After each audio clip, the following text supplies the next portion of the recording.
Hello everyone, welcome to the stream. So today we're just gonna kind of play whatever I'm feeling like at the moment. Just cause we finished Survivor and I haven't found a game to like dedicatedly take the spot yet. I'm kind of debating between Resident Evil 4 Remake and Diablo 4. Because I'm also a huge Diablo fan. I didn't get to play 1 and 2, but I played the shit out of 3. And I loved every minute of it. Maybe I'll probably go back and play 1 and 2 at some point, but not right now. If anything, I'd just go on to 4. And then, like I said last stream, Resident Evil 4 was kind of like my childhood, so I'm excited to do the remake, but I don't know which one of those I would be doing. We might have streams like this moving forward, where a random day I just decide, let's just do kind of whatever this day, you know? Because I feel like I'm missing out if I don't, you know? So we're gonna start with some Genshin. So...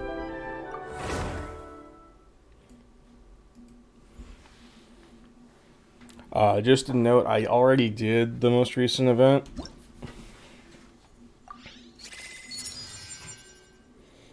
So I'm not even gonna bother letting you know. Or, going to do any of the event stuff or card games or whatever. I do have some quests I can do, though. Because I haven't finished a couple of them. We can do the Yoimiya one, which I did start, and then the Baiju one, which I didn't start at all. I'm gonna do the Dia one later on my own time, I think. Because I'm already, like, halfway through it or something. And I feel like just starting halfway through the quest is unfortunate. But it was one of those ones where, like, I was getting blocked from doing the event quest if I didn't progress it, so I had to do it. And then let's show off what we got. I think I have every character but Hazo.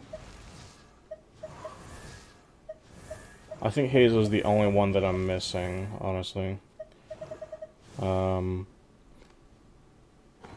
And then for some characters, I just straight up don't level them anymore. Or, like, I initially got a bunch of characters to 70 and then just stopped leveling them. And then other characters I just haven't even bothered.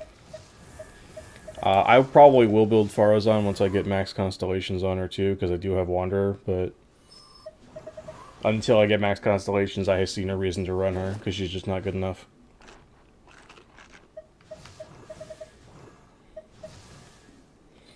But this is the team that I'm running at the moment. I think we'll just go with this for now. I'm running Kave with a Forest Regalia sword, and then he's running 4-piece Gilded. I'm running Raiden on Dragon's Bane, and then 4-piece of the...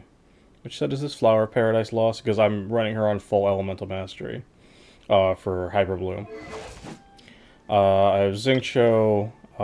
He's still on Noblesse. I might change that later. And then he's running Sack Sword. And then I'm running Baiju on Prototype Amber with Deepwood Memories.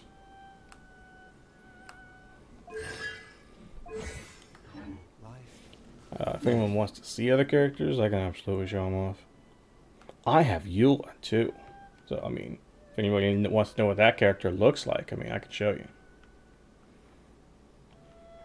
Let us... We'll do the Yoimiya one first, because it's the newest one.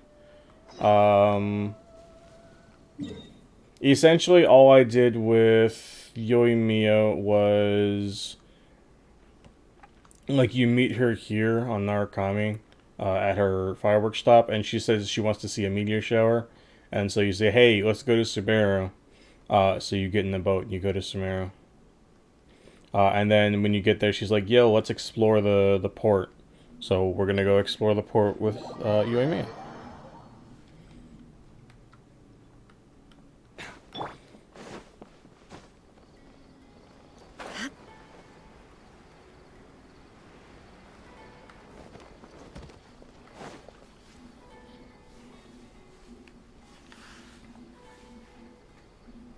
Oh yeah, I did go male traveler rather than the female one. Welcome to Akara. Hey, I remember these guys. We helped them make those R&R. Wow, what are these? They're so cute. This is our current bestseller, the Aranara carving. Their designs are based on the fairy tales that circulate amongst children, so they're very popular with them. Miss, are you from Inazuma? Well, this would be a great gift for you to Hey, bring he's back selling you. home. Oh, I know about Aranara. You two told me about them on the ship. I didn't think they'd be so cute. No wonder the kids like them. Oh, they're all so pretty. Let me take a better look. I'm a New York. Of course, she likes crafting stuff. But even she might have a hard time seeing a real Aranara. That's why we told her they're from fairy tales. Yeah, sorry, Yoimiya. But we need to keep our promise to the Aranara. That's that. Paimon doesn't think Yoimiya would mind too much. Her world's already chock full of imaginary creatures. I think I'll get this one. Ooh, that one. And the other two. Oh, she's getting a lot. You're buying that many? Yep. I'm going to give them out to Saika and the others.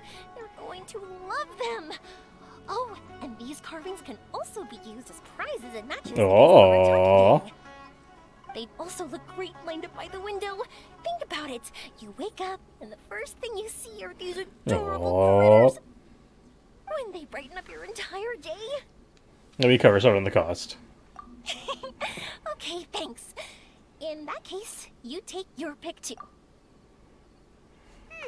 For some reason, Paimon thinks it kind of looks like you, Yoimiya. Now that you mention it, it kind of does. Hello, Nara Paimon. My name is Armia. Oh, God. Is that how they talk? Hope I remember correctly. That was really good. Wow, great memory. We only talked about R&R that one time on the boat. That's because they're so interesting. I'm pretty good at remembering those kinds of things. Of course. Pack Thank you them up your for patronage. Armia. You all are an entertaining bunch. I hope you enjoy your time here in Sumeru. Nice. Do we actually get something out of that? Nope. Sad. Or almost. Next up is Sumeru City. All right, let's get to it. Anything else to say? Thanks for your patronage. Nope. Hope you enjoy them. Alright, Sumeru, here we go.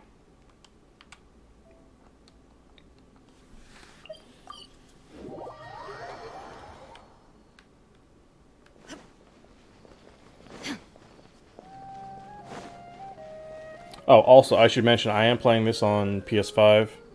I'm just so used to playing it on PlayStation. Wow. I This do one have is it on even easier PC, than the one in Port but Ormos. I'm just so used to it on PlayStation at this point. So the aiming for bow characters might be a little slow, but for people, then maybe they're used to. But I'm just kind of used to it at this point. This is Treasure Street. Up from here is the Academia. Oh, and in that tree trunk is the Grand Bazaar. They're both pretty special places. I just saw a group of people come down, and they were all wearing the same outfit. Is that the Academia's uniform? That's right.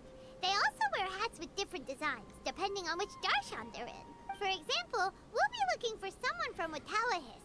They know a lot about stars and stuff. Does this mean that you need uniforms like those to get in and out of the Academia? Paimon Something doesn't worrying think you? so? Won't we stick out if we go in like this? What's wrong with your outfit? So even you get shy, huh? No, that's not what I meant. Let's pretend you're an Academia Okay. student, hard at work. Then in comes a bunch of outlanders in strange clothes who gawk and run around everywhere. Oh, Paimon kinda gets what you mean. I don't think we have to be too self-conscious, but it's still something to keep in mind. Why don't we look around here first? life, and mine is. Oh, you gonna meet Nilu? As for the academia, let's go once I get myself a set of Sumeru Oh, style you gonna clothes. meet Nilu? Alright, but Paimon We'll thinks find you you're a good overthinking tailor later. it. Nilu might have some good Yes, recommendations. Nilu. Sounds good. If we can watch a performance of hers while we're at it, that'd be even better. All right, I'll be looking around here. I'm leaving the meteor shower inquiry to you two. Thanks a lot. No problem. We'll be right No! Let me see you with Nilu. I won't go too far. And don't worry about me getting bored. I'm an expert at finding ways to pass time. No, you didn't give me Nilu cutscene with Yoimiya. That's depressing.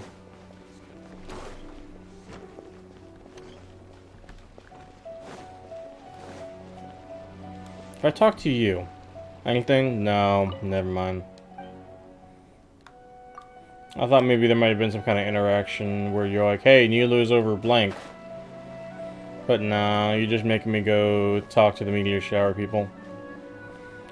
Fine.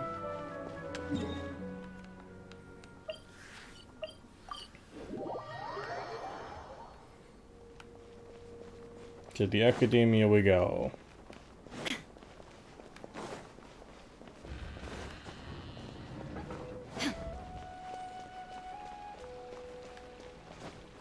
Oh.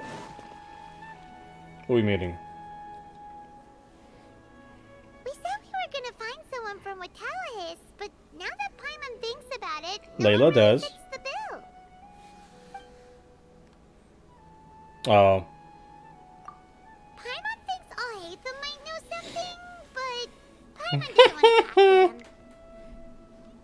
Oh, why don't we just ask around? Maybe we'll run into someone from Watallahis. Looks like you two are in a pickle.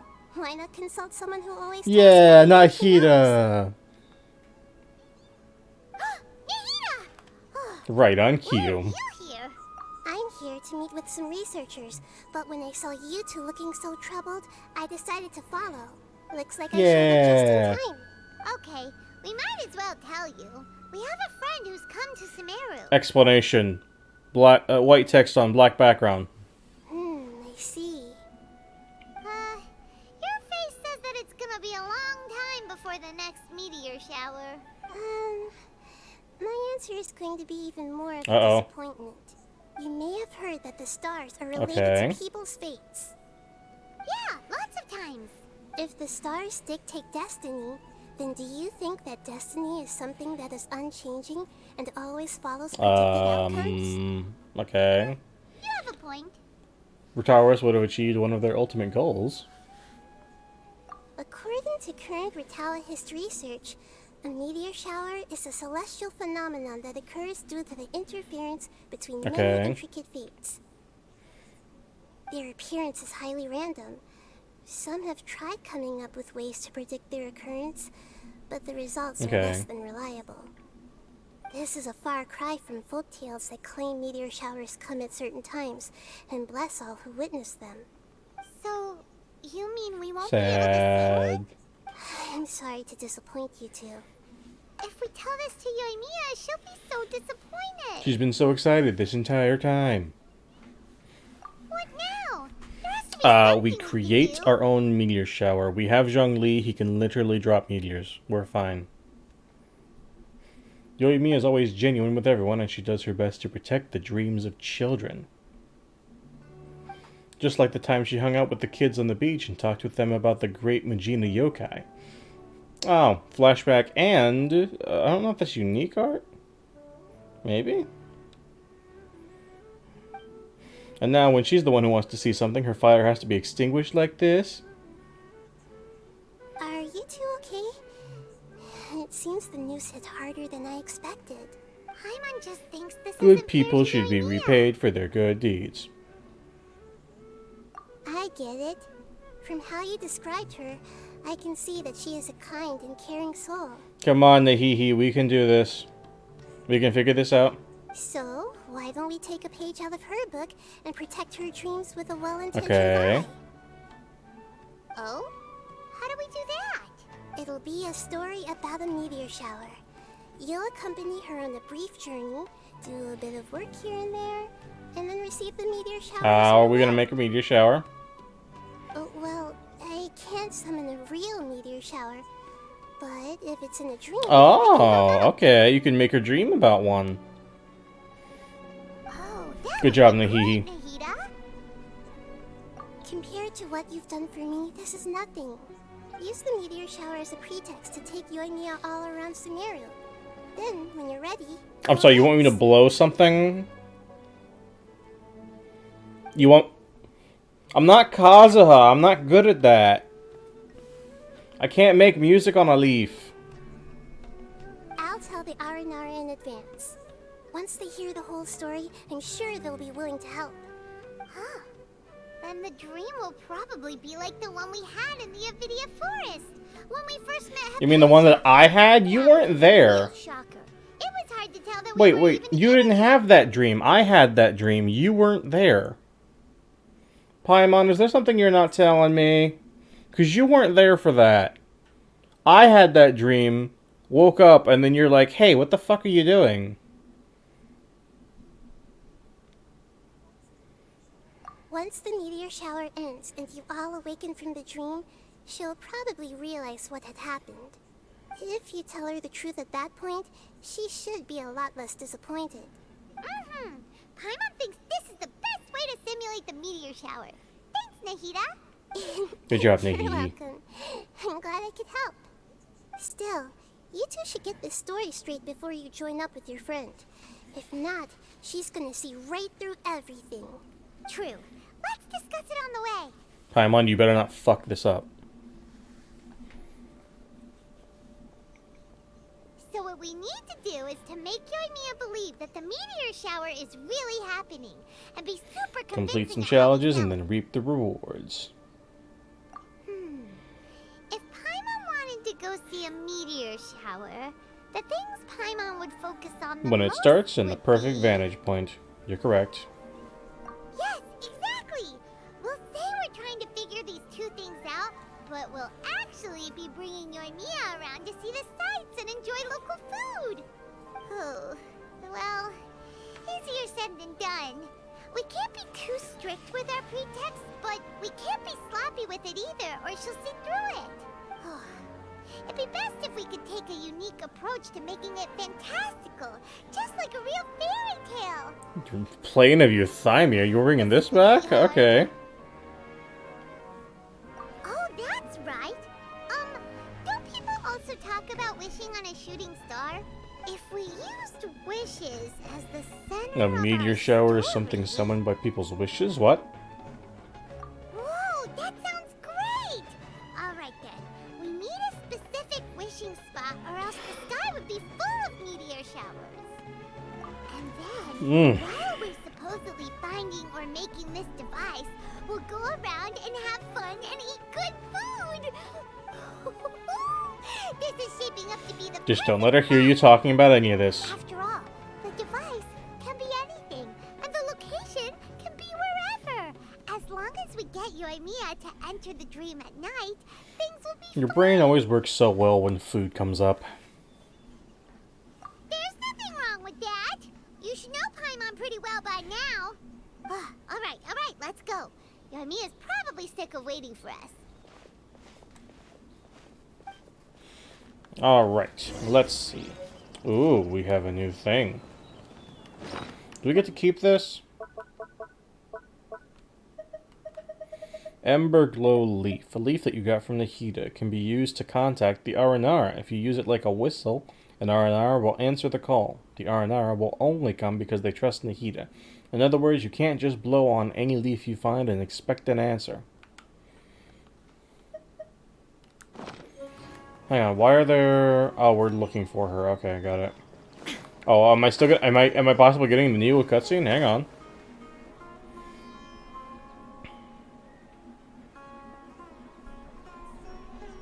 Thanks so much. If it weren't for your help, I would have done Aw. most already. It's no problem. Oh, wait, no. Is this a girl in a wheelchair? No. Just a minute. Wait. This is for you. This is an R&R card carving I bought in Port or... It's alright. I didn't do much, really. It's fine. Take it. Come on. You can display it at home or hang it on your wheelchair. Oh Don't you want? no. That might sound silly to you. Like, why do you have to be happy just because it is? But that's the magic of a smile. If you don't believe me, try it. Look at it a few times every day, and you'll understand. Actually, I feel like I already do. You love talking, and you love smiling too. I just don't understand why you're so positive. I've never met anyone like you before.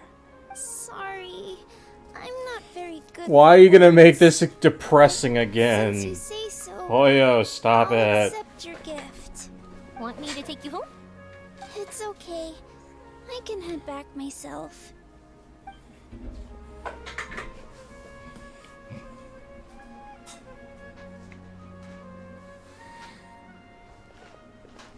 Oh, great timing, you two. Who was that kid? Oh, her? Her name is Abine. I saw that she was looking quite forlorn. So Okay, I we're wanted to make sure pulling she out the wasn't feeling left out forlorn. or alone. Okay.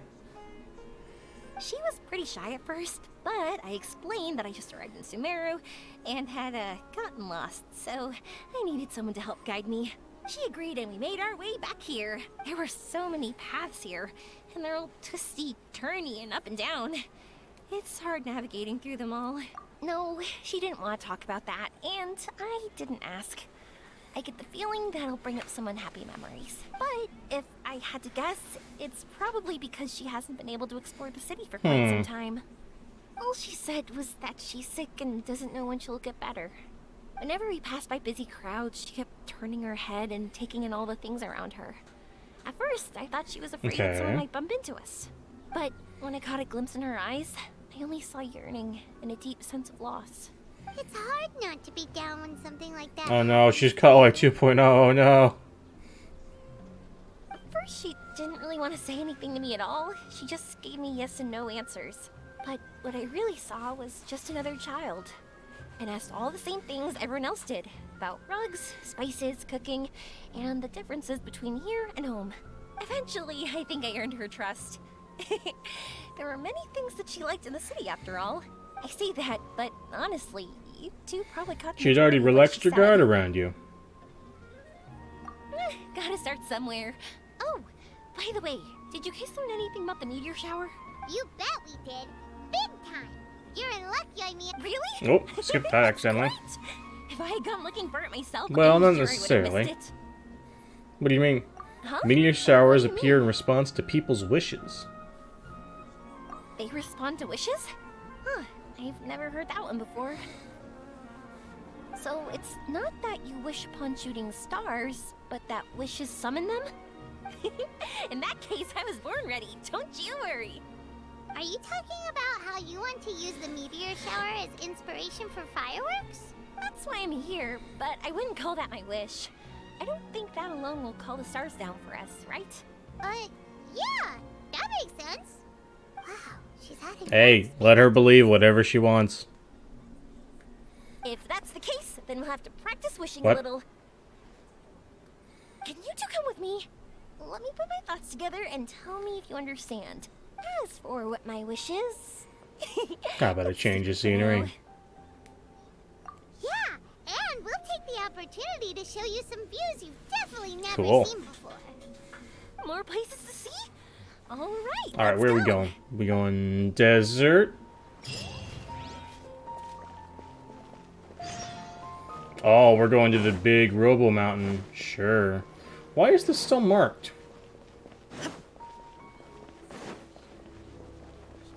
Oh, it's for this. Okay, no wonder. Anyway. It's for the daily. That's why it's marked. Hey, what's up? Here's the giant Robo Mountain. Wow! Is that what you two were talking about? Amazing! It's huge! Wait, it's not going to suddenly start... Nah, we did that already. right? That was a cutscene from like a year ago or something. Relax, it's completely still, and it's been ages. That's true. It's green from all the overgrowth on it. All right, let's go.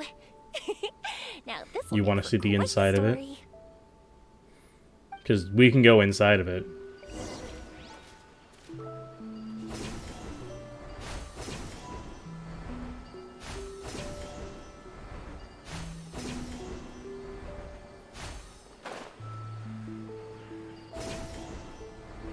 I was wondering, have Nope. you seen your sister yet?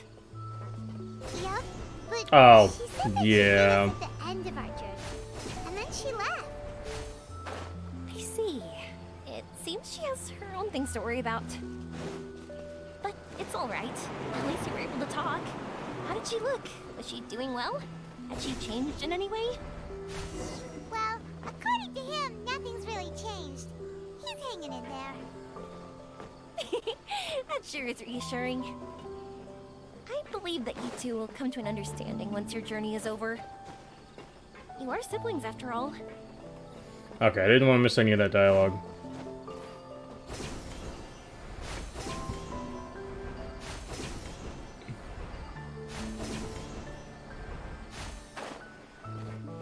Alright, we're on top of the big robo.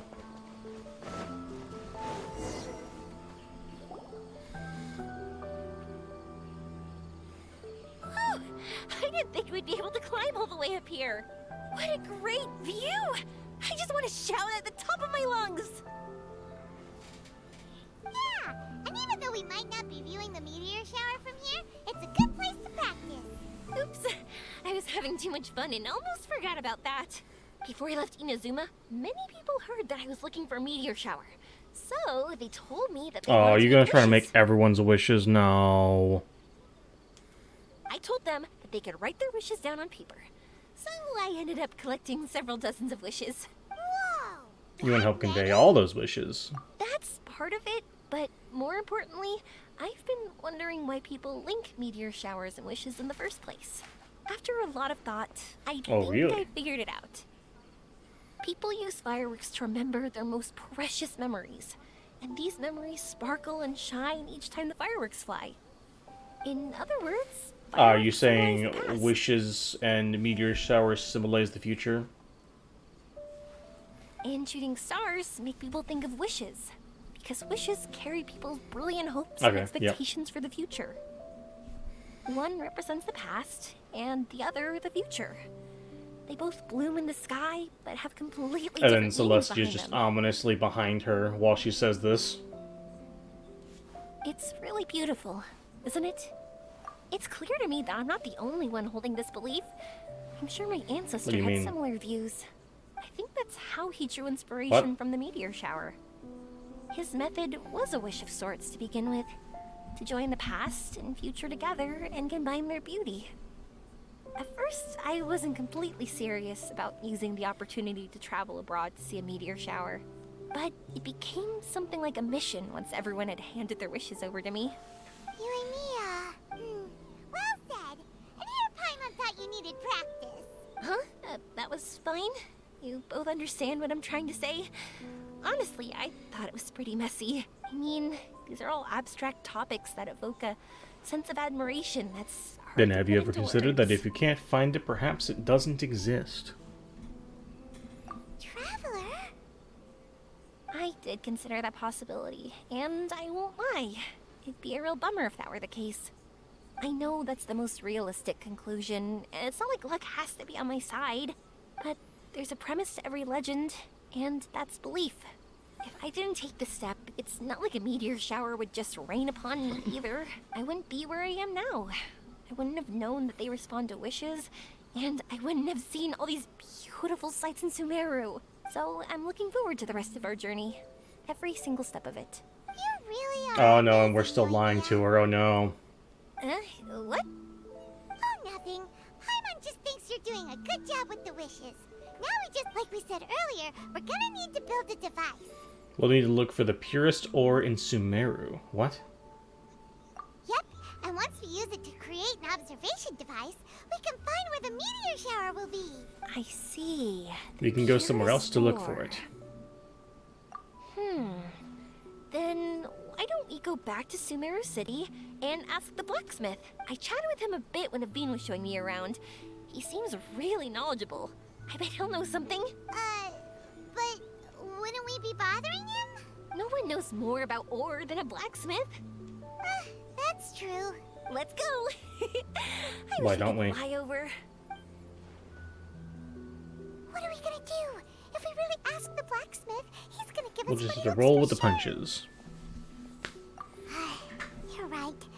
Paimon will do her best not to say anything wrong. At first, Paimon felt bad about At first, why don't you still?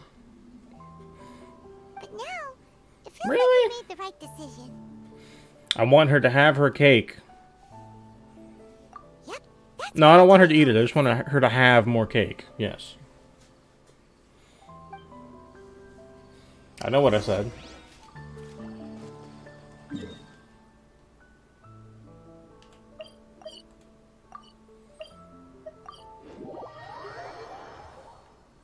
Alright, let's go talk to the blacksmith.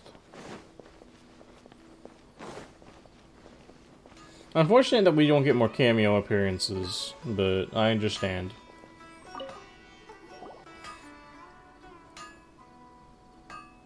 Uh-oh. You had to explain. You want to use the purest material to create a star observation device? A pair of specially crafted lenses should do the job. However, purest material is too vague. It'd be better Do if you have any were more alternatives specific. for us? Firstly, this all sounds rather, strange. I never heard that legend. Sorry for the trouble, but Sorry, Inazuma's pretty far, so maybe some key information got lost across the ocean. Still, I want to at least give it a shot. Even though the information's vague, can you help us at all? Well, sure. Why don't I use some materials that might fit the bill and create up a mock-up device for you? That'd be great. Thanks Appreciate so it, much for your bro. help. No need to be so polite. You're my customer. Also, this kind of project is a Yeah, nice you're not change of hammering pace. on weapons all day. Using his well-known skills, the blacksmith constructs lenses. maybe we can just pick a random one. It's not like we're really gonna use it anyway. No, that won't do. I don't think I can justify that to myself. If these were for ordinary use, then it'd be acceptable. Barely. But if you want a product that is top-notch, this is far from ideal. Why are you so interested? Then what do we do? Yeah, what now? Don't worry too much about the material. If you think it'll be difficult to obtain, we can get it for you. I want to try all our options. Okay. Since we're on the topic of legends, allow me to tell you... Oh, about we get blacksmiths. blacksmith lore. Deep, dank blacksmith lore. Let's go. All of us in Sumeru know about this legendary forging material. It possesses excellent properties that are matched by no other. Using it to forge something is every blacksmith's dream. Some spend their entire lives searching for this material in vain, while others have it in their possession, yet never use it in their forge. Huh? Why's that? That's because the material is too precious. Many believe themselves unworthy to work with it due to a lack of skill. In other words, not only does it represent the pinnacle of material quality, but also the culmination of a smith's skills. I constantly practice and hone myself, so when I do encounter this material, we won't pass each other by like two ships in the night. This guy's got a great voice, Let it by the way. symbolize dreams? Dreams, inspiration, obsession, focus. Call it what you want. But if you take it to symbolize purity, then I believe it is your goal as well. We call it Earthstone, but in truth, neither I nor my colleagues have ever seen it. It's more like a goal, and also a warning. This fits perfectly with the tale of the meteor shower. Then why don't we go Yes, looking for sure. it? Is it even something we can Treat it find? as a fun excursion. Exactly. We're chasing down a legend after all. What's true or not doesn't matter as much. If we do find it, that's a big win for us. And if we don't, maybe we can still find something that could be used as a substitute. When you put it like that. Hey, excuse me. If I might intrude, have you seen a child Oh in a god, wheelchair? no. Yeah, she and I were hanging out not that long ago. What's the matter? Do you know where she went? She hasn't returned home yet. Huh? I wonder why. When we split up, she said she was heading home. Oh, dear. Oh. I'm sorry if I seem worked up. I'm Avine's mother. She's been depressed ever since she fell ill and was forced to use a wheelchair. I'm concerned As you about her should be. mental health. If she does something reckless because she's not in a good state of mind, It's okay, don't worry. We'll help you find her. I can't say that I know her very well, but I think she just has a lot on her mind and is trying to come to terms with her feelings. that's reassuring. She doesn't want to tell me anything, probably because she thinks nothing she says would make either of us feel better. But I can't tell what she's thinking if we don't communicate. I'm worried that I'll panic and make things worse by saying the wrong thing. Don't worry. I'm sure she has a reason for wanting some space to herself at the moment. We should just be open and understanding with her. But that does bring me to a question I've been mulling over in my head. Do you think there's something else What? going on in her life? Not that I'm aware of. I just know the illness was a big blow to her. She's always been physically active. She absolutely loved to run and jump, and she told me that she wanted to become a great adventurer Oh, and now she's someday. wheelchair bound, so she'll never be able to. But after she became ill, she lost strength in both legs.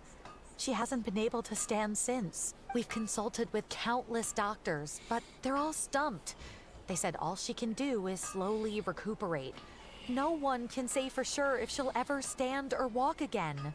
She believes that her legs will never recover, and her dreams of seeing the world would be forever shattered.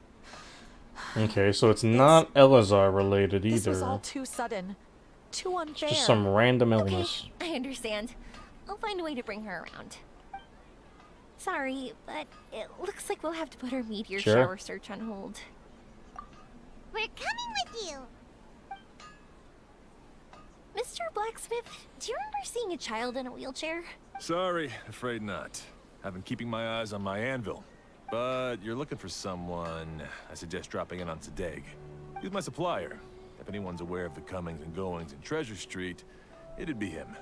Do you know where we can find him? He's probably resting just over there. It's not far. Got it. Thanks for your help with everything. We'll go over there and see what we can find out. Don't worry, I don't think she's gone too far. Thank you so much. He and I will continue asking around in the city. If you find her, please, let me know. Thanks again Something for tells me helping. we're gonna find her. Oh no. I thought you said he was right over here, not way the fuck over here.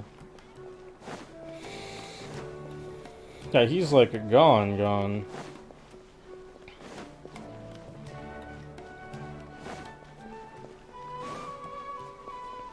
What's up? Excuse me? Have you seen a child in a wheelchair? Now that you mention it, that does ring a bell. I was moving some boxes at the time and I saw her pushing her wheelchair so hard she was panting. I asked if she needed help, but she didn't respond. As if she didn't hear me. Sounds like there really was something on her mind. Yeah, that was the impression I got too. What's wrong? Did Yes. she go missing? Yes, so we're looking for her. I see. That's rather worrying. I know. I'll ask my friends and see if they know anything. She went that way. If you ask people as you go, hopefully you'll track her down. Okay, thanks. If you find out anything, don't forget to tell the people with the green scarves. You mean the core of 30. Don't worry, I got it. The people with the green scars. We never introduced her to them. So they're just the people with the green scarves to her.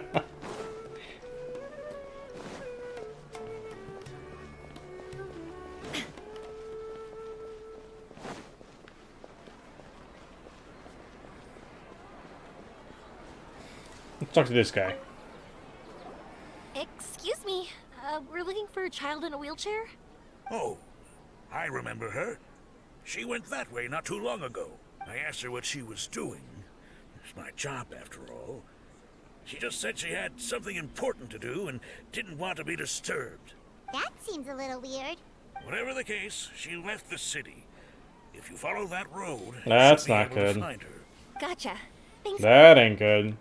Leaving the city in a wheelchair when there are monsters out and about is not great.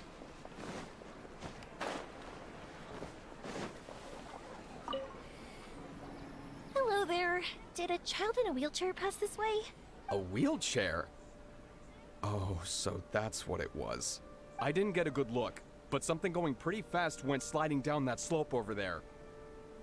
Oh no, how dangerous. For sure. There's terrain of all sorts outside the city, and if that was the kid... Got it. It was over there, right? We'll be going now. Thanks. What? Oh no, she's gonna be like surrounded by monsters or something.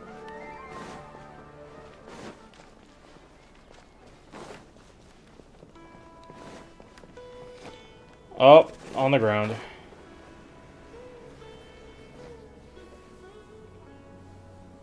Hey, are you alright? I fell off my wheelchair. I can't move around without it. Why? Why? It's okay. You're okay. You're not hurt. I'll take care of her. Can you two look for her wheelchair? No problem. We'll be right back. Are you gonna actually make me look for the wheelchair? Or are you gonna black screen? Nope, you're gonna actually make me look for the wheelchair. Okay, sure.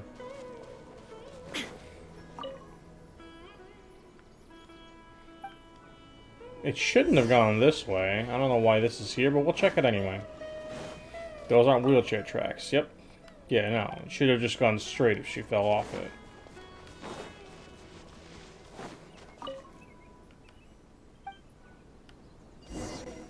Fell in the river, didn't it? Oh, it's surrounded by hillies. It's the wheelchair. So the hilly churls took it. We gotta get it back before they damage it. Right clear.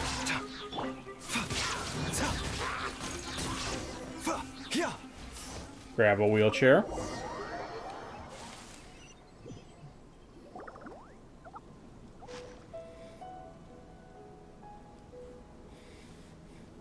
White text, black screen. All right, we're in luck. Looks like the wheelchair's still working. Yeah. That's good. Or else my family would have to pay for another one. You feeling any better? I know that must have been really scary for you. It's all right. You're safe now. We'll bring you back. Do you feel okay telling me why you had to come here despite the risks? If you don't want anyone else to know, we'll definitely keep it a secret. That's right. You can trust us. The Aranara carving. My bestest friend. He went missing. No. The carving? Mean the one I gave you? Yeah. My illness is really bad. It's not just my legs. I've forgotten a lot of stuff too. I used to love running. I loved the feeling it gave me, and the sound of wind rushing by my ears. But the longer I sit, the cloudier those memories get.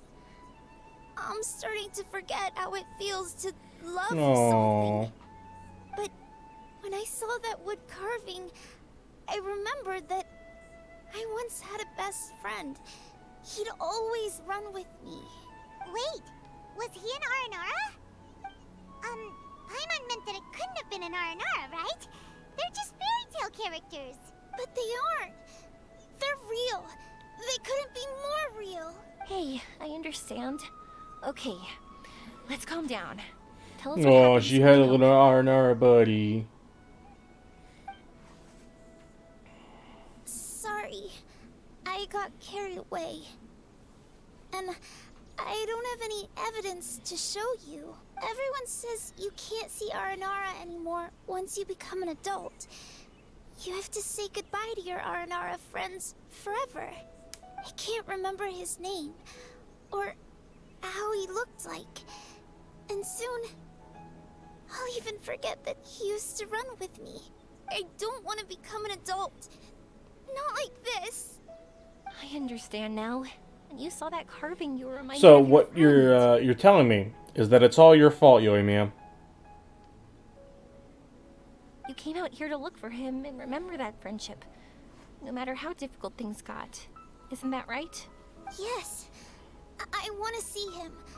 I want to tell him that I'm not angry with him. And that I didn't want to break our promise. But then... this happened. I'm not angry with him. Not at all. Cheer up. Something beautiful has happened. Beautiful? That's right. You remembered something about the Aranara, haven't you? Once you start remembering more things, you'll be able to find your friend again. And I'll help you. Cute. Yoimiya, does this mean that you can also see Aranara? Sorry, I don't know if I can. I've only just arrived in Sumeru. Maybe I haven't seen one yet. Or maybe I can't see them at all. But that doesn't matter. Whether I can see them or not doesn't change my belief that you can. We have a Call Aranara leaf. Let's go. Paimon really wants to help her. She didn't deserve any of this. Not her illness, or being separated from her friend. But... Before that, can we talk? Huh? Me? Sure. Sorry. Wait here for a moment. I'll be right back. We may have lied to you about the Aranara. What's wrong? You look so serious all of a sudden. Do you really believe in the Aranara? Oh, did you think I was overpromising back there? Don't worry, I have experience with this kind of thing. To her, reuniting with her Aranara friend is the result. But recapturing her past joy and belief in herself is the process. And that's where our help is needed. I'm guessing that her sudden illness made her feel like she may not be able to realize her dreams anymore. It also made it difficult for her to hold on to the happy memories and dreams she had. Everyone has their own imagination. After some chance coincidence, she met Aranara. So as long as we help her rediscover that same feeling she once had, her Aranara will return naturally. Oh, so that's what you're thinking. Adults only want to believe in objective reality. In doing so, they may unintentionally do harm to the innocent fantasies of children. But I think there are ways to get even subjective things back. So, how about it? Want to help me out? Looks like all this excitement made you forget Yep. your original goal again. If we didn't do anything to help, I wouldn't be able to watch a meteor shower, even if it appeared right now. And would the stars really want their caller to have such a heartless soul? Don't worry, I don't doubt your reasoning. It's just... What are you trying to say? Because we can actually summon the You're a good Aranara. Nara, Yoimiya. Really? Just watch. We have some tricks up our sleeves.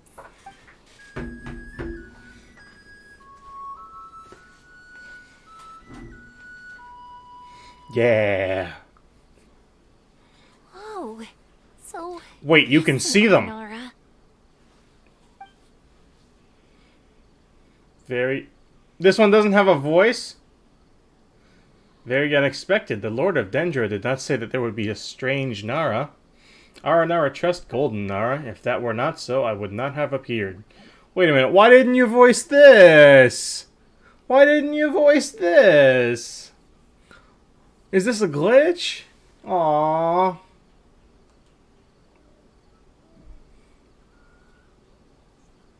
I'm the one who should be apologizing. Sorry, let me explain. I know that you only want to be seen by people you trust. It's rash of me to butt in, but this girl once had an Aranara as her best friend. She's been quite ill, and her world has been turned upside down. Oh, I skipped it. Parting with Oh, a friend like that is too sad, and she never wanted that to happen. I remember Nara Aveen and Arashani. All Nara grow up, and when they do, they will say goodbye to their young selves. All Nara want to prepare for that, but the truth is, very few succeed. I want to say this is a glitch, man. There's no way you just didn't voice this character in a cutscene. Like all of the other characters are voiced in these Too scenes. small for all the sadness she has to bear. As things are, all she can do is sit alone and think about how happiness is leaving her little by little. About how life has been so unfair to her. I understand. Her world is very small, so disappointment is very large. Yes. Maybe we're already used to bad luck, and we know how to deal with feelings of sorrow and disappointment. This is her first time dealing with any of this. Life can trip anyone up. What's most important in times like this is for us to support one another. It seems that Red Nara has not yet grown up. Huh? What do you mean by that? Time is very important to Nara. Nara walk with time. They remember much and they forget much. But Red Nara is different. You know how young Nara think. The warmth in your heart is very pure, and it is fierce like the sun. I believe you are trustworthy, Nara. Yeah! So, that I can bring you all to see Arashani. Thank you. Thanks for trusting us. Arashani is in I can never get that name. Matiyima Forest, but Nara Aveen might not be able to see Arashani unless she is prepared. It is not very complicated or difficult, though. Let me lead the way. Oh, roommate's dog is very unhappy with the mailman again.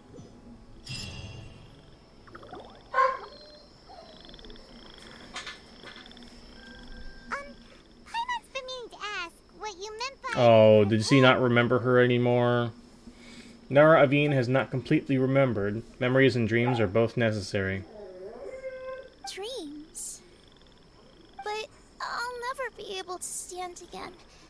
Even if I can recover, I don't know how long that'll Such take. worries are not needed here. Nara Aveen, you must remember, dreams are connected to your heart, not your body.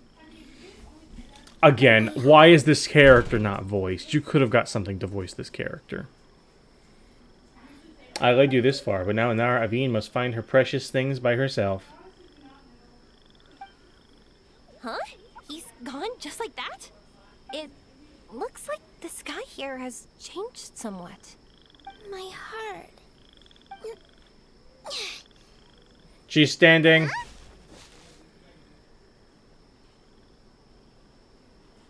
This is a dream.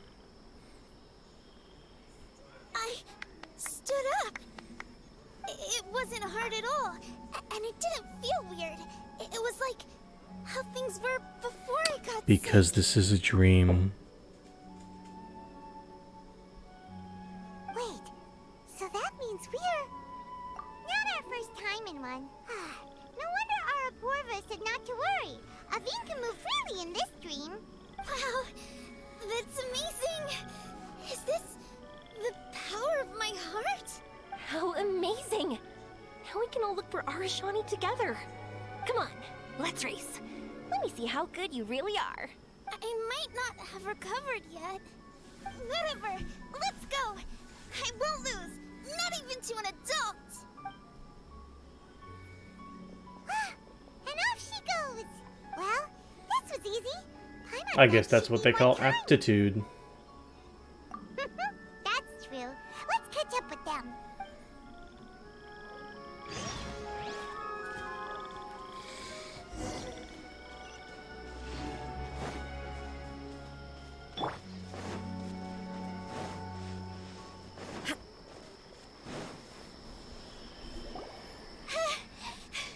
You're good. If we had run any further, you would have caught up. Lie. Aveen's toe-to-toe Lies. with Mia. I've outran lots of adults before. Long legs don't necessarily mean you run faster.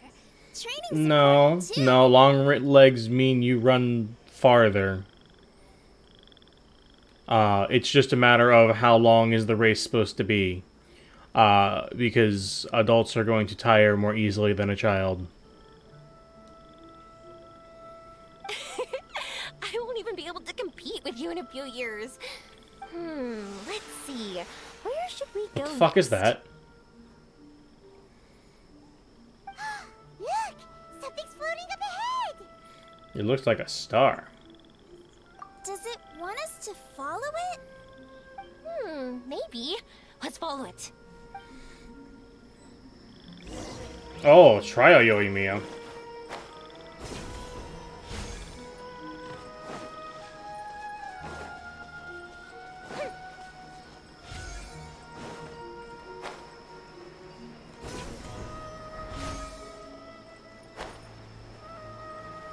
Ew, non-chicken wings on Yoimiya. Disgusting.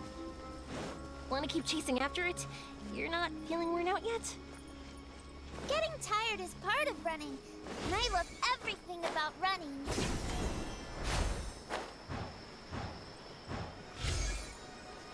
Oh.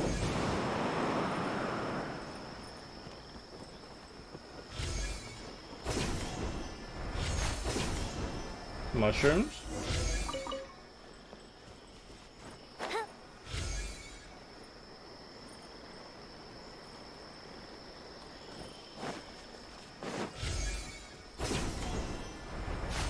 Up and away.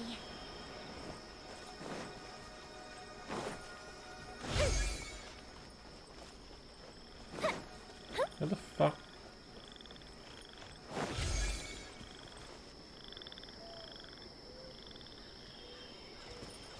Whoa!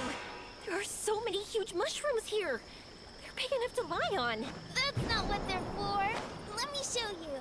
Oh! So it's for jumping? Watch this!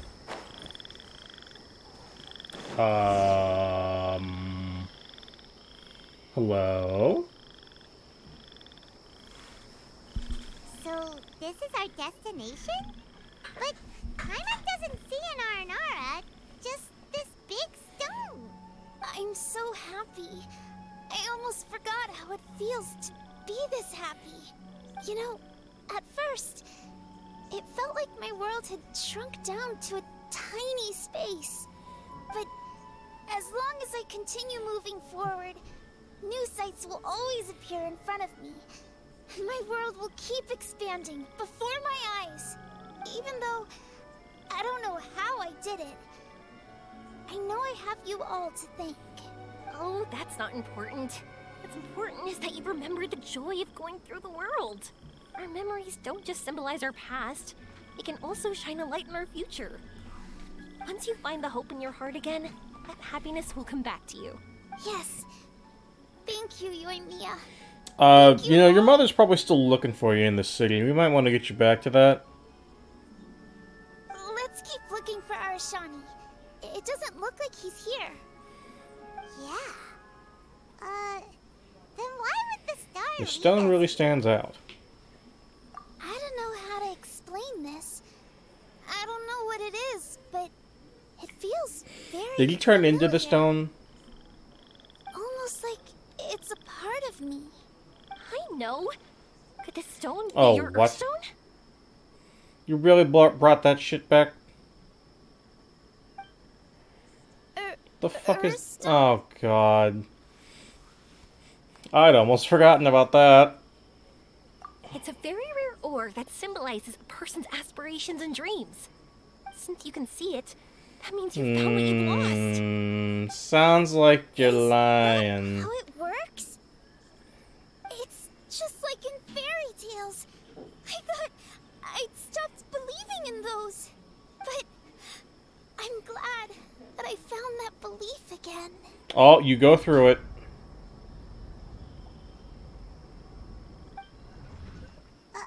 They passed right through! Let's go after them. Don't you mean her? But okay, yeah, sure. Hey! Yoimiya! Hey! Well, we have no choice.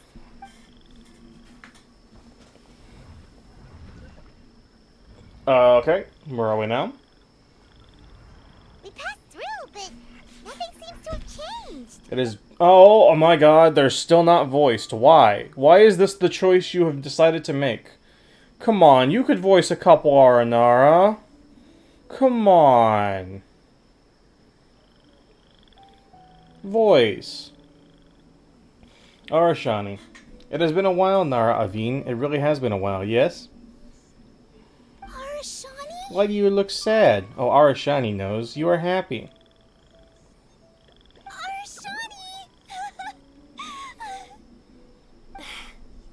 The Aranara sure have a flair for magical journeys. They not only help Devine find her best friend, but they also show us where Earthstone is. Oh, we have to look for one of our own later to make the purest lens. Yep. It's kind of funny, but Paimon That's an thinks we can adventure actually for do you. it. But we have to bring her back to Sumeru City first. Her mother must be worried sick. Yeah, we should have done that earlier.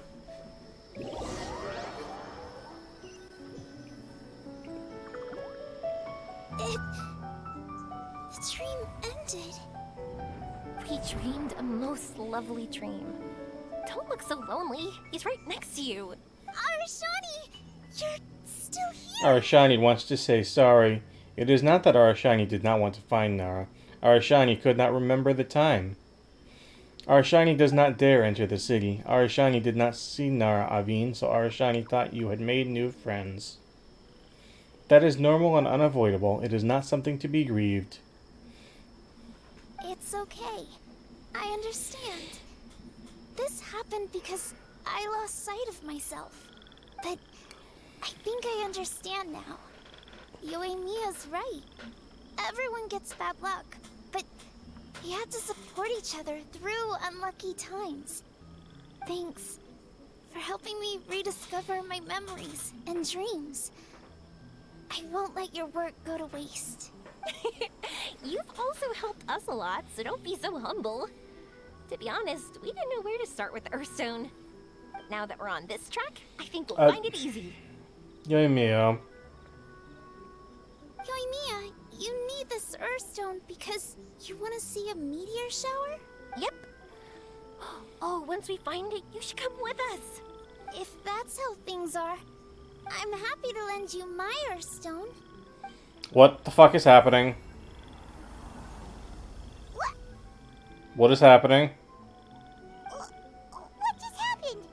Did you just take glasses out of your chest? I'm gonna be honest, I'm a little lost here too. Arapurva. How'd you know we need this? I didn't. I just thought that since you helped me find my precious friend, I should help you, using something precious to me. And then the light turned into this. Is this what you needed? Thank you. I didn't expect us to solve our problem like this. All right, timed it. What Give in it the a go. fuck is happening in this cutscene? Not that I know how to use it, but let's see what my intuition says. Let me guess, we still in a Where dream? are you? Where are you? Oh, I think I see it. Oh, it was pretty obvious. Come on, I'll lead the way. Once we're done watching the meteor shower, I'll accompany you home. Also, thank you for helping us. Actually, let me scrap the pleasantries and give you a heartfelt compliment instead. You all are great storytellers. Oh, what a coincidence. I would say the same for you, Red Nara.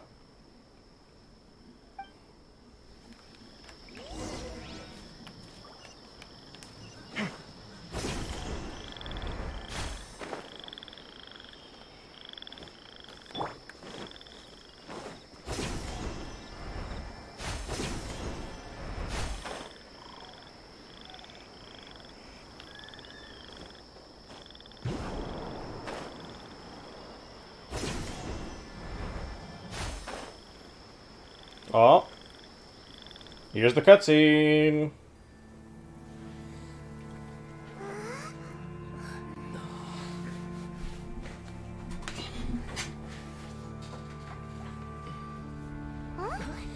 Reverse meteor shower, eh?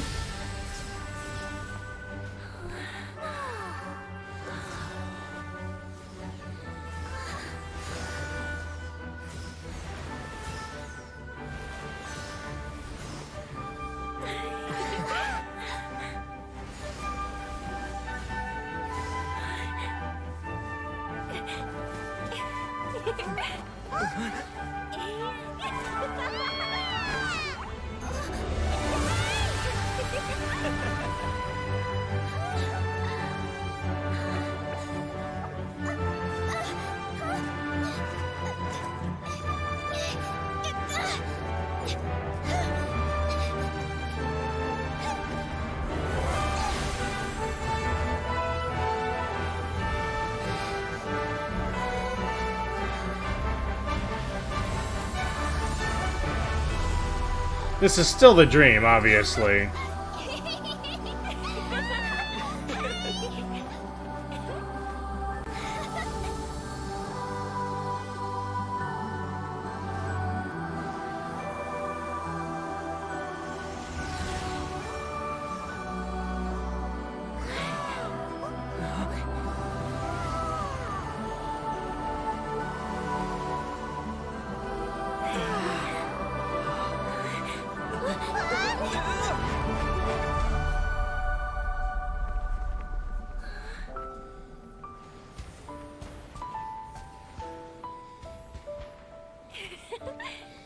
This is a pretty good cutscene.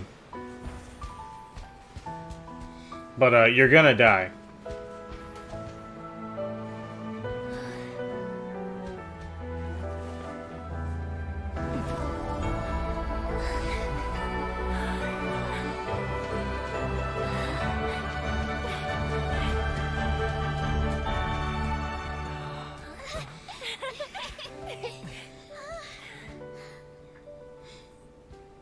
Just like fireworks. Okay, Nahihi, I need an explanation.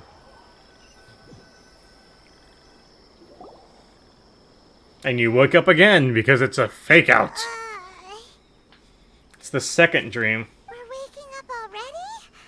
But Paimon wants to watch more. The meteors we summoned flew up from the ground. They were exactly like fireworks. Ugh, I could have kept watching that forever. That was the realest, grandest, most magical dream I've ever Yep. had. Good job, Nahihi. Phew!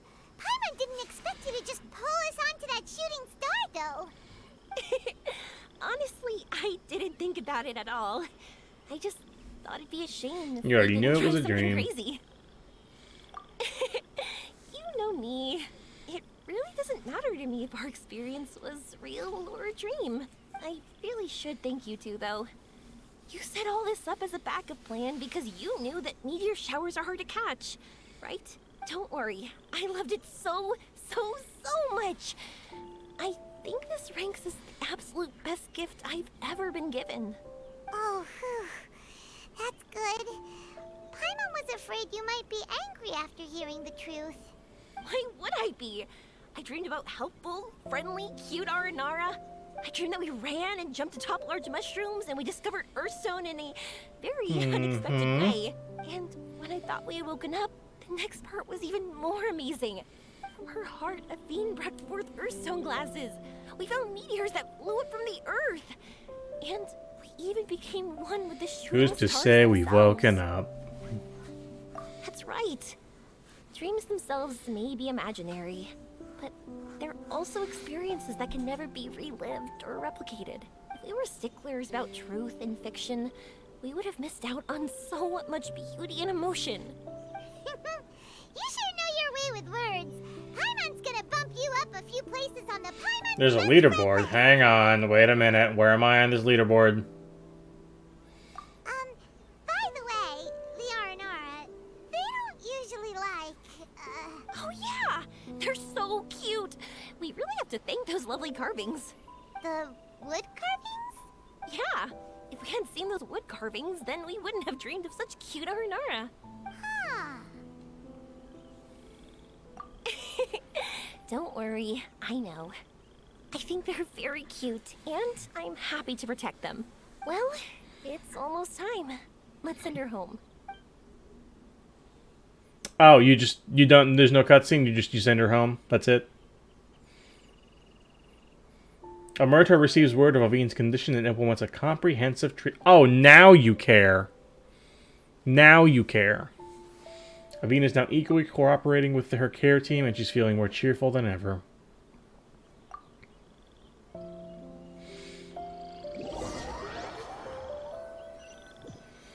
Time to go back home. Sumeru's such a nice place. I'll be back for sure. Oh yeah, that Port Ormus music. Let's go. You will always be welcome here. Avine would be happy to see you again. It's a deal. I'll be waiting for you. You got it.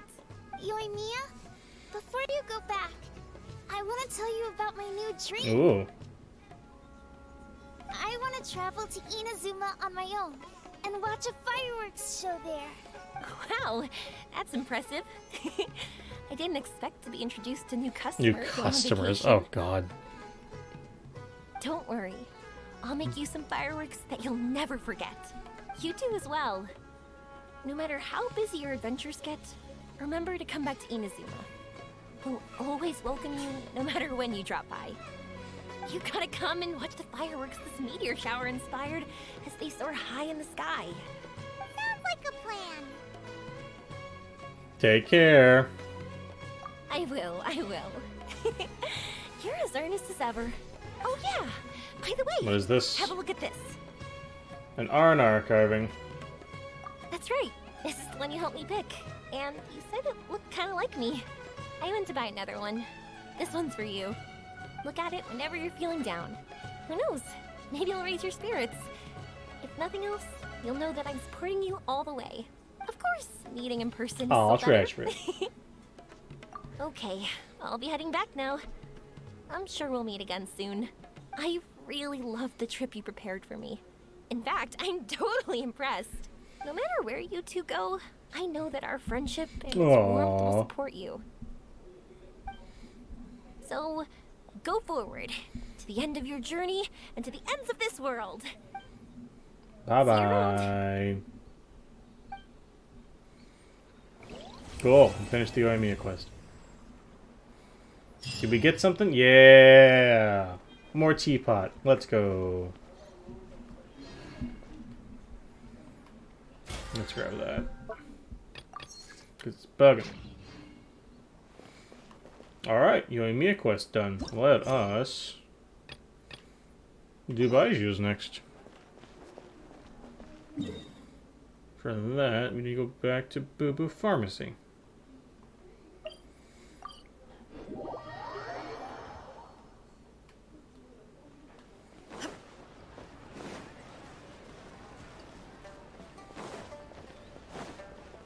Oh, I see Chi-Chi.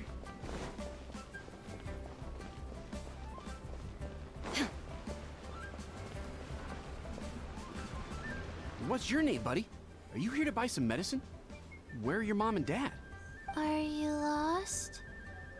No, I'm not. My name's Ayu, and I'm here because... Hey there, Chi-Chi. Hi, Gray. What's going on? Hi, Traveler and Paimon. You've actually come at the perfect time. This little boy seems to have gotten himself lost. I think he must be new to the city. Probably wandered away from his parents and... No, listen to me. I'm not the one who's lost. It's my dad. Your dad? How does a fully grown man manage to get lost in Liyue Harbor? Well, my dad's always been kind of forgetful. In the past, he was just a little slow to react sometimes. But I'm worried that it's getting more serious. So, what about your mom? She went out a few days ago to gather some herbs for my dad, but she still hasn't come back. Meanwhile, my dad's been getting worse and worse. I remembered that the owner of Boo Boo Pharmacy always runs a clinic in Chingsa Village during the Lantern Ride, so I thought, why don't I take Dad to Liyue Harbor to see him there? Ah, he must mean Baiju. When we got to the city gate, I took a moment to ask the Millith guards for directions to the pharmacy. And then, when I turned back around, my dad was gone. I asked the Millith guys to go find him, but he said they won't be able to send that many people. So then I figured, maybe I can ask some other people in the city to help. You came to the right place. We're pros at finding people. It'll be a piece of cake. Traveler. Changshan can help. She has a good sense of smell, like a dog. Hey, who's talking about me behind my back? Chengsheng, Chi-Chi meant that as a compliment. There's no need to be upset. Hello, child. You mentioned that you were looking for the owner of Boo Boo Pharmacy. How might we be of service? You have a talking snake? Oh, are you Uncle Baiju? Calls him Uncle. Chengsheng, now's not the time. My dear boy, could you tell me more about your father's condition? As much as you can recall. Yes, Dr. Baiju. Explains his father's health to Baiju. I see. And your family lives near Chingsa Village, you say? I visit patients there frequently, but I don't recall ever seeing you or your parents. Uh-huh. My mom doesn't like meeting other people, especially during Lantern Ride.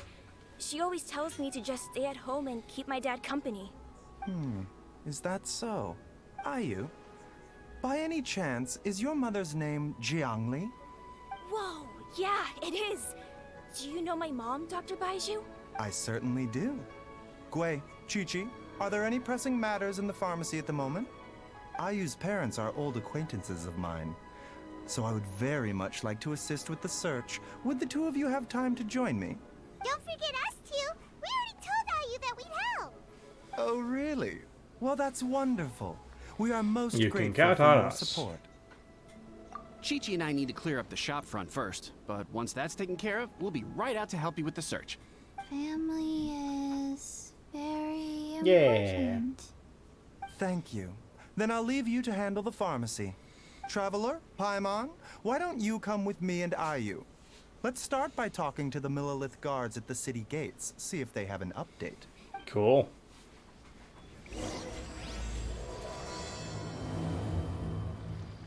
Worst character. His family. We have to find them. Can you believe that little boy brought his father all this way to see the doctor? Oh, what a remarkable child. I didn't even know how to buy medicine by myself when I was his age. Alright. Millilith Guard City Gates. I'm so used to using Tulin in Tears of the Kingdom that I'm like expecting to be able to use him and I can't. Because he's not in this game.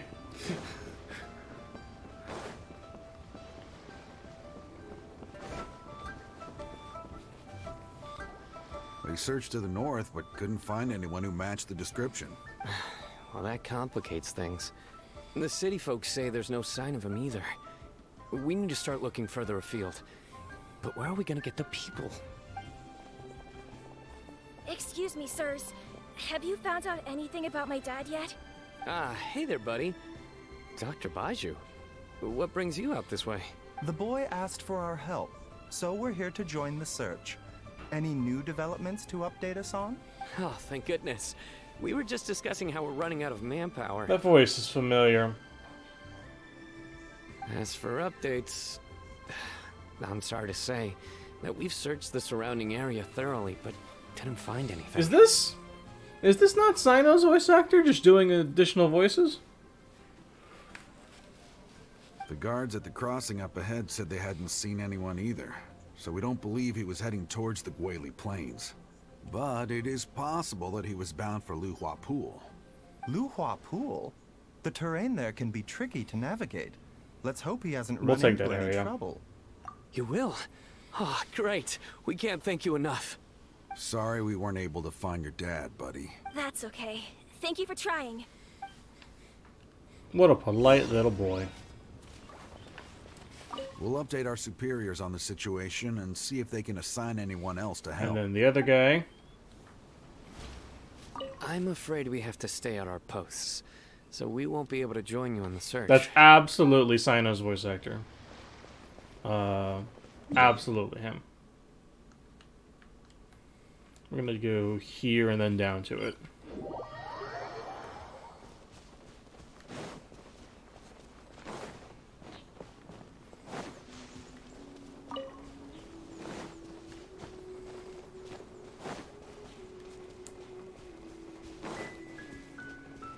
Oh, hang on. While I'm here... Okay, I'm at 102.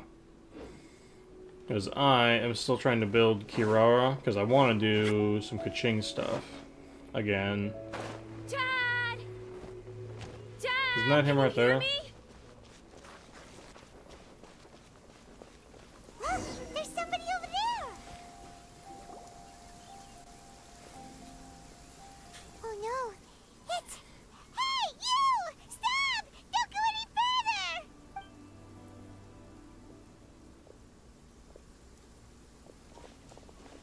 Watch where you're going! Huta saved the day! Wait, why? Why did you save the day?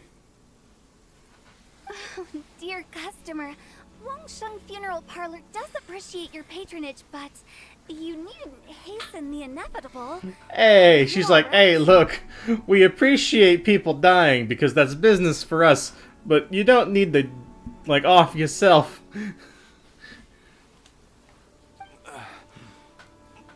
Huh?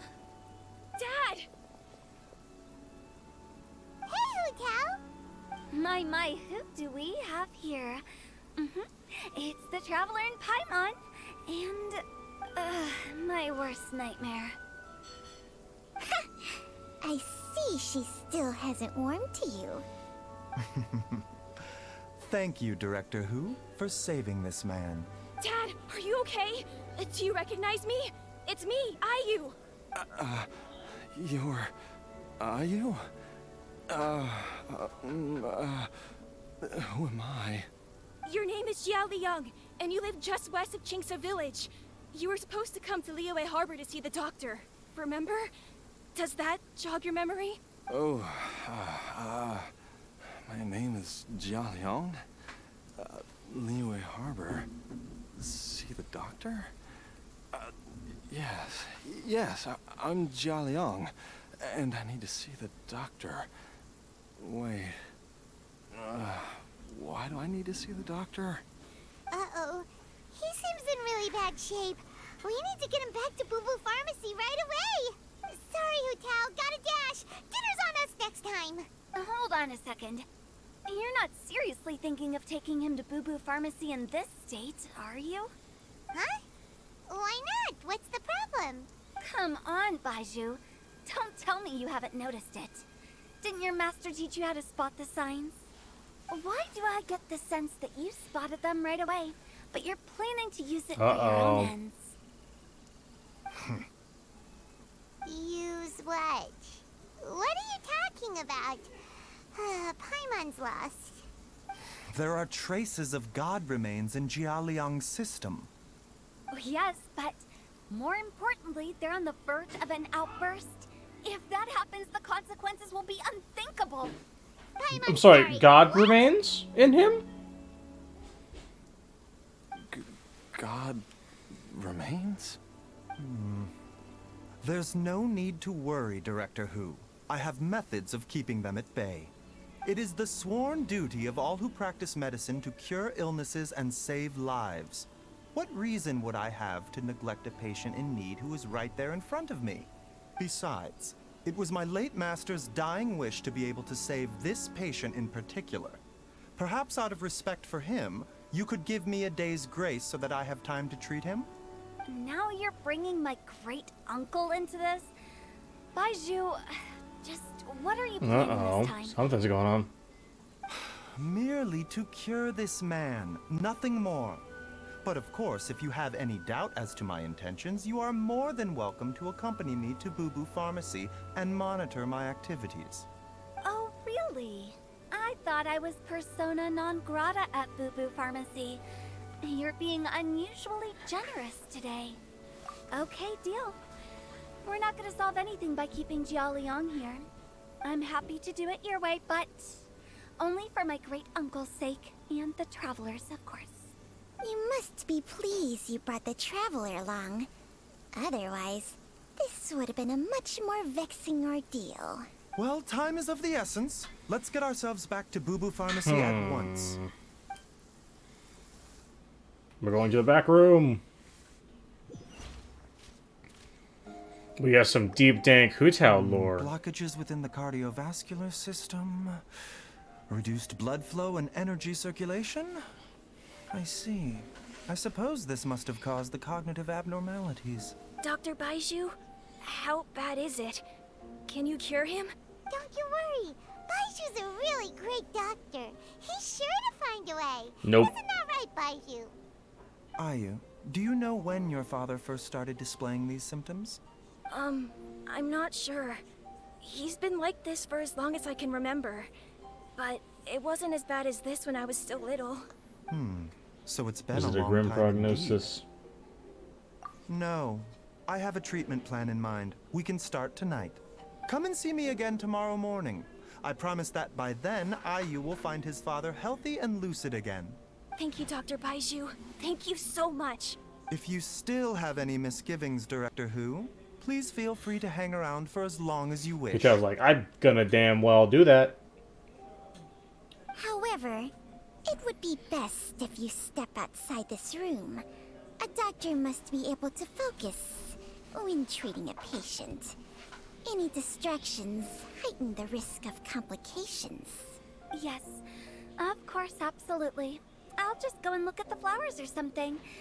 But I will be back in an instant at the first sign that something's amiss. See you tomorrow, Baiju and Chung Chung. Bye for now, everyone. Hutel, explanation, please. Are you ready, Baiju? Ready as I'll ever be. I'm used to it by now. Come Uh-oh. on, let's get started. Is he, like, taking the god remains into his own body, and that's why he's sick? All's well that ends well, huh? You know, Paimon's kind of curious after hearing Baiju mention those people from his past. Yeah, you must be curious too, right? Let's go see what we can find out while Baiju's busy treating Ayu's dad. Cool. Backstory time. Alright, where's Hutel? Who? Oh, we go talk to who. Got it.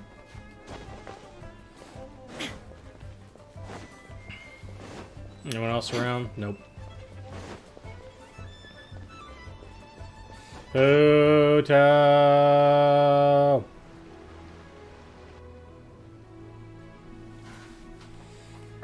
While I'm idling time on admiring the scenery, the spectacled snake-bedecked docs doing surgery. Hello, you busy bees, and what do you have to discuss with the funeral director today? Actually, don't tell me. Let me guess. From the looks on your faces, you've got some questions for me. Guilty as charged. So, we were just a little curious about Baiju's master. What was he like? Oh, and also, how come you and Baiju could tell so quickly that Jia Liang had god remains in his system? Huh? I thought I told you once before. Wangsheng Funeral Parlor was first founded to fight back against the vengeful wrath of gods. That vaguely rings a bell. Well, it is a dusty old tale by this point. Long story short, in the ancient world, dead gods were acting up. So our ancestors started purifying the air and burning the bodies of the deceased to guard the border between life and death. These days, we don't deal with the wrath of the gods anymore, but all the relevant know-how is still passed down to each generation, so we can identify gods' remains when we see them. Okay, Paimon gets it now. Wait, so how did Baiju learn to spot them?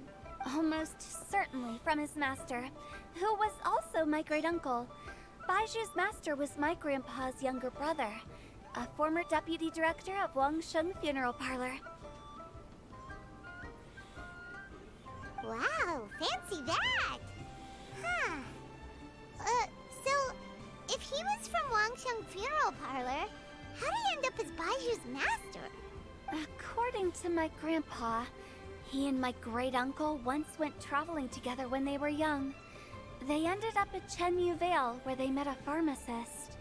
That pharmacist must have cast some sort of spell on my great-uncle, because after that encounter, he suddenly announced he wanted to leave the family business and go practice medicine instead. My grandpa had a huge argument with him, but he couldn't convince him to stay. So my grandpa inherited the funeral parlor, while my great-uncle stayed in Chenyu Vale to practice medicine. They never spoke to each other again. Funeral director to doctor is a pretty big career change. Kinda hard to imagine. But why did it drive a wedge between them for the rest of their lives? That seems a bit extreme. If he had just become a regular doctor, there would have been no issue. After all, the Wangsheng Funeral Parlor wasn't unlike a regular doctor's clinic in the early days. But according to my grandpa, the pharmacist they met had a very ominous aura about him. And on top of that, the kind of medicine practiced in the Chenyu Vale tradition goes against the natural order of things. In what way? Don't know. My grandpa didn't know the specifics. And you've seen how wary Baiju is around me. He'd never tell me anything, but even that says to me that he definitely has something to hide. One thing I do know about Baiju is that he's obsessed with the idea of immortality. But whether that has anything to do with what he's hiding is hard Immortality, to I say. see. Anyway, so I will be sticking around here for now to keep a close eye on the situation. Maybe tomorrow I'll finally figure out what he's up to. Okay. After all that, it seems like we have more questions than answers. Never mind. We'll just have to ask Baiju himself about all of this tomorrow. Anything else to say, who? Oh, while you're here, have either of you seen Chi-Chi around? It's not every day I get to infiltrate Baiju's lair, but alas, I didn't catch a single glimpse of her anywhere. Aha! What if Baiju knew I'd be on the lookout for her and hid her away in advance? Oh, I know, because you want to bury her. Because she's a zombie, so technically she should be dead. So you want to bury her.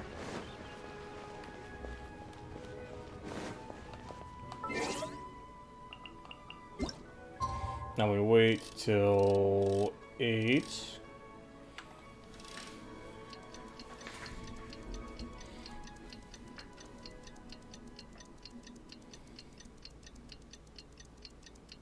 Cool. And now everyone's here. Oh, I've been caught off, Paimon. I know. Dad!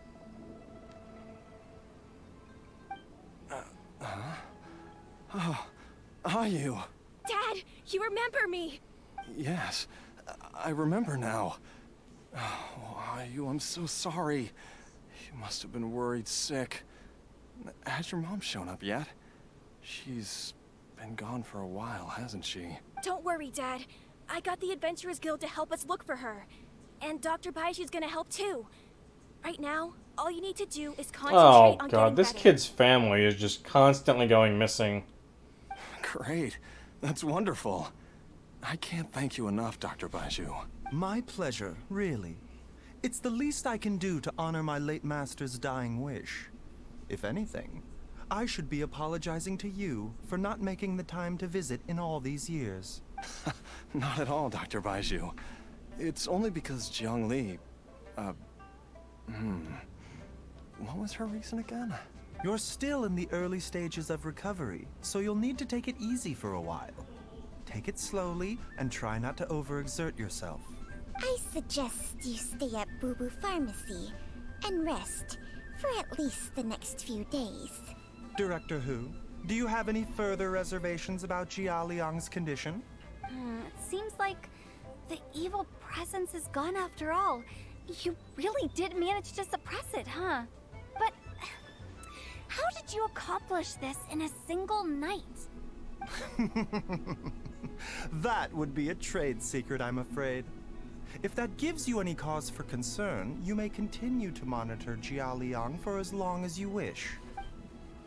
Though I regret to say that Boo Boo Pharmacy cannot offer to reimburse Wang Sheng Funeral Parlor for any revenue lost in the meantime. Oh, come on, Baiju. I'm not that unreasonable. That seems unfortunate. Yeah, I've been stuck indoors for too long.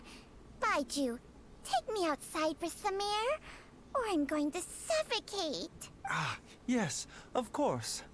Everyone, please excuse Qiangsheng and myself for a moment.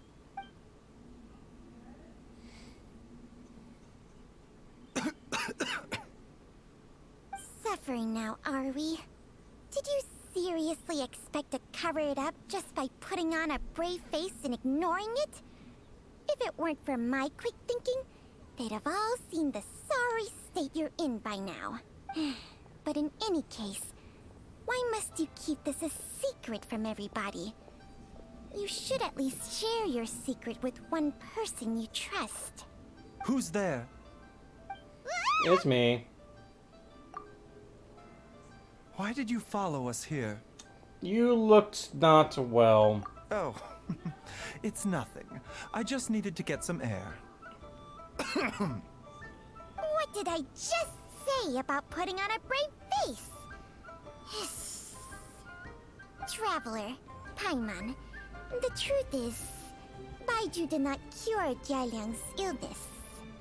Instead, he transferred some of his own life force to his patient to temporarily subdue the poison in his system. Life force? What the fuck are you doing, bro? You're not making a spirit bomb. You don't need to do that, my guy. Baiju, can you please explain all of this? My predecessors in medicine forged a contract with Changsheng. Every successor to this contract is able to use Changsheng's secret art to treat patients. I believe the irregularities with Jialiang's heart meridian were likely caused by a poison concocted using god remains as a key ingredient. The poison has not been purged from Jialiang's system. Rather, I infused him with some of my own life force, using Changsheng as the delivery medium.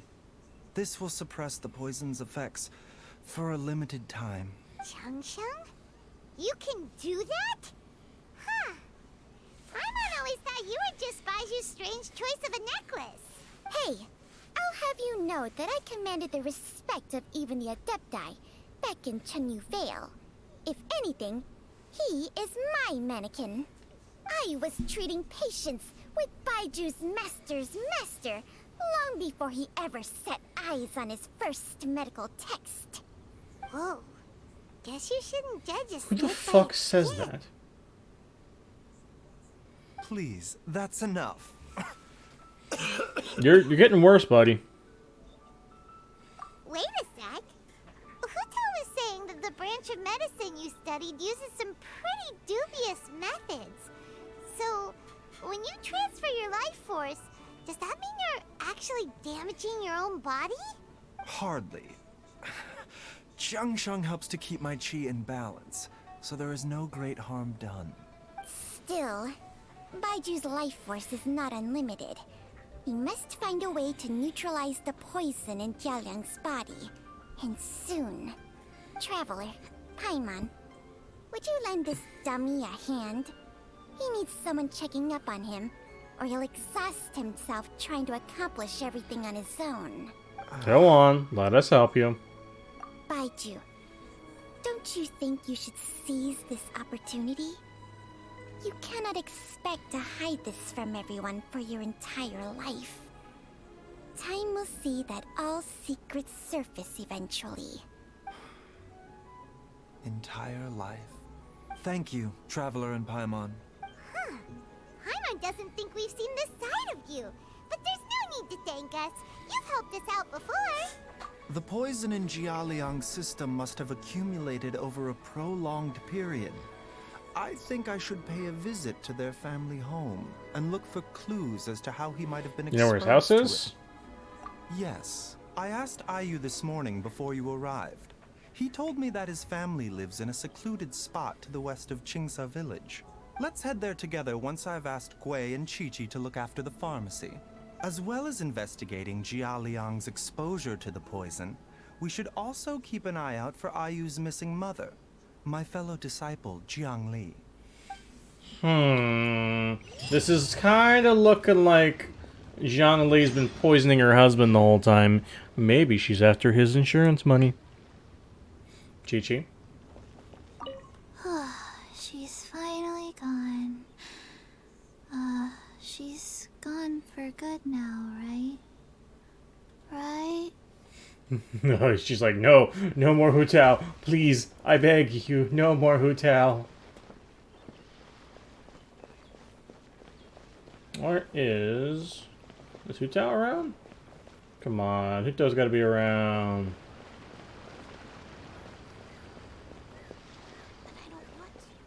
No, she's not gone. I knew she'd still be here. What's up? Fancy running into you guys at a place like this. What are you doing What here? are the chances? Nothing. I was just battling against some writer's block, so I took a stroll to see if I could get my muse back. Yep, it's working. Stealthy as a snake, she can hear them coming, plants a little bait, and they all Won't you come running. continued absence affect Wangshan funeral parlor's business? It's fine. I have someone taking care of the books while I'm gone. Well, hold up. Now that you mention it, I probably shouldn't stick around here too long. Yeah. I think Ayu's here. Your mother's been missing for days now. But here I am, sitting here and doing nothing. Don't think about that, Dad. Just concentrate on getting better. It's been years since we were last able to talk to each other like this. So it has. In the blink of an eye, you're already so grown up. Yeah, the mother's absolutely poisoning him. What is this? This brings me here. And then I can just fly over here.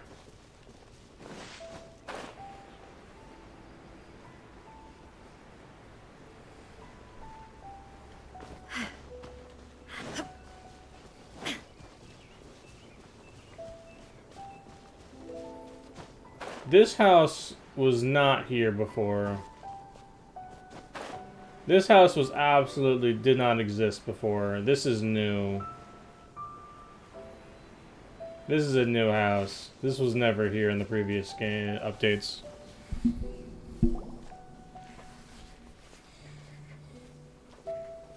Whoa! There's a house all the way out here? Huh. It's so well hidden, Paimon's Because it was never here, Paimon. Nor have I. And I've hosted clinics at Qingsa Village many times in the past.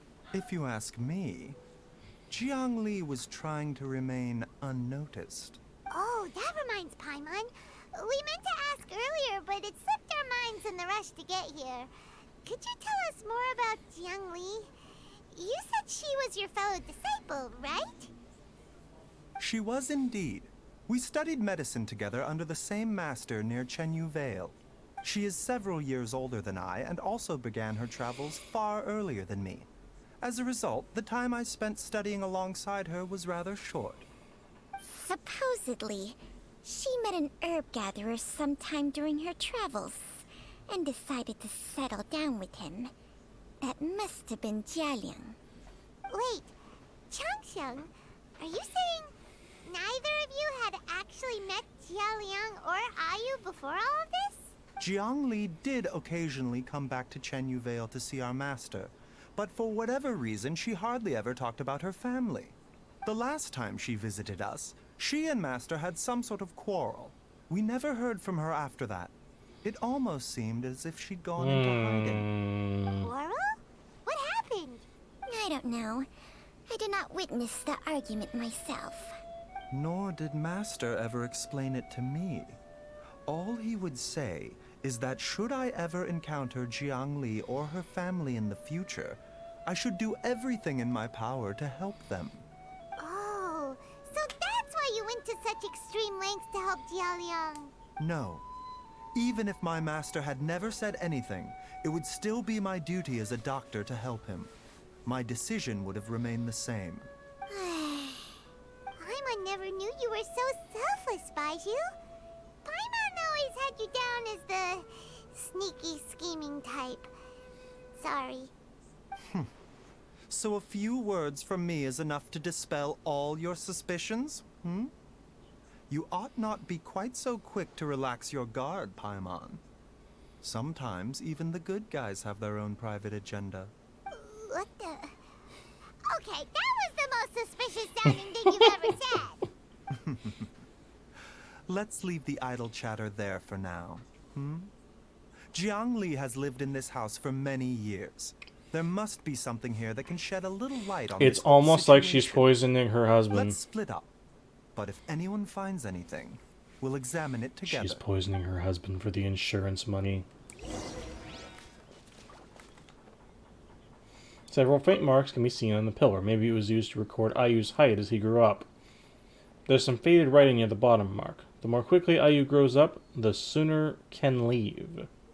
Judging by the number of marks on the pillar, the family has led a secluded existence here for many, many years.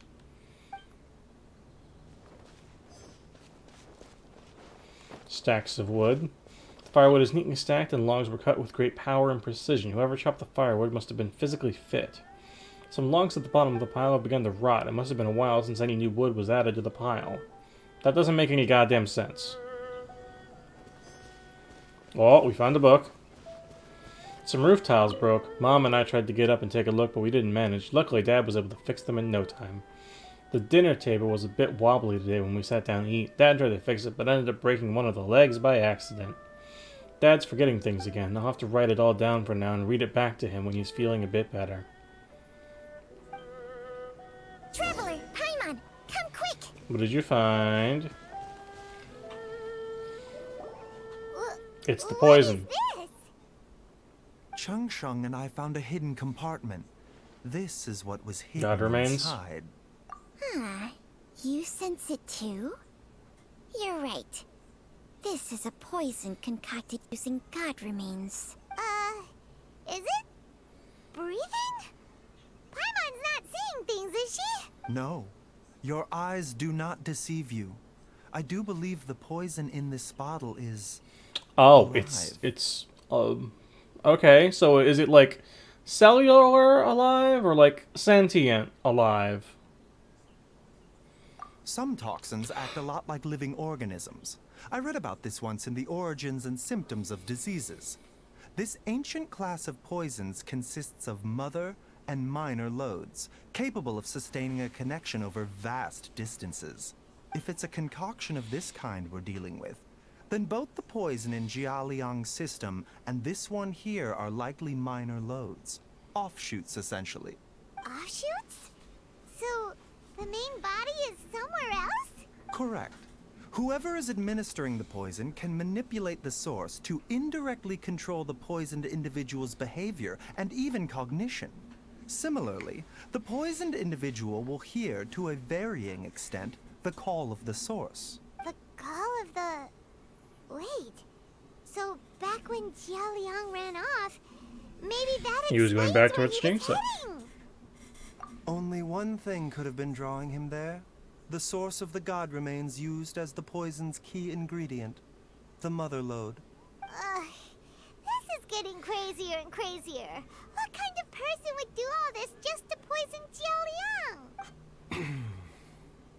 Hey, why is everyone Because that it's his quiet all of wife. a sudden? Since this poison was carefully hidden away in a secret compartment, the one who concocted it is likely a resident of the house. You mean Jialiang? Why No. would he poison himself? Think a little harder, Paimon. Someone else who lives here, and who might have expertise. Paimon, do we have to spell it out for you? Huh? So you're saying it was Jiang Li? Yes, Zhang Li poisoned him. But that doesn't make any sense either. Why would she poison her own husband? The insurance money, how many times do we have to go over this, Paimon? I agree. It makes little sense. Jiang Li does not strike me as the kind of person who would do such a thing. Look at the facts, though. How many people in the entirety of Liyue have the ability to concoct a poison from god remains? It's too early to draw any conclusions. We should question Jia Liang about it once he has made more progress in his recovery. You can't neutralize it yet. Oh, you do. Yes. According to the Origins and Symptoms of Diseases, the minor loads will disappear if the mother load is purged.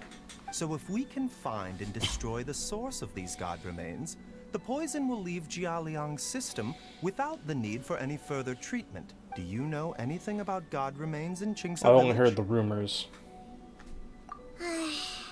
Even the history books have no record of this. The only ones who'll know anything are those old fogies who have been hanging around here since the beginning of time. Didn't you used to be on good terms with the Adepti, though? You sure they didn't tell you anything about this? Well, Changsheng's memories and powers are not what they were in her prime. These days, she has to enter a contract with a mortal and share their life force just to sustain her own life. I fear that such ancient events are long gone from her memory by now. So she's eroded. Enter a contract? Share life force? Sounds like some pretty spooky sorcery if you ask Paimon. No, she's just like a she's like a devil from Chainsaw Man. You gotta form a contract. Hey, plenty of people would jump at the chance to join forces with a powerful being like me. With my assistance in rebalancing your chi, not only can you extend your lifespan, but you will also be stronger, healthier, and able to eat whatever you like with no risk of upsetting Oh, no, your you've mentioned food. Paimon is all in. Stronger and healthier? Wow, that's amazing! Baiju, maybe when you retire, you can let Paimon sign a contract with Changsheng for a few days. Unfortunately, Changsheng's contract has strict requirements regarding the host's temperament. None of her hosts have ever been exempted from these rules. I fear that I will be unable to accommodate your wishes, Paimon. Temperament? Hey! What are you trying to say? Did you just subtly insult Yes. Paimon to her face? Baizu has a weak constitution. And didn't his master pass away at an early age? Ugh! Paimon's mad! You're getting ugly nicknames, both of you! Baiju, you're Mannequin Man! Changsheng, you're just a pain in the neck! This is exactly why your natural temperament makes you woefully unsuited to being my host. All right, everybody, calm down. Back to the matter at hand. Is there any way at all for us to seek counsel from the Adepti about this? With how antisocial they are, if it were up to them, they'd go their whole lives without showing their I do have faces someone to I the can common call. folk. What? Seems you're as well connected as they say, Traveler. We are truly fortunate to have you on our side. Oh. If you're talking about who Paimon thinks you're talking about, you better do the honors. Chow? You called? Gets Paimon every time. Are all Adepti in the habit of materializing out of thin air like this? Well, this is unexpected. Huh? It's you. Baiju of Bubu Pharmacy. I do believe I've had the pleasure before. The Lantern Rite, when we met briefly, I was unaware of your true identity. I must apologize for the discourtesy. Huh? You two already know each other? Our paths have crossed once before. I sense the presence of evil spirits. Is this why you called me? Let me explain. Black screen, white text. So someone has been concocting demonic poison. Too often, fervent desires drive mortals to abandon all regard for their own safety. Lamentable. I now know what you seek. It is true that a god's remains are buried beneath the foundations of Chinksa village. A vile monster known as the Ch once wrought havoc over this land, before it was subdued by Rex Lapis. The land was finally cleansed of poison when Rex Lapis used statues in his likeness to seal the serpent's remains. Chinksa village was founded some time after that. The seal is still mostly intact. If the Ch is the source, then it must be some of its blood leaking from deep underground. However, its aura is faint and barely detectable. You will need to investigate further to identify the location of the leak. I do not like to intervene against mortals unless absolutely necessary, but when demonic forces are involved, things can spiral out of control. If that happens, be sure to call my name again. Nothing. I do not wish to sway decisions that are mortals to make, but immortality may not be the blessing that you imagine it to be. I shall treasure your words of instruction, Master Adeptus. Farewell. What a strange Adeptus. Rather different from the way I remember them. Wait, but you just said you have a bad memory. Well, how are you saying you remember him? What? If the god remains are leaking from underground, Jiangli must be paying a visit to a subterranean cave on her herb-gathering trips. If we can find the cave... Master! Master! Uh-oh. There's a problem! Gwei? Did you Holy shit, good job, bro. What happened? Don't panic. Just catch your breath and tell me everything. It's Jiaoliang. He was fine one minute, and then he suddenly took a turn for the worse. Already? How? Based on past experience, he should have been fine for the next 3 days at least. It seems that my worst fears have been confirmed. Everyone, back to Boo Boo Pharmacy now. Run back to the pharmacy, no.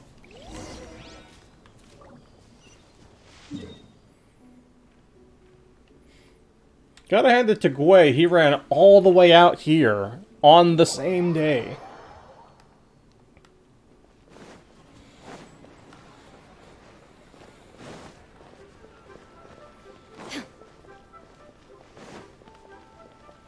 Uh-oh. Hu Tao's probably gonna want to kill him, too. Hu Tao, where you at? Hu Tao, oh, you still over here? Okay, cool.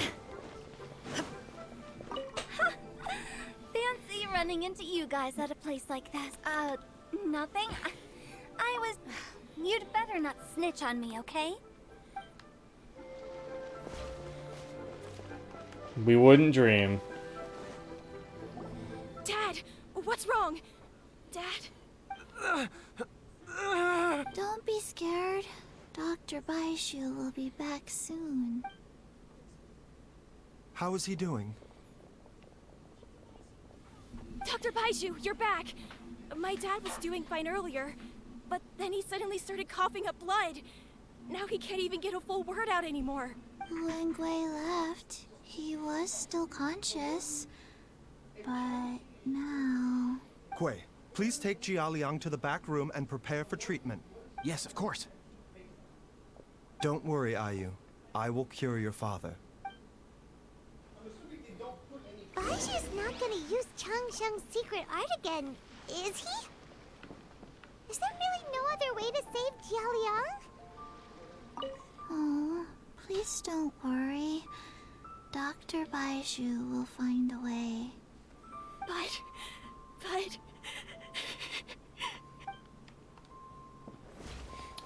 I guess he's training Gwei to be his, like, successor?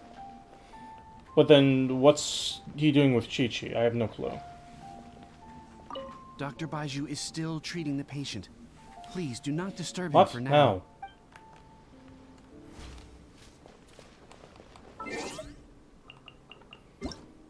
Use my life force. I got plenty. Alright, fine. We'll wait another day.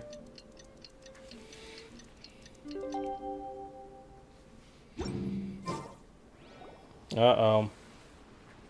How are you feeling, Dad? Are you still hurting anywhere? You're not gonna suddenly collapse again, are you? Much better, Ayu. I'm feeling much better. In fact, I can't explain it, but somehow I feel even better than usual.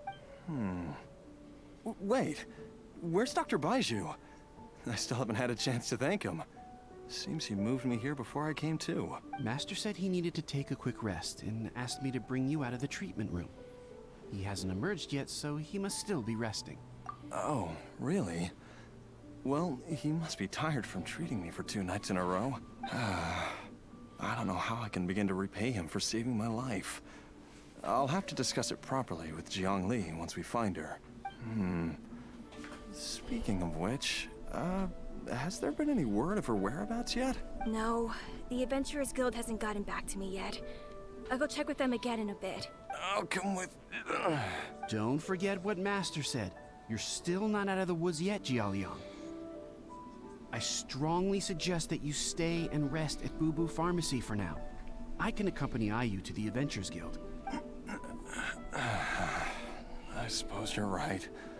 I'll have to rely on you this time. Though, on the bright side, this means I can thank Dr. Baiju in person once he's finished resting. Traveler, Baishu Baiju hasn't shown his face ever since he went in to treat Jialiang again. We're checking up on him. Huh? Hey, wait up! He's probably collapsed in a bed. Huh? You're finally awake? That was far too risky. Even with me here to help you balance your chi. There was no time. I had no other choice. In any case, it was not completely without benefit to myself. I managed to learn something. Jiang Li's design is quite brilliant. She makes numerous innovations that I can learn from. Alas, if only there wasn't a catch. So, how much longer do you think Baiju's gonna nap for? They've been outside waiting for you the whole time while you were asleep. Shall we at least go and show our faces?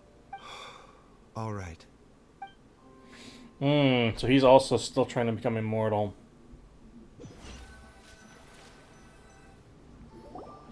Surely he hasn't.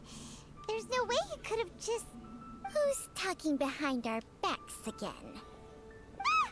Baiju! Changsheng! Of course. There's no need to be concerned. I merely had to transfer a rather large amount of life force on this occasion. But, with Changsheng's help, I will recover in time. Jialiang seemed fine yesterday.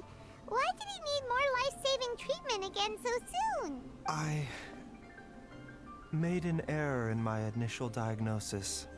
Jialiang is in fact suffering from more than one ailment. And as a result, his life force depleted at a greater rate than I had anticipated. What? You mean, even if you got all the poison out of him, he'd still be sick? Yes. But more pertinently, the poison in Jialiang's system is there precisely because it is being used to manage his underlying medical condition. Jialiang has a rare congenital heart condition, and ongoing treatment is essential to maintaining healthy functioning of his heart meridian. Left untreated, it puts the patient at risk of coughing up blood and fainting, and in the longer term, causes irreversible damage to the internal organs. Though it was created from god remains, this formula is not a poison in Jialiang's case. Rather, it's his medication.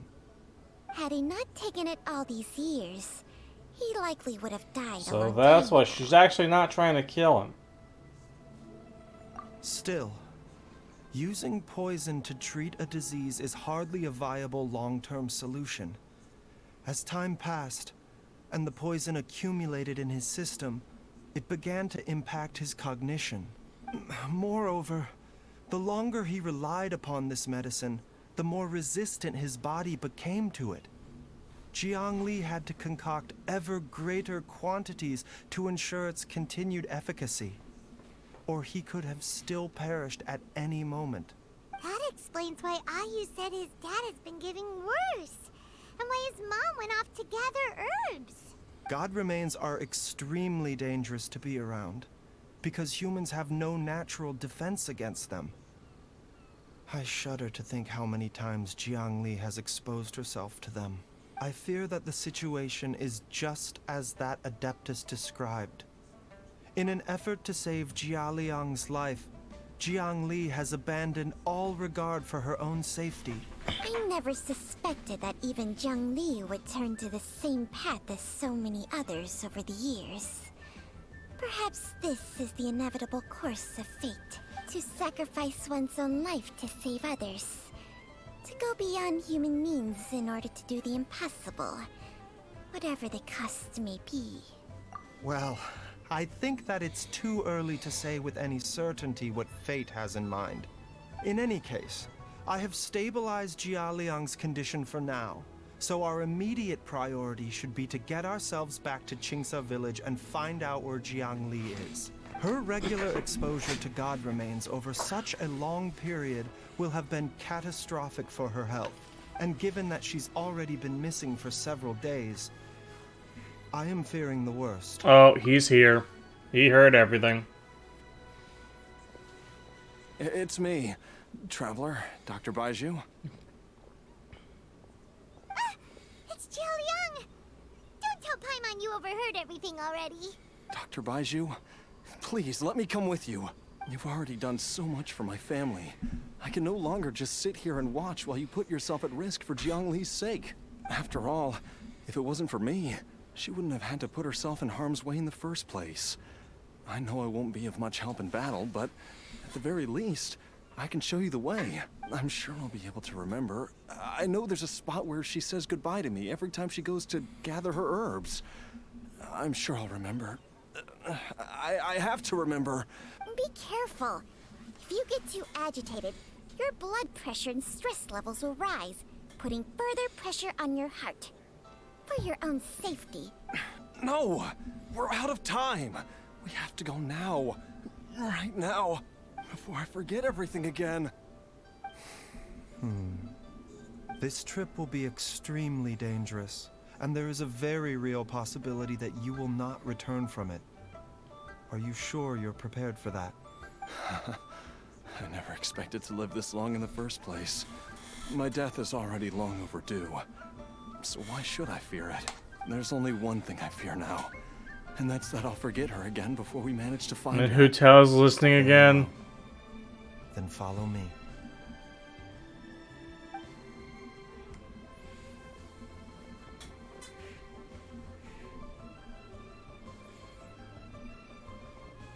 Chi-Chi? Dr. Baiju, are you heading out again? Yes. This could be a long one. Could you please prepare a dose of the usual formula? Please add an extra measure of mistgrass pollen, and 1 dose each of the ingredients from the 3rd and 5th compartments of my medicine cabinet. I hope it works. Dr. Baiju, do you mean... Hop to it now. And remember to be careful with the cauldron this time. You don't want to burn yourself again. Okay. Uh-oh. Something's happening. Everyone, please be careful. Who? Where you at, who? I saw you spying. No one else saw you spying, but I saw you spying.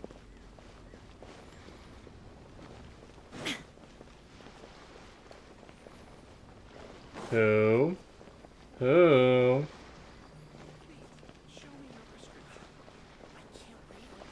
No, Hutel's story related. She's gonna show up in the story later.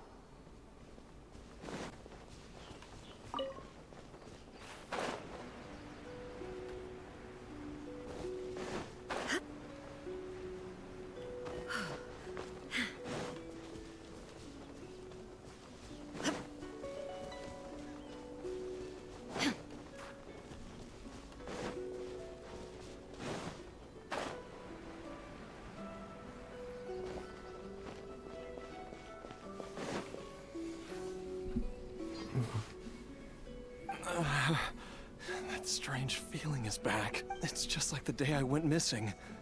It's as if something inside me is trying to guide me somewhere. The Mother Lode's influence is growing stronger. But is it because we're getting closer to the source? Or because the leakage of Che blood is growing more severe? Jialiang, can you sense which direction the source is in? I think it's... this way.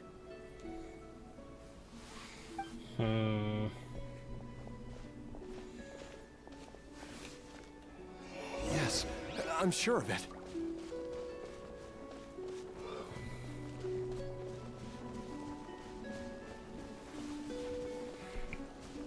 I feel a dull ache in my heart. This must be the way.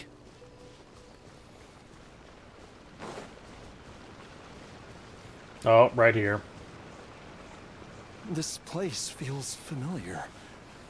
I think I've been here before. Uh-oh. There is an inauspicious presence here.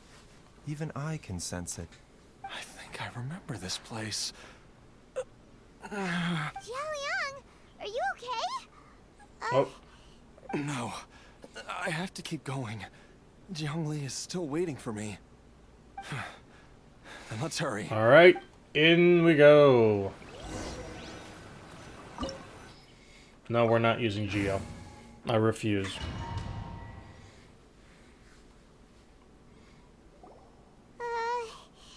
This place gives Paimon the creeps. Who knows what we're gonna find up ahead? The digging marks here appear immature and rather old. I suspect it is a thieves' tunnel. A thieves' tunnel? Paimon has heard rumors about treasure around these parts before. Maybe it was the treasure hoarders that dug this tunnel. Judging by the tools they left behind, it's certainly a possibility. But why did they abandon this place without even stopping to pack up their tools? I remember now. She took me here once and told me that she'd found a way to save me in this cave. But she said that the method would cause me to, curses. Why can't I remember what she said? Easy, Jialiang. Come on, let's keep going. Alright. In we go. Oh, we have Hillies.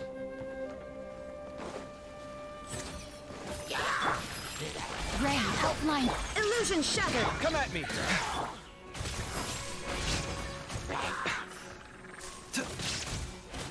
No, my sword.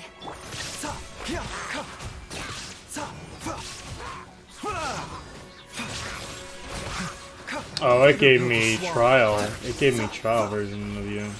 Because I have 2 charges to my skill. Whoa, there's a sensor here.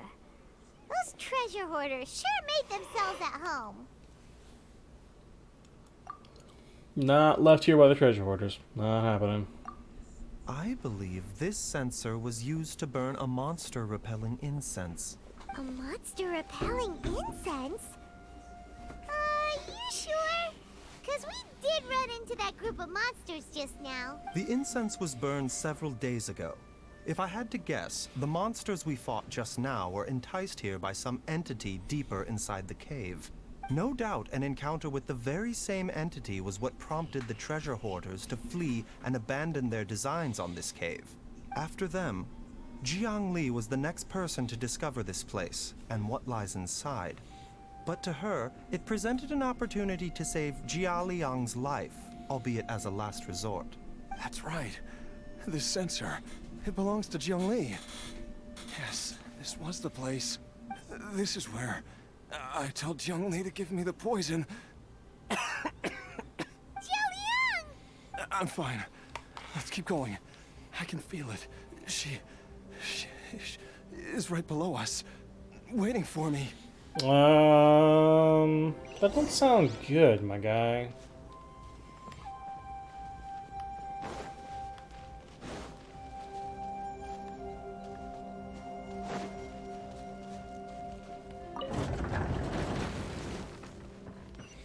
Oh, what do they use for you? You have unique weapon. Oh, of course you're on Noblesse, piece of shit.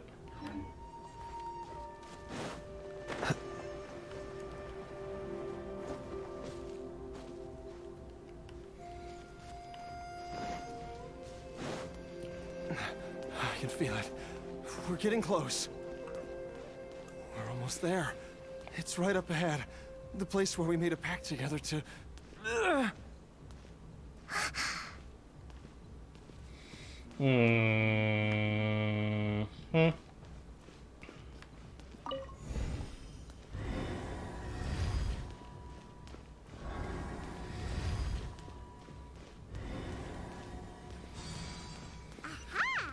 can keep going now.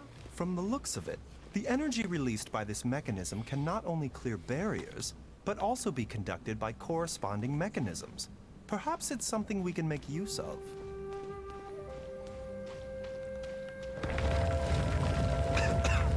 Hey, puzzle time.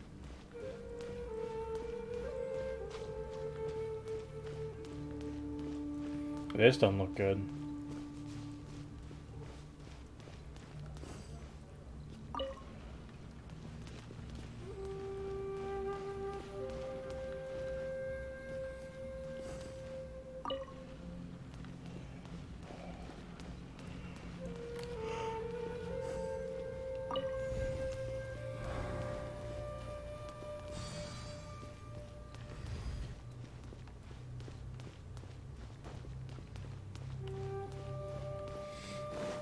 We got Hillies. Mind the side effect. There is no escape. Scanning.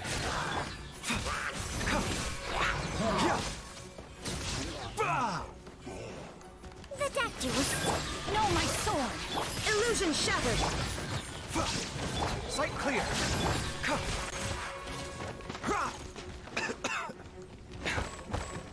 Mind the side effects.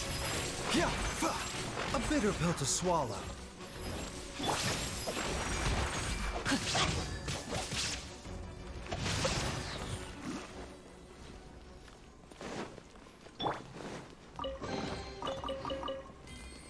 Cool.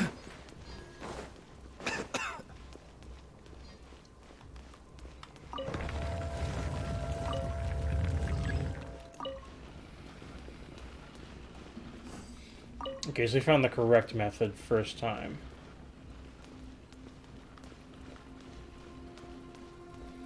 So I want you to go the other direction now.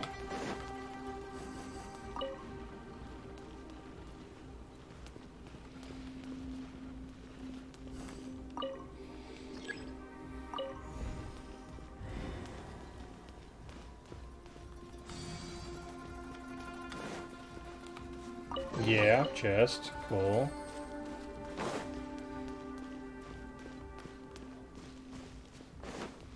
What's through here? Anything? Nope.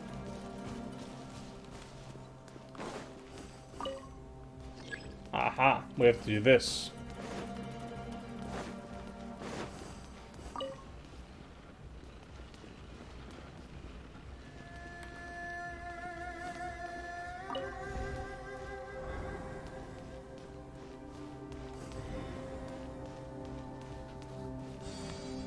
Here we go.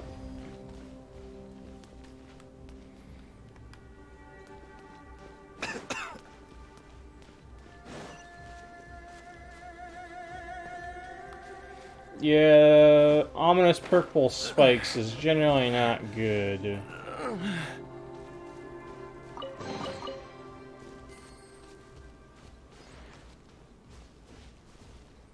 Ooh. That's kind of sick.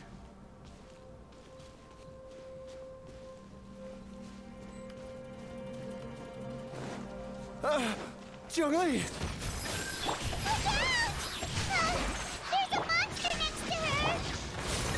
The god remains must have lured them here. Watch my back.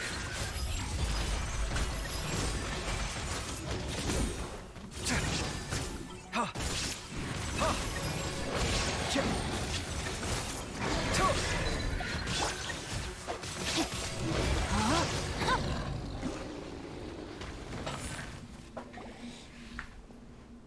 Uh-oh. Dr. Baiju, how serious is it? Is she... I can still feel a pulse, but her condition is quite grave. The god remains here are encroaching on her cognition, much as the poison in your system did to you. If we don't eliminate it soon, then even if we save her life, I fear that she may never wake up again. Then, what are we waiting for? Let's destroy But the if we remains do, Zhao Liang dies. It's not as simple as that. Don't you remember what Baiju said? The poison within Jialiang's body is inextricably linked to the god remains here. If the source is purged, the poison in his system will stop having any effect. And the poison within Jialiang's body is keeping his heart condition under control. So, he if dies. it stops working. Oh no. Are you saying? Indeed. If the god remains here are purged, then your life will come to an end. I wondered when this day might come. Wait!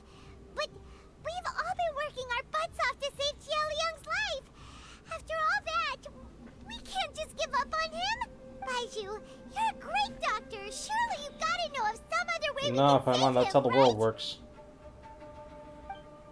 You could continue to take the poison, which would buy you some time. As for Jiang Li, maybe if we put our heads together, we can think of something? It appears to me that she was striving to concoct your medicine for you, right up until the moment when she lost consciousness. Maybe it's her greatest wish that you will continue to take it and live. Dr. Baiju, give it to me straight. How long does Jiang Li have? The god remains have reached her internal organs. Under ordinary circumstances, I would give her less than 3 days. But if I were to treat her using a You secret can't be art- thinking about that again. But what would be the point of that? Dr. Baiju, I'm all too aware of the dangers of God remains. You are not the first to mention it to me. If I continue to sustain my own life using this wretched substance, not only would Jiang Li have to keep risking her life to make my medicine for me, but I would have to live with the looming threat of these remains breaking out and wreaking havoc not just upon me, but my entire family. I know for a fact that I should have died over a decade ago. The fact that I've been around to see how you grow up is already a great blessing for me like this. Zhang Li had nothing to do with this. Zhang Li, however, did. If my choice can bring Jiang Li back, then even if I die, Jialiang. after cheating death for so long, it seems I've grown somewhat addicted to life. Traveler, Dr. Baiju, could I have another minute with my wife? I just want to have one final moment together. Just a moment. That's all. Of course. Thank you, everyone. And I'm sorry that I won't be able to repay your kindness in this life. Jialiang. Baiju, Changsheng. Is there really nothing else you can do? I am sure that over the years, Jiang Li will have tried all the conventional methods known to humankind.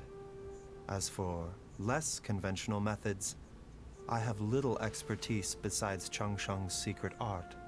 Mortals are fated to grow old and pass on when their natural lifespan runs out. If it were so easy to combat the natural processes of aging and death, Jiang Li would not have had to resort to unnatural methods. What a crazy situation! Jiang Li risked it all to save Jialiang's life, and now Jialiang has to sacrifice himself to save Jiang Li. What's the point There is no of point. it all? It's life, Paimon. Sometimes it just kind of happens like this. I've seen many final farewells in my time, but I can never get used to it. In the human realm, all things must come to an end. Is it not a fitting end to die for a worthy cause? At least, that's what generations of masters before you have always believed. The path they chose was indeed a heroic one. But when I think of those who would willingly sacrifice themselves for others, I cannot help but think that theirs are the lives least deserving of death. When all this began, we agreed that once Ayu was old enough to help you gather herbs, it would be time for me to go. If you could only see him now. He took me all the way to Liyue Harbor to see the doctor. And he even got the Adventurer's Guild to search for you. So, I know that you'll both be okay without me.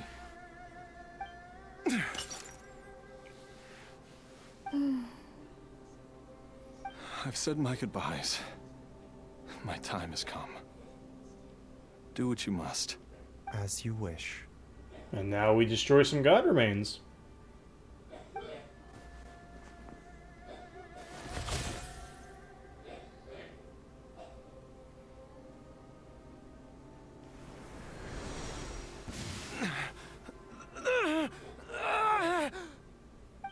It will eat away at both your cognition and your memories. In the end, you'll become little more than a shadow of your true self. I'll take it. At the very least, it will allow me to stay with you and watch how you grow up.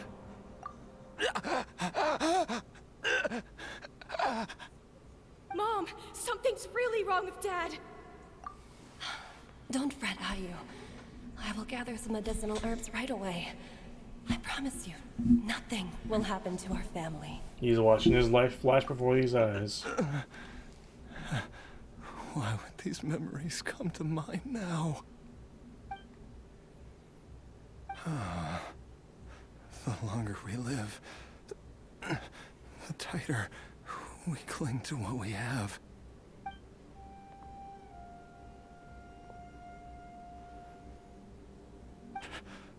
Oh, how I would love to hear your voice one last time. Unfortunate.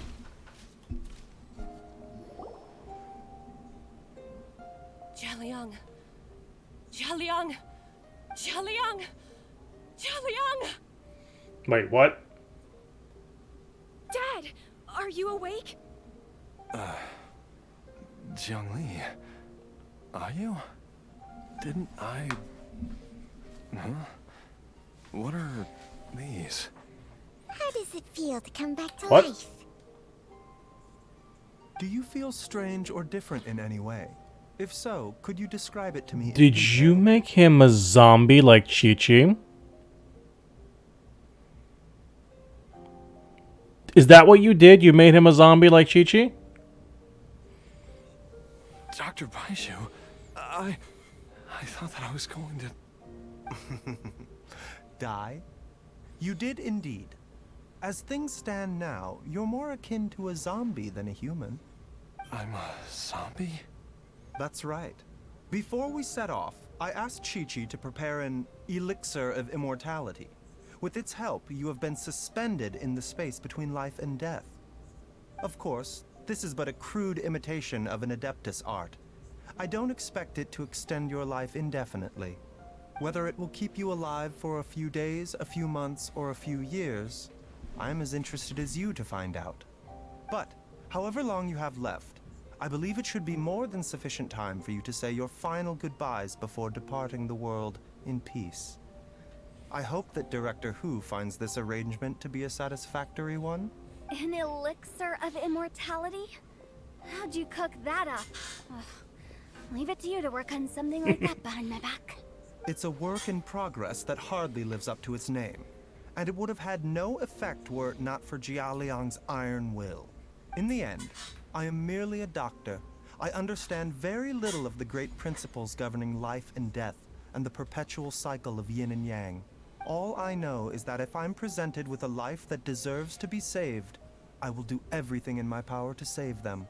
And even this would have counted for nothing without Director Hu's assistance.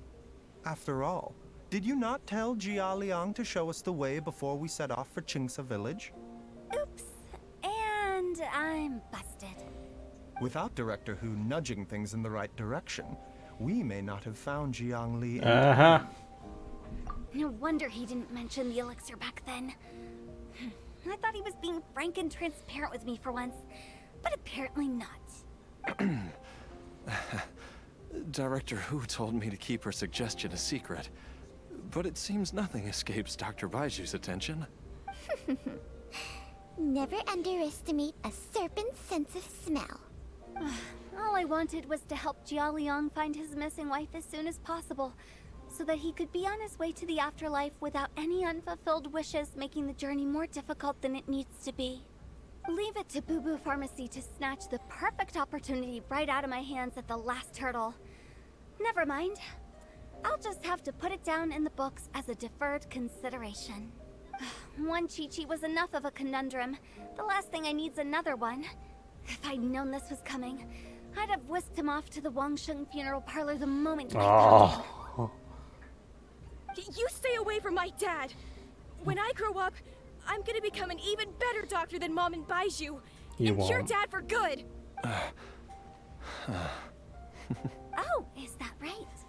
Well, you wouldn't be the first person who's tried to put Wangsheng Funeral Parlor out of business. If you're serious about it, you'll have your work cut out for you. Traveler, Paimon, I'll catch you all another time. Is she finally Yes, gone? she's gone. All's well that ends well. If you ask Paimon, we should probably do something to celebrate this hard-earned family reunion. That means food. At times like this, a grand celebratory feast is in order. It feels like it was a whole lifetime ago when I last talked with Zhongli and Ayu around the dinner table. Alright, time for me to whip out my cooking skills. Let's go. I'll make a mean cup of ramen, I tell you what, boy. Alright, first things first, off to the market for some fresh ingredients. Let's go! Oh, wait up! I'll come too! Baiju, thank you so much for everything you've done for us. Don't mention it, Jiangli. I was just doing my duty. Just your duty, huh? Baiju, Changshang, would you mind if we took this conversation outside? Mm-mm. Oh, and we're gonna be Baiju for a little bit. What's up?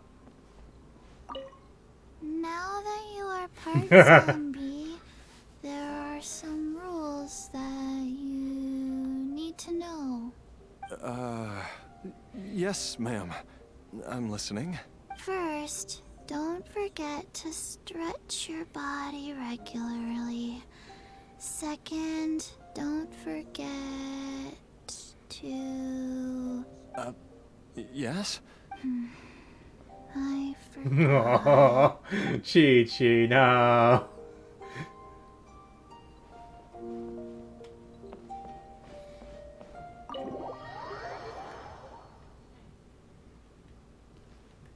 Sue's still around? Can I just leave?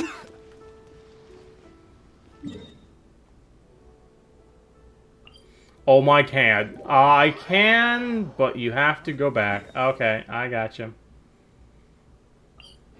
Okay, okay. It immediately takes you away. When I'm under the sun for too long.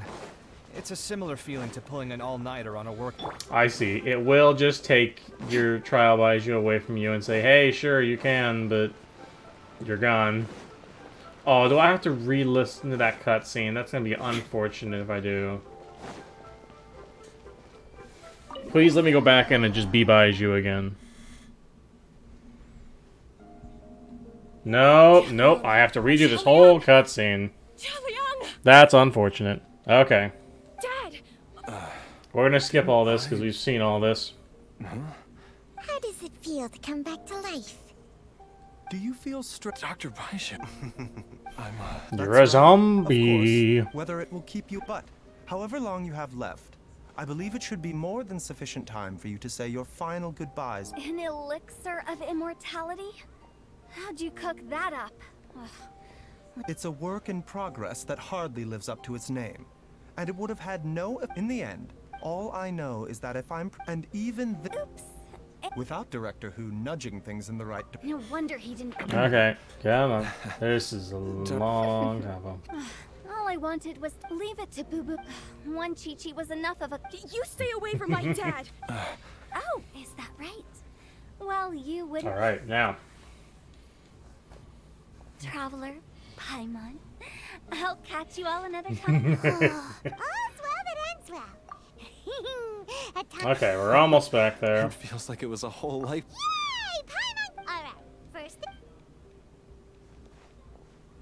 Oh, wait up! I'll come too! Okay, now we'll do this. Just your duty, huh?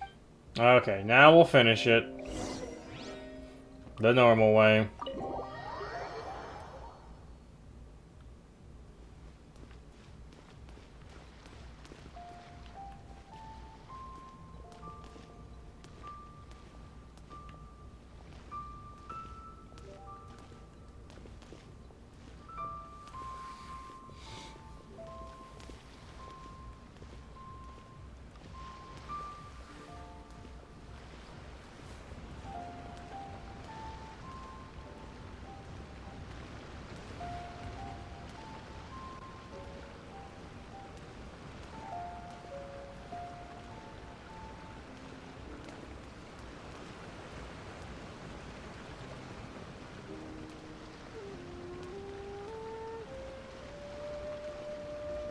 They almost got steps right. I've taken a look at your elixir of immortality. It's not altogether dissimilar from the poison I concocted in terms of the way it functions. I have to say, Jiangli, it was a stroke of genius to use poison to maintain life. I hope you're not too upset at me for copying your methods. No, not at all. With your intellect, even if you'd never seen my poison, I believe you would have eventually arrived at the same approach. But I'm still impressed by how quickly you managed to gain such a thorough understanding of it. Jialiang's still only been in your care for a few days. Not just that, you even managed to improve upon the original formula. That cannot be explained by intellect alone. Baiju, be honest with me. Did you try out some of the poison on yourself? Oh God, no. Did he? Huh. Told you the truth would surface sooner or later. Life force isn't the only thing that Changsheng's contract lets you transfer between bodies, is it? Nothing gets past you, Jiangli. You are correct. Besides life force, Changsheng's secret art also allows for the transfer of toxins and diseases. When I treated Jia Liang for the second time, I transferred some of the poison from his body into my own. Not only did this allow me to alleviate the burden on him, but it also gave me an opportunity to study its properties.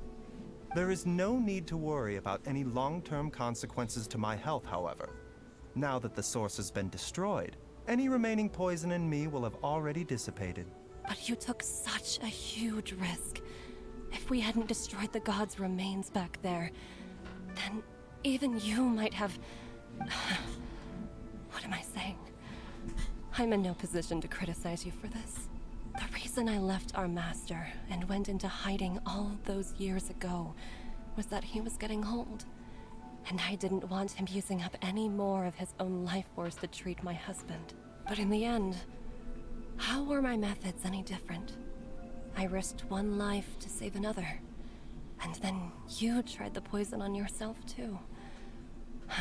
It looks like both of us have ended up going the same way as our master before us. Are all disciples of Chenyu Vale destined to turn out this way? To live a short life, haven't given away our own for the sake of others? To fight relentlessly against the natural course of life and death, whatever the cost? Maybe our fate is sealed the moment we decide to study medicine. We are doctors, Jiangli. We ought never say that anyone's fate is sealed. Baiju, I can tell that, over the years, you've used the contract with Changsheng to transfer many diseases and toxins to yourself.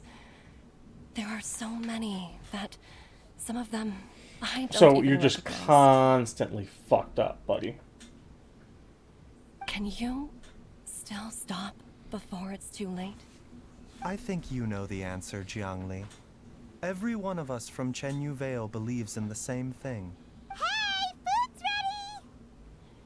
Mom, come and join us.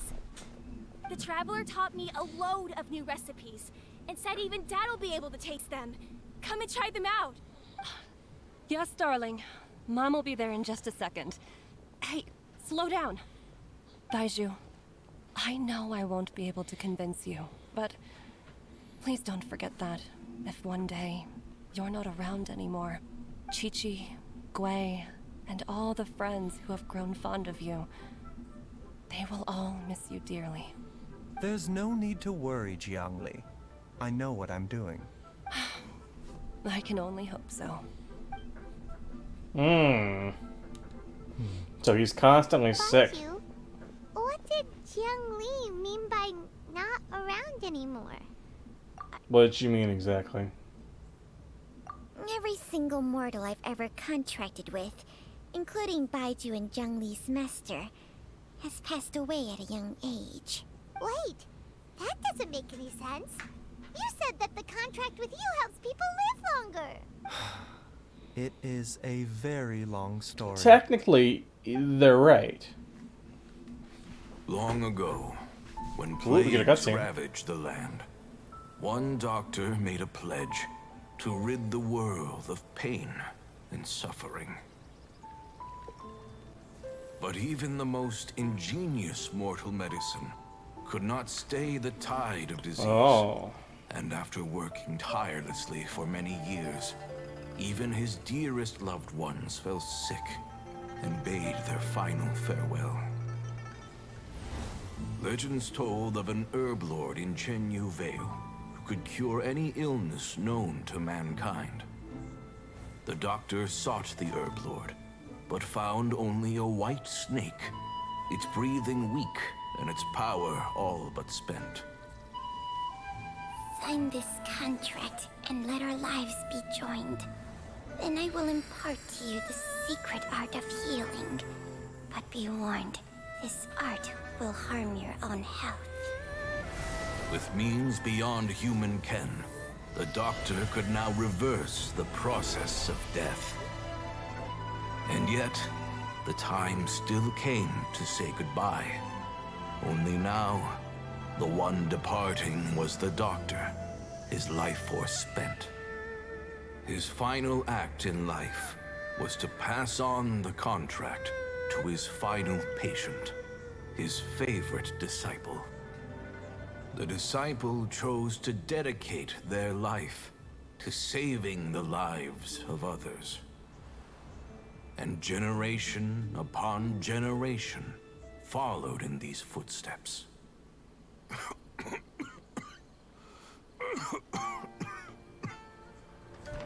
Since I inherited this contract, I've always respected the path taken by my predecessors, and followed it myself unquestioningly.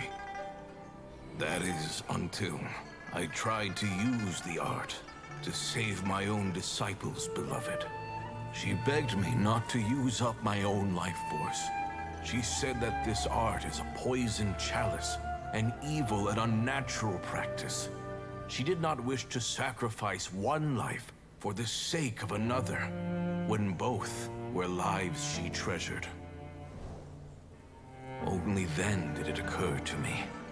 Did I not suffer when my master passed away, just as patients' families do at their loved one's deathbed? Are not the lives cut short by this contract just as worthy of saving as any patients? What is this contract to us? Medicine or poison? Alas, I no longer have enough time left to find the answer.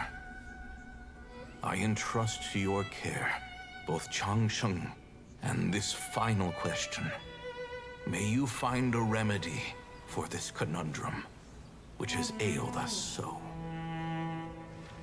Time and again, no matter how much I try to warn them or balance their chi, I can never save them. And you? What's your answer? If I abandoned the contract and left you without a host, what would happen? I suppose I'd spend my final moments taking a nice nap on Mount Yaojun. Then I'd be reunited with my old friends and your predecessors. Then it's decided. If there's a life in front of me that deserves to be saved, why shouldn't I do everything within my power to save it? Once again, it's the same answer. So be it. Close your eyes. Who knows how many more people will take on this contract? None. This contract will end with me. My contract has strict requirements on the host's natural temperament. All my hosts have been most pure of heart. But when one with an altruistic nature gains access to this art, they are more seduced than the average person by the miracle of overturning the laws of life and death. Though they know better than anyone else the fate that awaits them, when faced with the sorrows of humanity and the pain of losing their nearest and dearest, they cannot help but reach beyond. That's why he human took in needs. Chi-Chi, because she's like almost immortal, because she died and came back, and so he wants to research her to see if he can make himself immortal so he can just keep using Chang-Chang forever. They are like moths that throw themselves into the flame, seeking a glimmer of hope in a dark world filled with pain and suffering. So, Baiju, does that mean... I suppose that would make me a moth that yearns for the light, but doesn't want to be burned to a crisp. Chang-Sheng's art can transfer pain and suffering between people, but it cannot reduce the total amount of pain in the world. It's just like we witnessed. Either Jia Liang feared for Jiang Li's life, or Jiang Li grieved over Jia Liang's sacrifice. I have nothing but the utmost respect for my predecessors, who sacrificed their lives for their principles. But I do not wish to join their ranks, nor do I wish to pass on this contract to anyone else in the future. Huh? But didn't you already transfer a ton of diseases onto yourself? What makes a poison poison? And what makes a disease The fact that they hurt you. When it comes down to it, are not both mechanisms that affect the operations of the human Sure, body? I guess. If disease is defined as deviation from normal functioning, then who knows? Perhaps the true elixir of immortality could in fact be a kind of poison. Many may view the notion of searching for immortality in poisons and illnesses as a flagrant violation of the natural order. But to me, it is no different from the way our ancestors tested the medicinal qualities of herbs by sampling each and every one. I don't want those who come after me to lose their lives to this contract. Nor do I wish for Changsheng to perish from losing her host. This leaves only one solution. You have to become immortal, doesn't it? Precisely. I will be Changsheng's final host, and the tradition of passing down the contract will end with me. Even the gods of old struggle to achieve true immortality.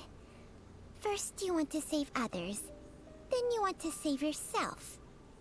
Now you even want to save me. You're getting greedy, Baiju. But isn't wanting to have it all what makes us human? For a selfish moth like me, who's afraid of the flame yet yearns for the light, the only path forward is up towards the moon. For once, Paimon just does not Okay, know what so to if we say. find the Fountain of Youth, we bring it to Baiju. Dr. Baiju, Traveler, what are you still chatting about? The food's about to get cold. We also have Oh, they brought back coconut milk. for Changsheng and Paimon. Okay, fine. Let's go grab some food. Paimon has a bunch of burning questions, but they can wait till after we Leave some food.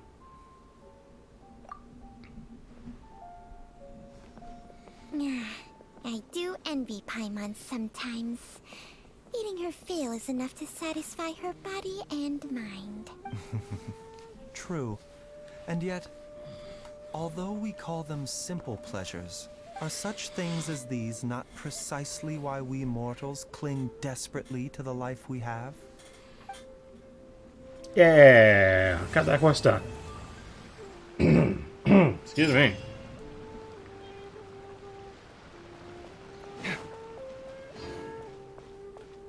Anything afterwards that you could see? Let's find out. No one around the building. Can I go back in here? I can. Anyone in here? No.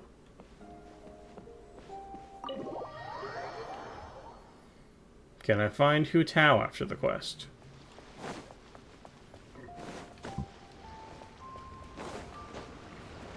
Let's see if we can go find her at the funeral parlor.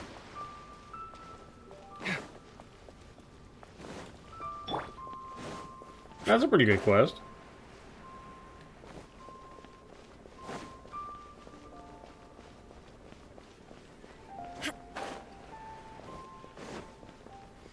I'm not sure if I like that one or the Yoimiya one more. Probably the Yoimiya one, honestly. And nope, no Hu Tao. Sad.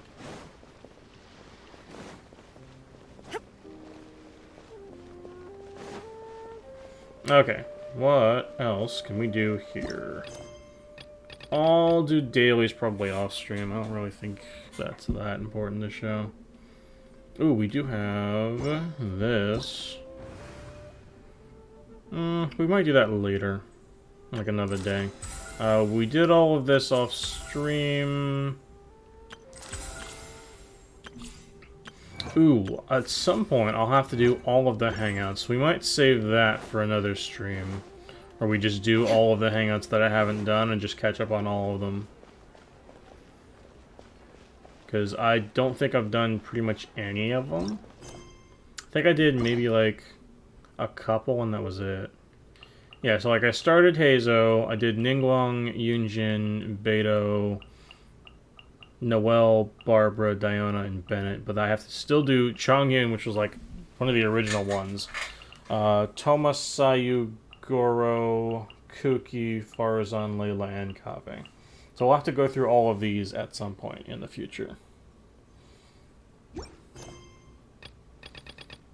First things first, I'm gonna spend my Risen real quick. Which means we're gonna show off our teapot a little bit.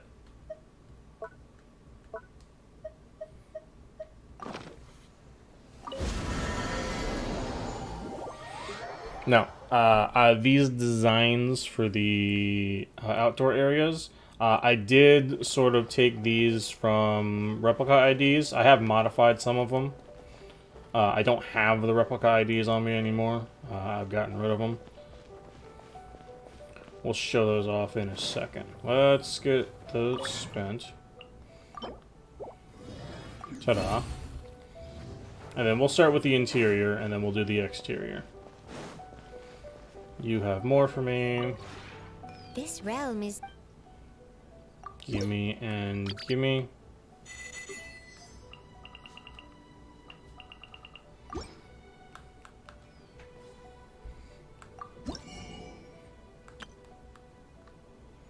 Let's max out on you. Okay, now the indoors has been entirely my own design. I didn't use any replica IDs for any of the indoors areas.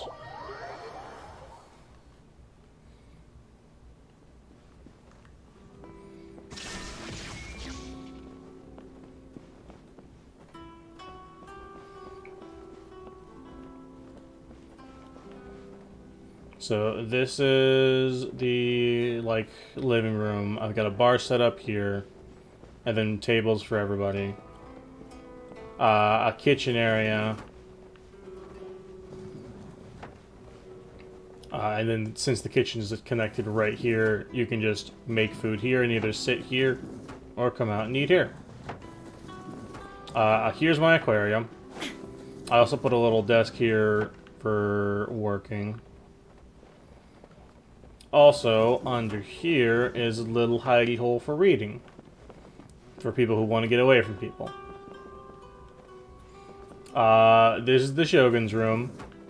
Right now it's Kave because I'm farming friendship for people. But once I'm done farming friendship for everybody, once I'm finally caught up for the characters I care about, it'll be Shogun's room. Upstairs hallway is not too big of a deal. There's like not enough room, but there's like so much room in here to place stuff. Like I could fit probably more characters up here if I wanted to. This room is used as like a theater room, right? Kind of like a come up here, do like whatever. like karaoke or like performances or whatever. And then this is the master bedroom.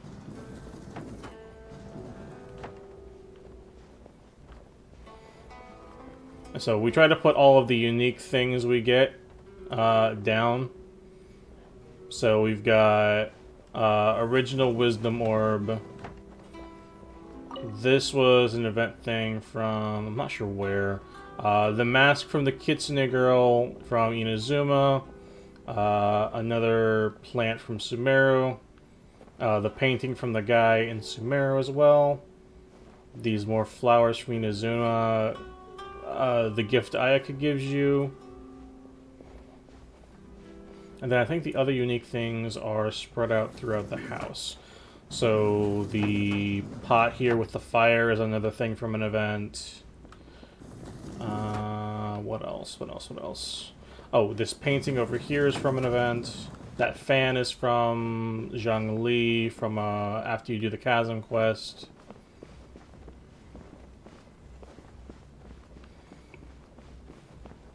I think that's it. Oh, Puppy from the event. Diluc's mixer from the event. Cyno's pack from the event, and then the gold flower from the quest line in the desert. And then the copy of the Zubair Theater from Nilu's quest. I think that's it for all the unique stuff. I'm pretty sure that's it. Yeah, that's all the unique stuff. Let's talk to everybody that has something new to say. Also, is Kiroa in here? I don't remember.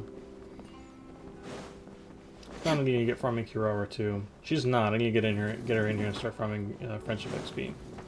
So...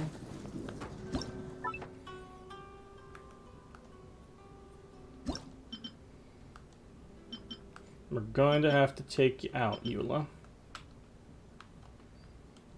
Bye. Eula gets replaced by Kirara.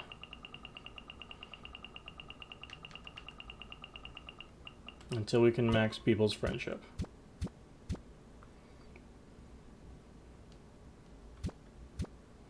Now what else is new that we got? We know we got an R&R carving. Yep, R&R carving, and then some things for card games. How big is this R&R carving? Yeah, it's pretty little. That's cute. Ooh, ooh, ooh, ooh. I'm very tempted to put it like here, actually. Let us turn off snap to furniture, and then place it again. Nope, place it. Place, there you go. And we'll place it in between this, right here.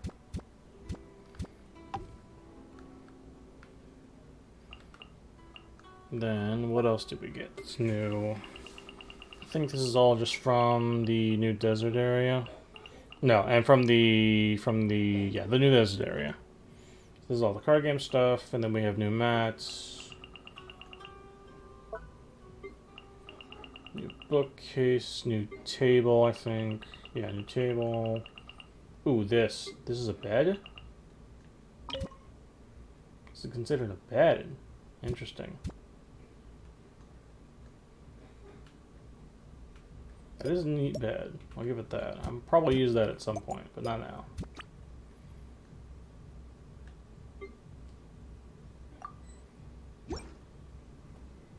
Okay, so we'll talk to Baiju.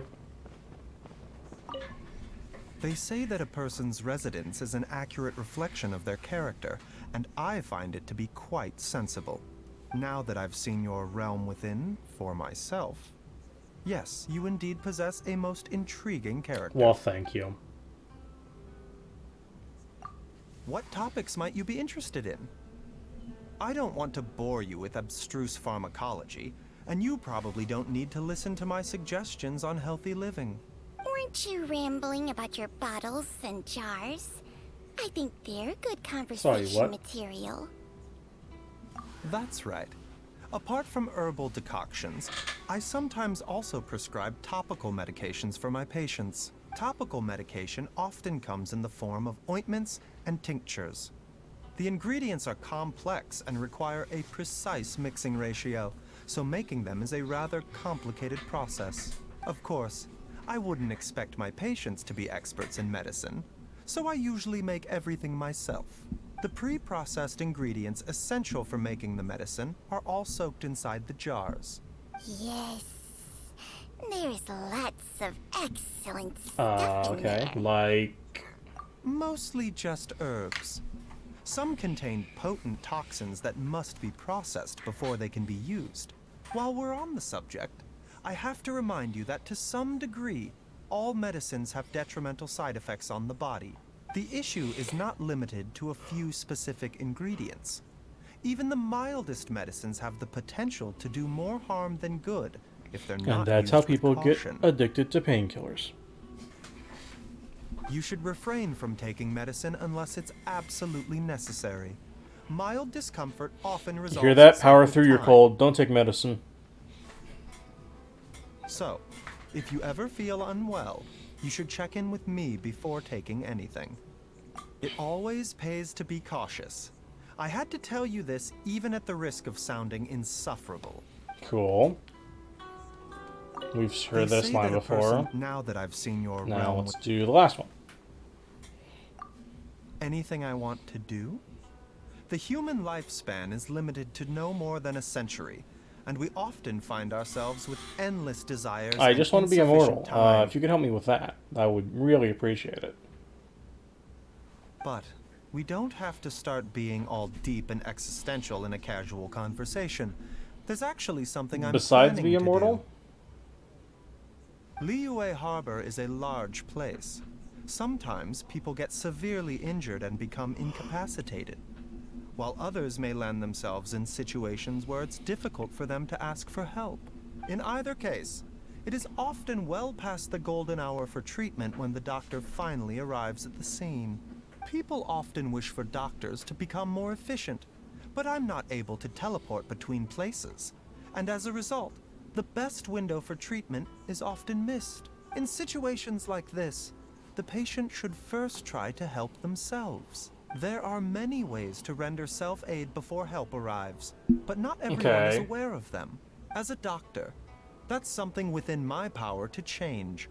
I'm thinking of coming up with some ways to teach people basic first Okay, aid. now that makes sense. Do people not have basic first aid knowledge in this universe? You'd think that'd be sort of important. So we have this thing, they're called like first aid stations. You just, you put everything in there that people might need in an emergency. And then if somebody nearby like collapses, you open it and you just use whatever they need. Being a doctor comes with great responsibility, so I'm just trying to do my duty. Having someone to listen to me while I think aloud at length is already a great help.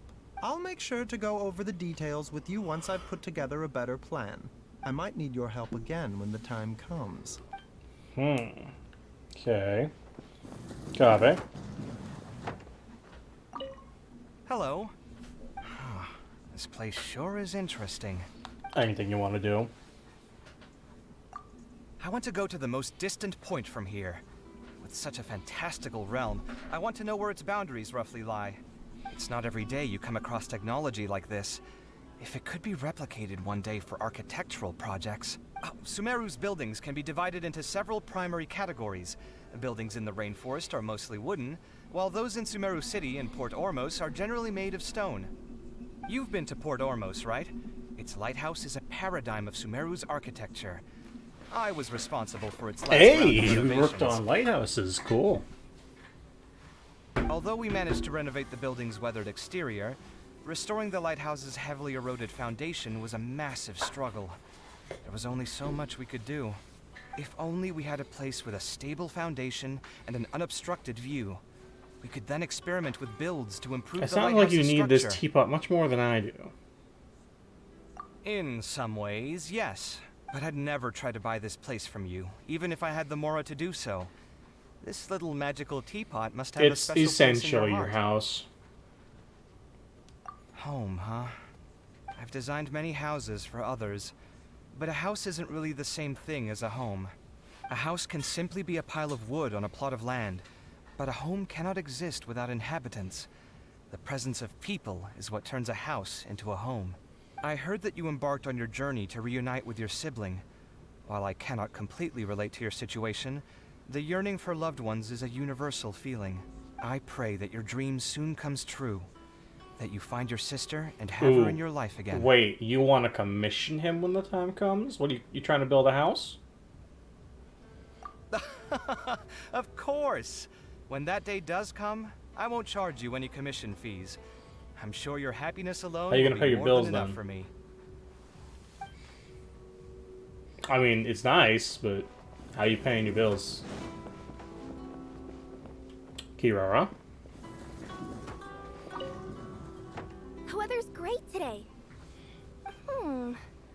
Although, now I think about it, the weather here is the same every day. You like it here? Oh, is this like a user feedback form? Time to get serious then. First, 5 stars for the environment. The view here is beyond breathtaking. I'm talking a once-in-a-lifetime kind of experience.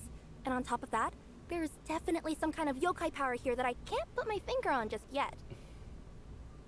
Second, Oh god, she's giving us Yelp ratings, oh no. great night's sleep in my box. Oh my god, she sleeps in her box. Oh no. There's been no noise, no bright lights, no nothing. I couldn't have asked for anything more. And finally, another 5 stars for service. There's really nothing for me to nitpick in this category. You deserve all the praise. Anything else you'd like to add? Huh? Did I miss one? Oh, wait, I get it. This is the open-ended question where I can mention anything that hasn't already been covered. Oh, right. Let me think. I've taken quite an interest in that huge emerald finch. She looks chubby and fluffy and seems to be going through life without a You are care in the not world. allowed to eat her. Oh, of course not. I would never do that. A little curiosity never hurt anyone, right? I just want to know where she comes from, what she does or thinks about. Who knows? We may just end up becoming friends. If you get a chance, please introduce me to her. You're not allowed to eat her. No. Bad Kirara. Hello, traveler.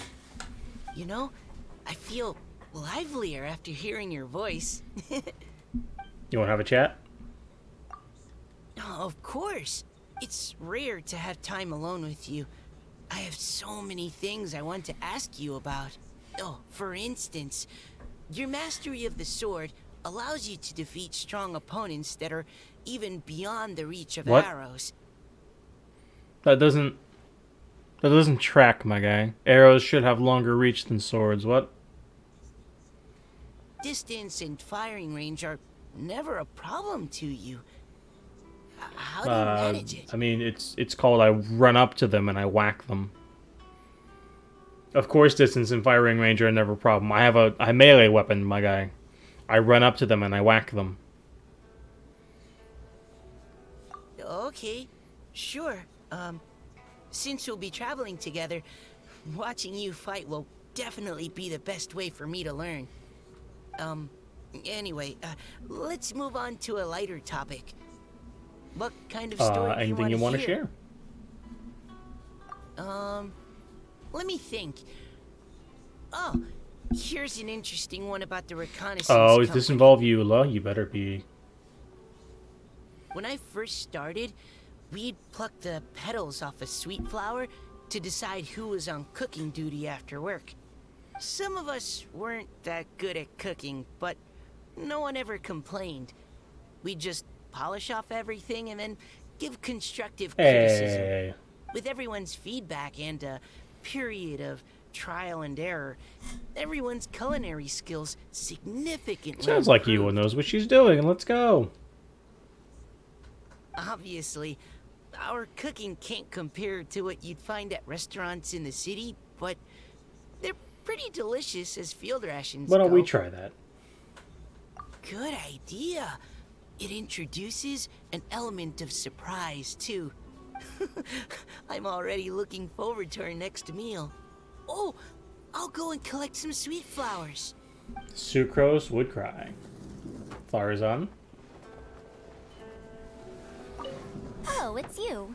Have you encountered some troubles with your studies? Don't be afraid to tell Madame Farzan. I'll give you all the help you need. Of course, if you are in need of some life advice, feel free to consult with me as well.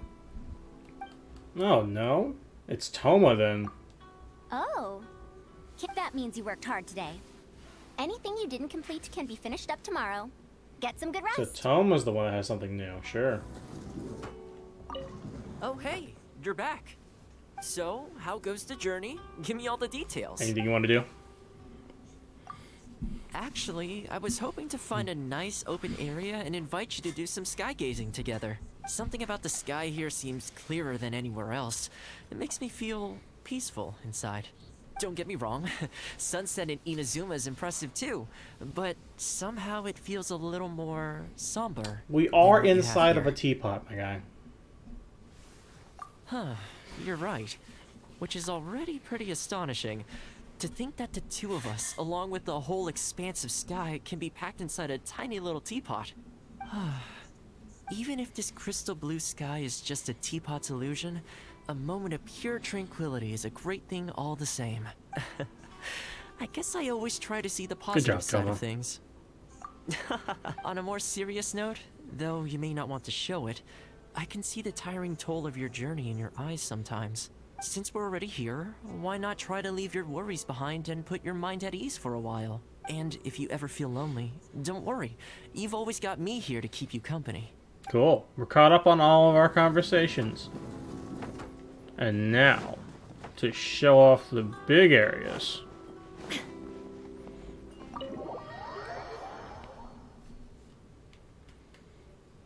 So, we're just going to go to this mode. So, this is the beach area for Inazuma. We've made it like a resort kind of thing, with this being the main house.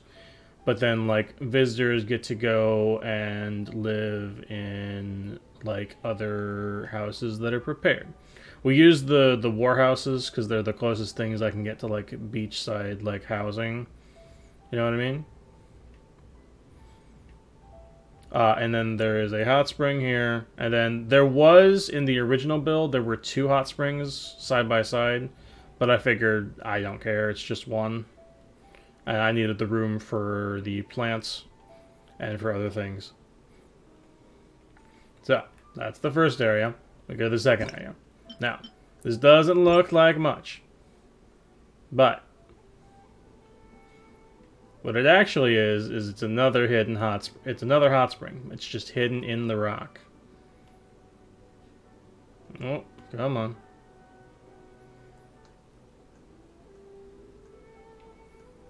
There we go. Got a full-on hot spring hidden inside the rocks. And then this is like the place that you stay at while you're visiting the hot spring. And if you come around the back, there's a little garden as well. And this has more unique stuff. So we've got the Raiden Shogun doll from the one event in Inazuma. We've got Albedo's painting of Paimon. We've got another doll from that same event with the Raiden Shogun doll. And then we've got this little beetle thing. I believe that's from Heizo's event. And next, we go here. Now this is our shrine area. So one thing you'll notice is that I like to grab builds from people that use the entirety of the space. There'll be people who have like teapot builds that only use like a small space, but it's like everything is really dense and packed into it. I really don't like those. Not to say that they aren't impressive or anything, it's just I feel like you're given this wide, large space. Why not utilize it? You know? So, all the builds that I grab are things that utilize the space as much as I can. because I feel like there's no reason not to. So we actually managed to place every shrine building we can down here in the build. We even have the one event one that has the kitties right here.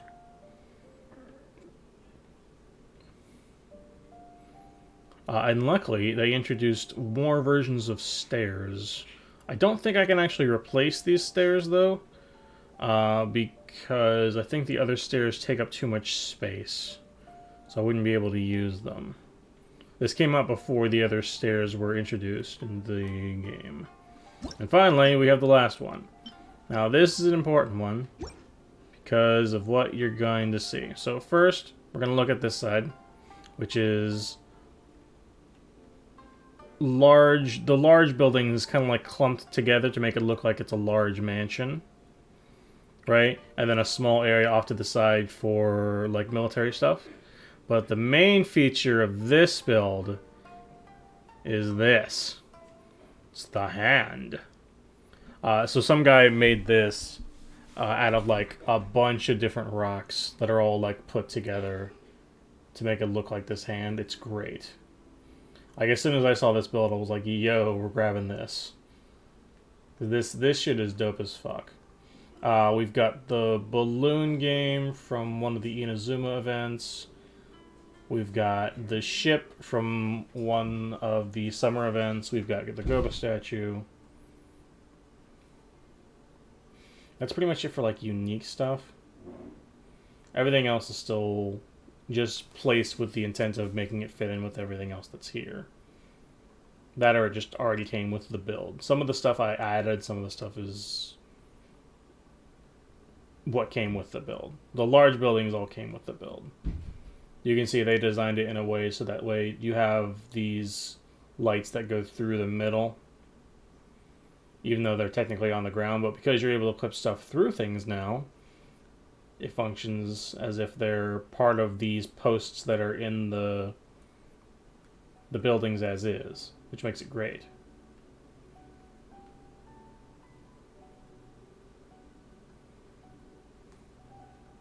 Anyway, we'll leave this one because I also want to show you what I've been working on for my Sumeru one. Because at some point, the plan was to make a cool-looking Sumeru one and then move to that one. But I just found better builds for this version than I found for the Sumeru ones. So we're going to go and switch to the Sumeru one real quick so I can show you where we started with this. We'll start with the inside of this as well. Now you gotta keep in mind, these interior builds are all like my design, and I need to work on them because they're not exactly what I like. So I used the main room in this as like another kind of like theater area, including the bar with seating for everybody. And then this is like the whole like bar area. And also this place here, so it's like a check-in for like a diner or something, you know? Over here is the Shogun's room. We've made the Shogun have a slightly bigger room, which makes more sense because the Shogun's room was meant to be kind of like a people sit on each side and then they like practice dueling in the middle of it, right? So it makes sense for the room to be larger. The back room is like, think of it as like the rest area for performers that are going to be on the stage, right? So there's like small kitchens here for them to cook food while they're waiting. And then rest areas for them to sit, relax, and read or whatever. Over here is the library. So we put in all the bookshelves, along with places for everyone to sit and read if they want to come.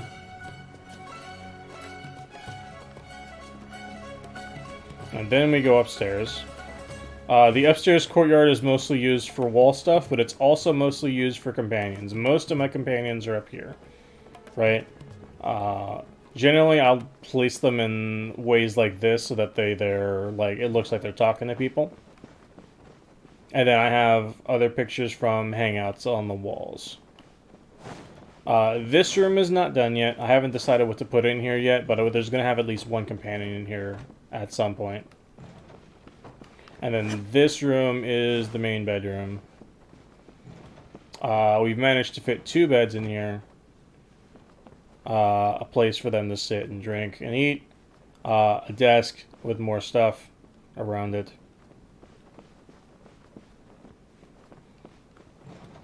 And that's it for the interior. I think we have all the same unique stuff in here, maybe a little bit less. But again, this is a work in progress still. Now, the outside is different. There's only a couple builds. I've only got a couple builds for this one. So let us show this one off. So this one is designed for the main tree to be built around, but it's also connected like everything in like a giant tree house, right? So you drop down, you have your mailbox here, your crafting stations here, and then another teleport right here, and then your fish pond is directly below you. I did find this online. It was great. I'm like, yo, I've been looking for a good treehouse build. Thank you. This is exactly what I wanted. The second area is one that I've been working on, but like my designs are ass.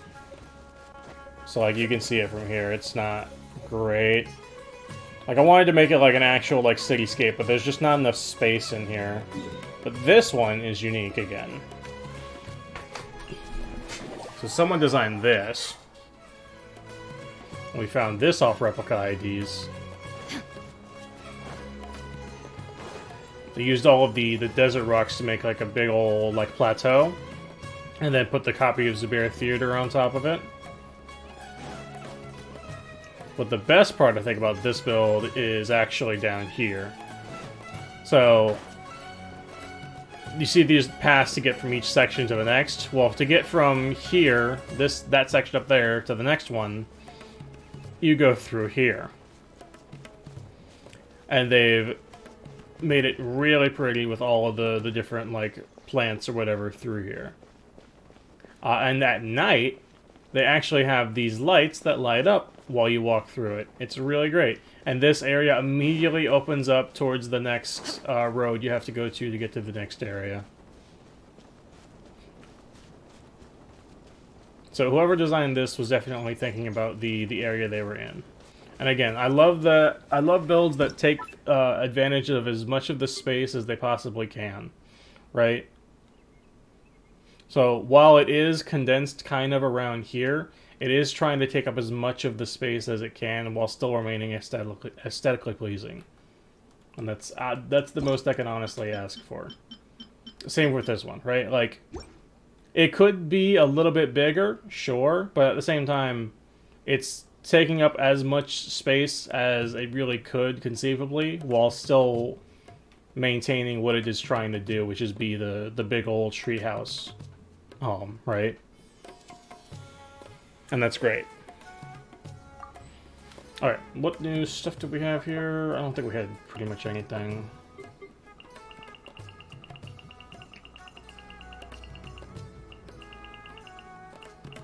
Oh yes, we did. We had the balloons from the one event, all of the flags from the previous events, all of the card game displays from the most recent event.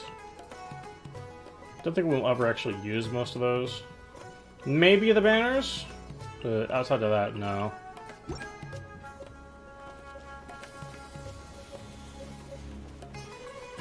And there is at least one build I want to show you guys on my Sky Island one.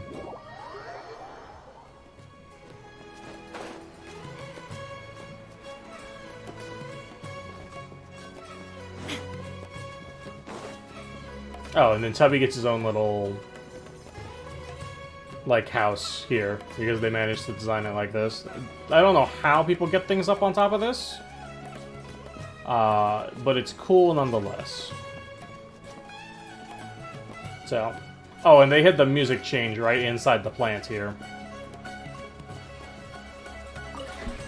This realm is truly... Now, let us show you this one. This was the original one that I used, was the floating abode of the three. Now, this one is probably the least properly decorated, because I took apart everything, essentially, to rebuild stuff. This one's kind of like my own design, but it's mostly just things that you already probably have combined together.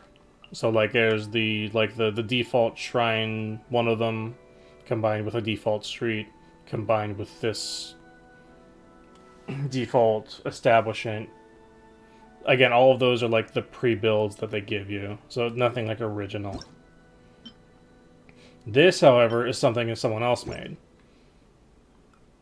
And it's another, like, stage, but it's specifically the one from the Yunjin's, or from the Archon quest with Yunjin and Shenhe. It's that whole stage right here. And then, like, seating for everybody, right? To watch. Right, and so you just, like, sneak other things in here, right? So, like, you sneak in the Raiden Shogun statue and these other little things right here.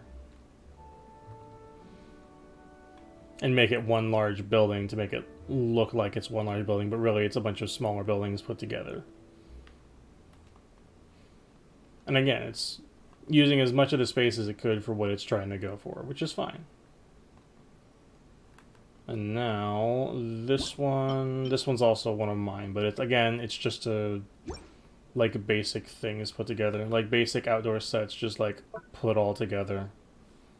The reason why this one's like the second most used is because just this was the original one. I've never fixed it up properly after I went back to the Inazuma one. So, let's go back to our original one. This realm. That's the one we actually utilize.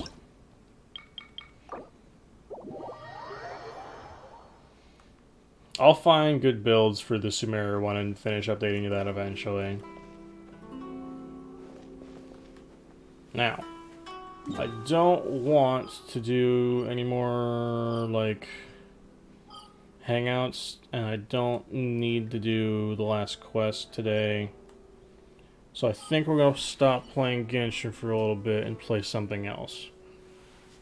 What was I planning to play? I think I was planning on going to... I was thinking about maybe starting God of War, or maybe starting a game off Steam. So let me close this real quick. And we'll be right back while I see if I can set up that other game I wanted to show you guys that I want to play.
Here we are.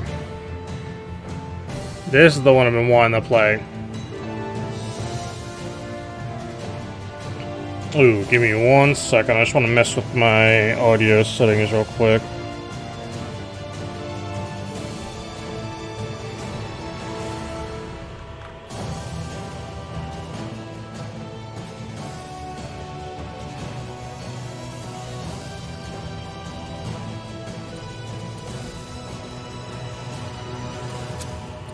Okay.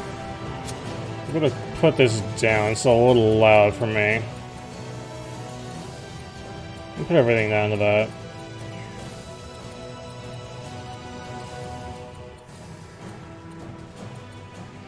I'll be able to hear myself think. Apply and accept. Okay.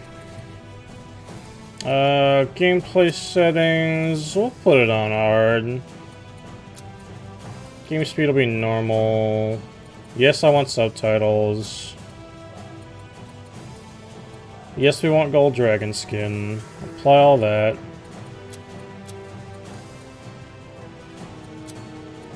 Let's go... fake full screen. Apply.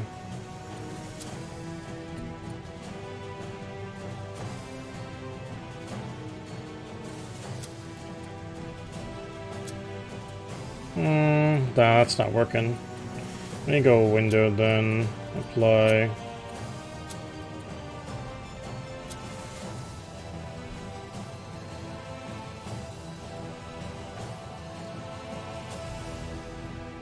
Nah, Window's not doing it. Alright, then yeah, it's gotta go fake full screen. Apply to that. No, alright, working either. There we go.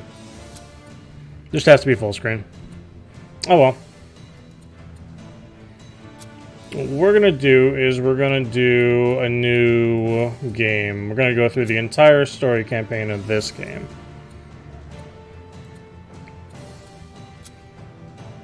We're gonna go hard difficulty. We're gonna use our name. I'm gonna go red. Now, we can do different kinds of dragons, and each of them has different abilities. There's only 3 choices, so we'll have to see which one we want. So, saber dragons have a passive which makes you fly faster. They can immediately disable the primary function of a building or unit with an 18-second cooldown. They have a buff that increases movement speed to everything around it. And they can create new units in factories. Now, this is a strategy game, but it's not like... how do I say this? It's kind of like Total War, but like... less refined. How do you say it? You know what I mean? Like... Total War has, like, the better, like, in terms of, like, actual, like, fights, I think.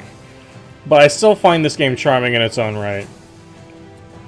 So, this is the Mountain Dragon. Mountain Dragons have Acid Blaze, which makes your fireballs do poison damage. Blood Leech, where when you damage an enemy, you get lifesteal. Another passive where your health regeneration is improved by 100. And you also get a different unit construction. And then this one is the Zephyr Dragon. Now, when this one, this is the Healing Dragon. So you fire your fire at your units to heal them. And this one is another buff where you increase their damage. But you have to stay like near them in order to increase their damage continuously. And then this one, it lets you use a shield. So that it reduces damage taken and also heals you for all of the damage done. And they get to construct shamans. I think we're gonna go I think we're gonna go standard dragon just for now. And then we might do another run with the others. Right?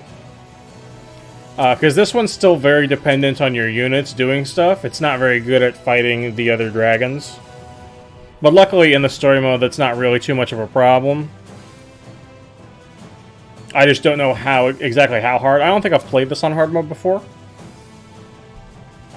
So at the same time, I'm very tempted to... Because this seems like a normal kind of dragon, right? Whereas this seems like it could be really good for hard mode. So I think I'm actually going to go Mountain Dragon. I'm going to start.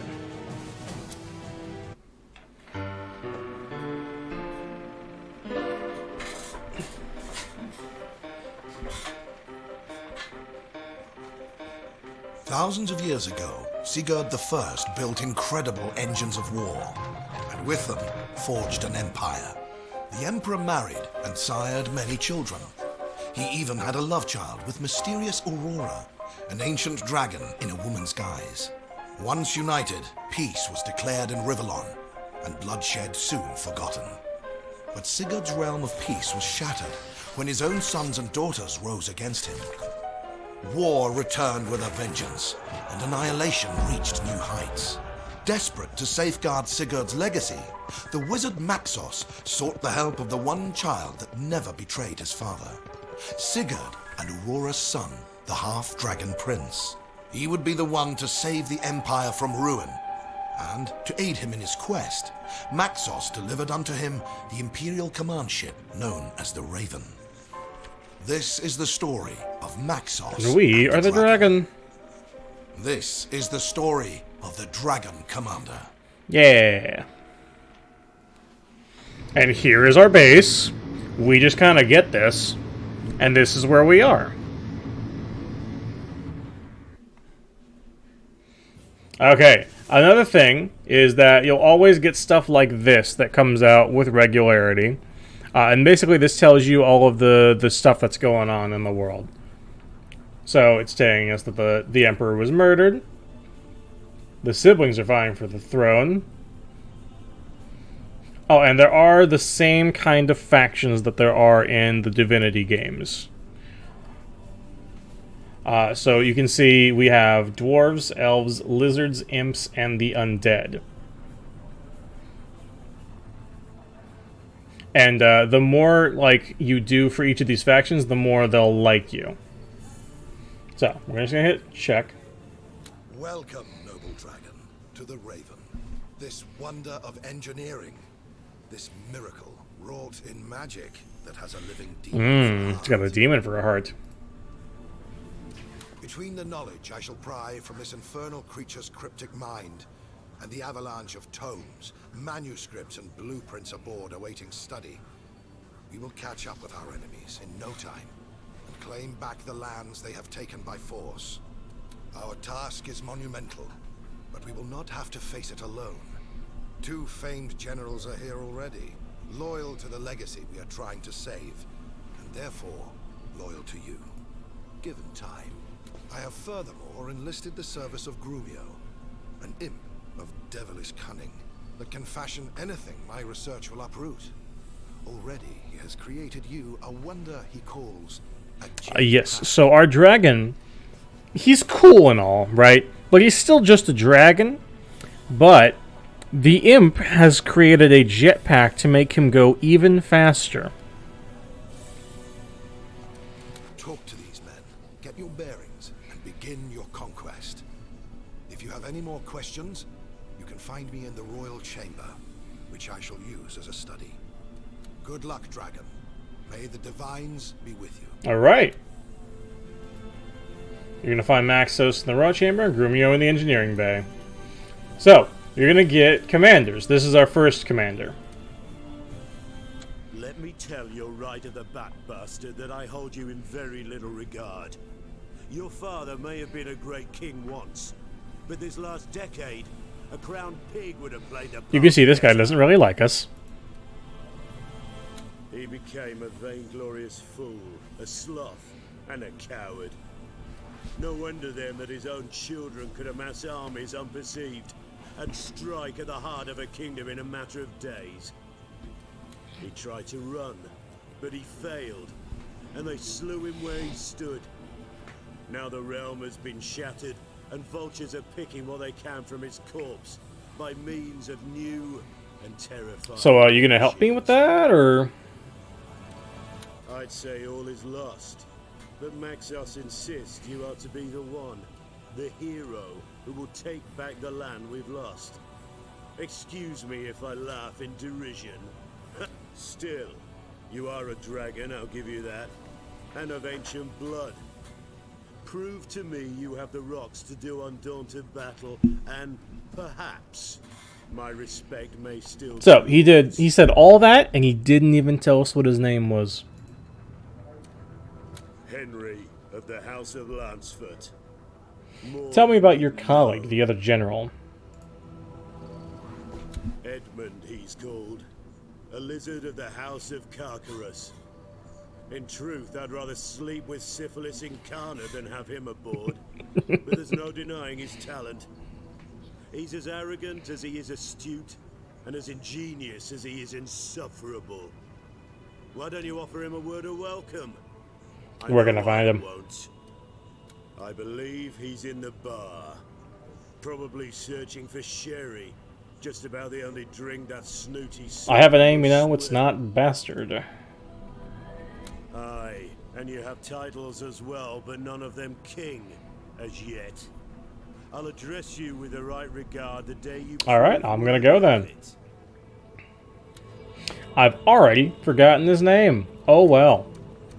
That's okay. Let us go to the bar and meet our other guy.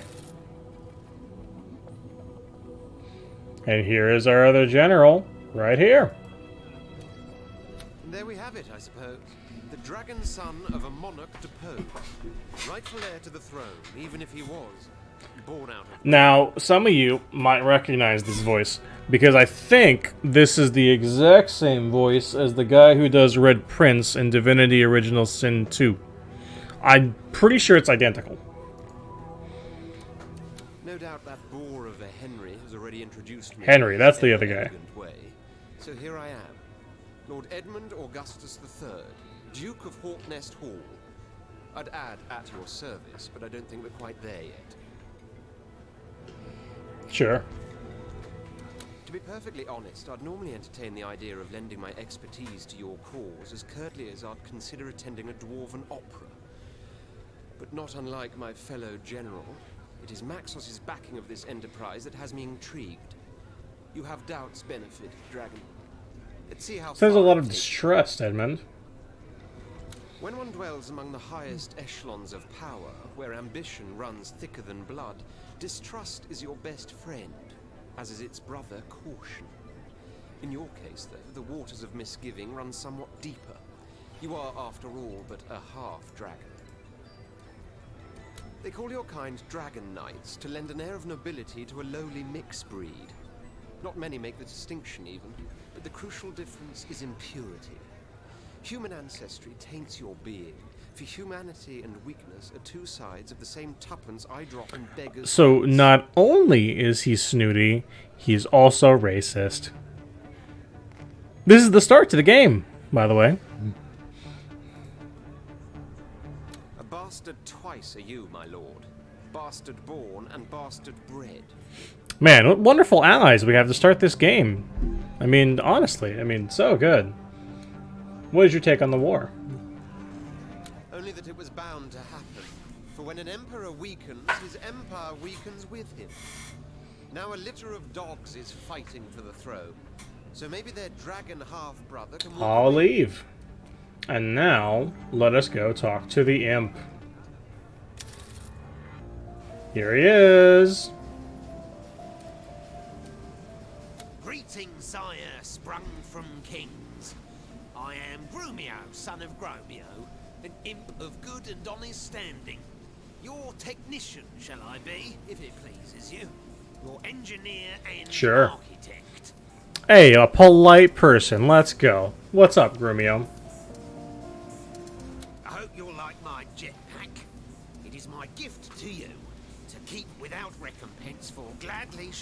came aboard this wondrous ship to tinker and toy, hammer and... So long as he gets to keep doing inventing stuff, he doesn't really care. She is special, this vessel, filled with wonders undiscovered. The wizard, he feels it too. The taste, the tingle of mystery. Oh, to unlock its secrets. Let's have a look at the results of your research. Righto, my lord. Okay, now, this lets you spend research points to unlock new unit types and upgrades to those units. As it says, the more countries you occupy, the more research points you receive per turn. And you get these per turn. Some research items are grayed out. To unlock them, you need to research prerequisites first to progress further. So, you know how it says that certain units could unlock certain things? So, like, for example, that original dragon that you saw could start... Like, he starts with hunters available, I believe. Right? Whereas we start with a different, I believe, one available.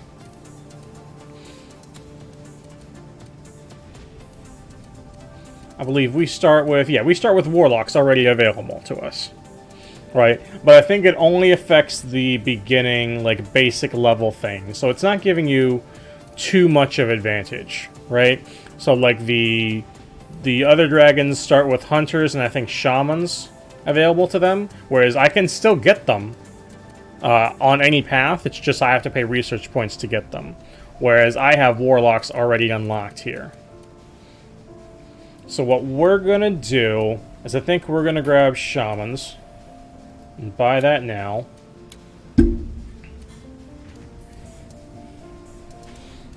And then I think we want to go...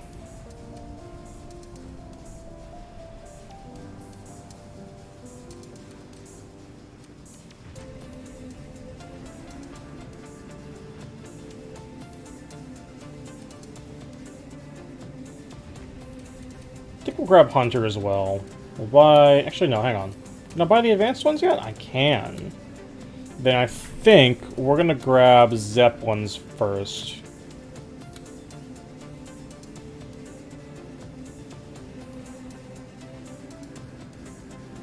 Oh, wait, do I? Maybe not. I go...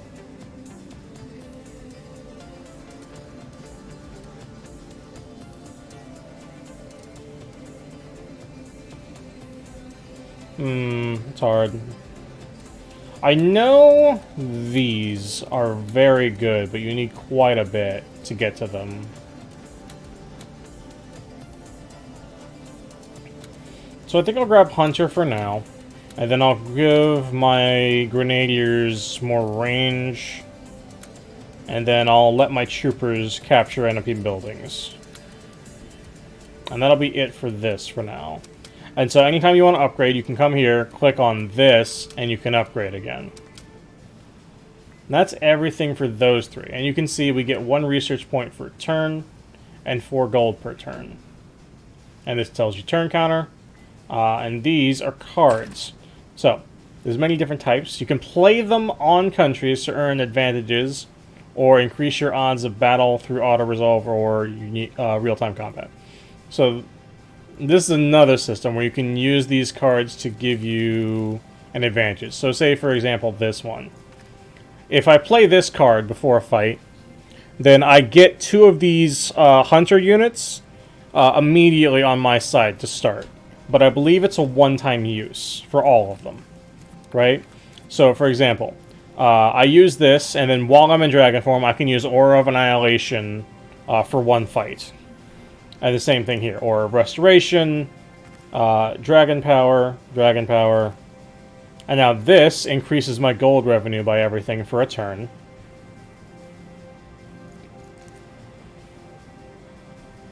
And then if I use this, if I know that the enemy has troopers stationed in an area, and I don't want them to be part of the next fight, I play this card, and then I can move in, and their troopers won't be able to move towards where I'm going to be going.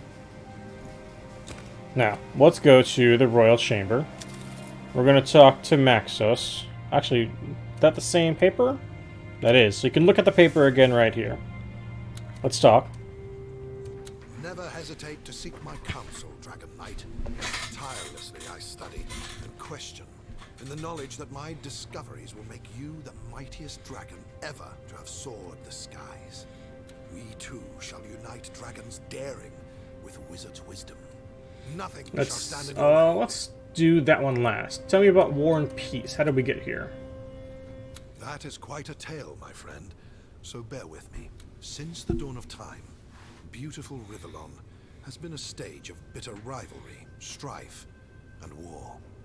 Haughty humans, all too lofty lizards, dogged dwarves, erratic elves, irrational imps, dogmatic undead, and yes, wayward wizards even, couldn't forego the time it takes for the moon to wax and wane without turning to fresh. I'm actually quite disappointed in you, bro, because you managed to find a adjective that describes every race that starts with the same letter as all of the other races except for undead. Unfortunate for you, buddy. Peace. The word itself hardly had a meaning. It was an abstract. Until after long and dark ages, 3 men decided they had had enough. I was one of them. The other 2 were your father Sigurd, and an eccentric inventor known only, even by us, as the Architect. We knew war would continue everlasting, unless one king would stand up, conquer all feuding factions, and unite the manifold battling races under the banner of a single world-spanning empire. Easier said than done was, I believe, our initial reaction. It was the Architect who provided us with the answer to the question how on earth we would go about enacting such an unparalleled enterprise. He said he had ways and means to provide your father, a battle-hardened warlord in his own right, with engines of war such as the world. So that's right, we took over the world. Technology. That was the solution. For if we could go to war with weapons so vastly superior as to be unstoppable, every opponent would have to yield before our onslaught. Where the Architect obtained his strange knowledge from, he never wished to reveal. But in truth, Sigurd and I cared little for his mysterious ways. For whatever the source, our plans worked like a charm. And in a matter of years, Rivellon was ours. Cool. Yes, we had done it. We had created our empire, and your father became its first and so far only ruler. For a few precious decades, peace had finally taken on a meaning. It was a bright flash, all too quickly extinguished along the tenebrous continuum of time. You heard that, ladies and gentlemen. If you want peace, establish an empire. Then all your problems will be solved, unless your emperor gets viciously, brutally murdered. Long have I asked myself that question. Yet the answer is as simple as it is obvious. Human nature. Love, jealousy, anger, grief. All of these emotions proved more fatal to the stability of peace than 100,000 war machines could. You see, Sigurd, the Architect, and I remained close friends after our quest had come to completion. But then, one fateful day, a woman of unequaled beauty arrived at court. After but a glance, there wasn't a man's heart in the room, not aching for even her mildest attention or a most fleeting caress. Your father, though married, courted her, as did the Architect. For myself, I'd admit I'd given up the very secrets of magic in return for her love, but I knew rivalry could only lead to misery. And so it did. For bitter rivals my 2 friends became, and when in the end Sigurd was the one to win her affections, the Architect left the palace with such hatred in his eyes as to strike me as diabolical. You hear that? That's right. He already had a wife, and he still went after another woman. Horrible. A year their secret liaison lasted, One year, your father and beautiful Aurora were happy together. Then suddenly she died. And it took me a long time to find out she did so at the hand of the architect. Sigurd never knew. He was destroyed by grief. The mighty warlord withered, and with him, the soul of his empire flickered like a candle in the breeze. Until his own children blew it out forever, and hacked to pieces the land that was to have been his legacy. So, not only did the dragon come in and seduce our dad away from his current wife, our what used to be best friend was so pissed that we got pussy and he didn't, that he killed her. Where is this architect now? I promise I will tell you in due time. For now, I must keep silent. Please, don't press me. What can you tell me about Aurora then? Though I said I noticed from the beginning her beauty was of such perfection as to be supernatural, I soon discovered she was indeed more than human, and that the enchanting guise we saw her in was but a mask. Behind it lurked the dragon. Yes, she was one of the ancients, interested in the ways of the infinitely lesser creatures we nevertheless call civilized. She was intrigued by Sigurd, his war machines, and his empire. It led her to his castle, to a brief spell of passion, and ultimately, her downfall. No one really likes my dad.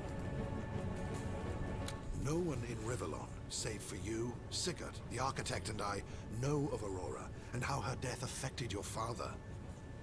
As far as most are concerned, he was a great hero, who all too soon fell prey to indulgence, sloth, and alcohol, which lost him the affection of his children, and in time started the war. They are wrong, but truth will be revealed one day. Rest assured that when we finish our conquest, and I can spend some leisure time in peace, I will write his history, and yours too. Everyone shall know the tragedy that befell him, and how his son, by the woman he loved, rose to save an empire. Again, we're ignoring the wife in all of this. This is not aged as well as I'd hoped. But then again, this is Divinity, so Divinity has always been a little weird. But the fact that, like, he just completely ignores the fact that the dude had a wife and still just fucked a dragon on the side. But, like, was in love with the dragon and not with his wife. I mean, yeah. In a few words, victory and destruction. First, we must vanquish all warring rivals for the throne. Then, we must undo the technology that enabled them to go to war in the first place. We will rekindle the Empire of Peace your father founded, and be rid of the apparatus that might threaten Okay. once more. Let's see what you research. And now, you can also find out that you can get research from this guy as well. So this guy will actually research new dragon abilities. So you saw that we started with an initial, like, 3 and then an unlock of another thing, right? Well, you can actually just unlock higher level abilities, right? So if you wanted to be the heal dragon, you could just make any dragon the heal dragon, right?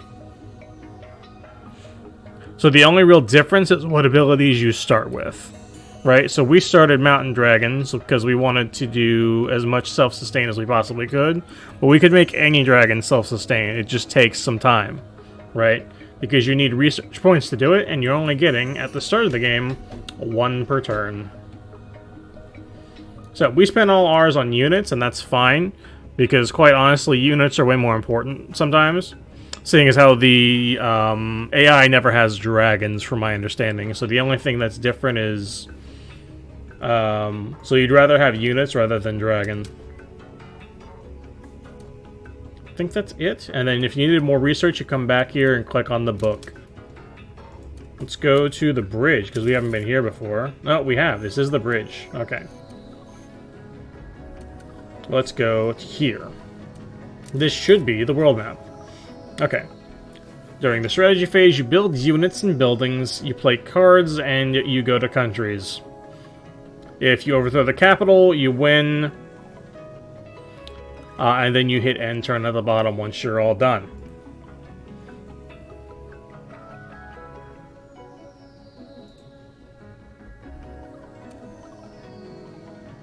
Now I want, I think, to move... Actually, can I build more? Where's more? How do we build more?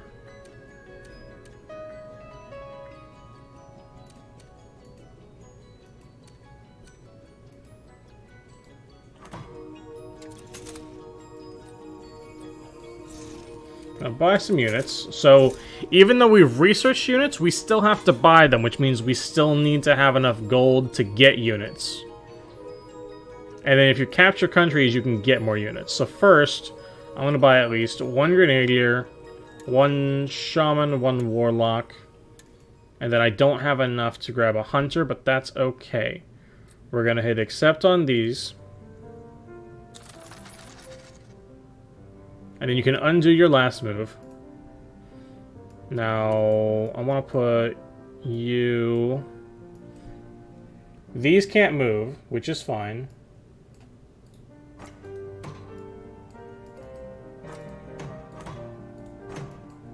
How do I want to split you. Is that possible?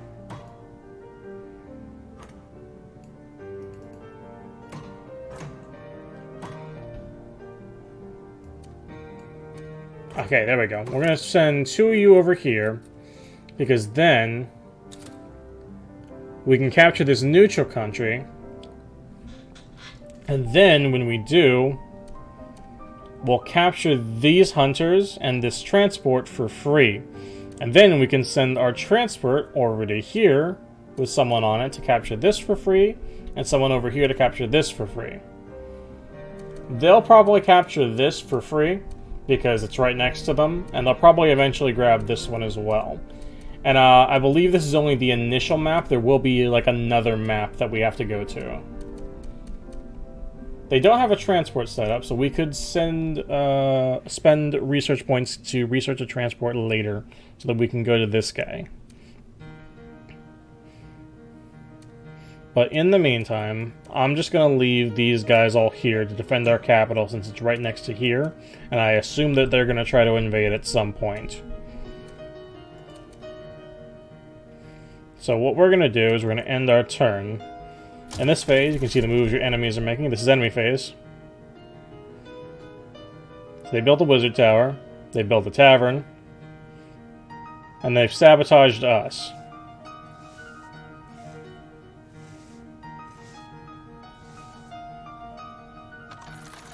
See, they've already got a transport, so they can start moving over here. So they've already moved over here and dropped the trooper to capture this for free. Dead Emperor's bastard son gets wizards backing. News from the front. Calm before the storm. Surrender while you can, Commander. Enemy now transports troops overseas. Even his magic is self-centered, complains Army.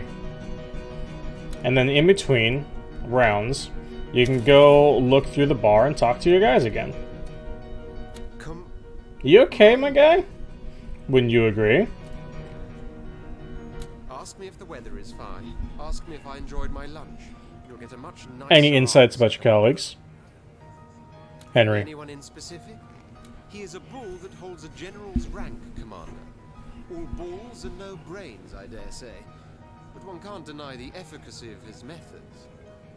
I'm told he wasn't always given to such impetuousness in his actions.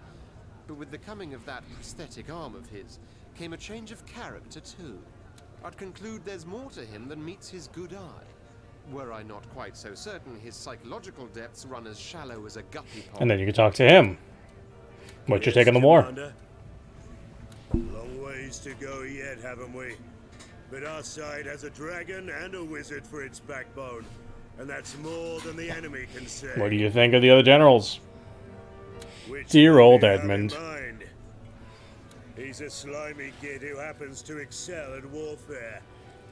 I once met a lizard who went to school with him when he was but fresh from the eggshell. Told me he'd always been like that. Smart as a whip, but a loner too.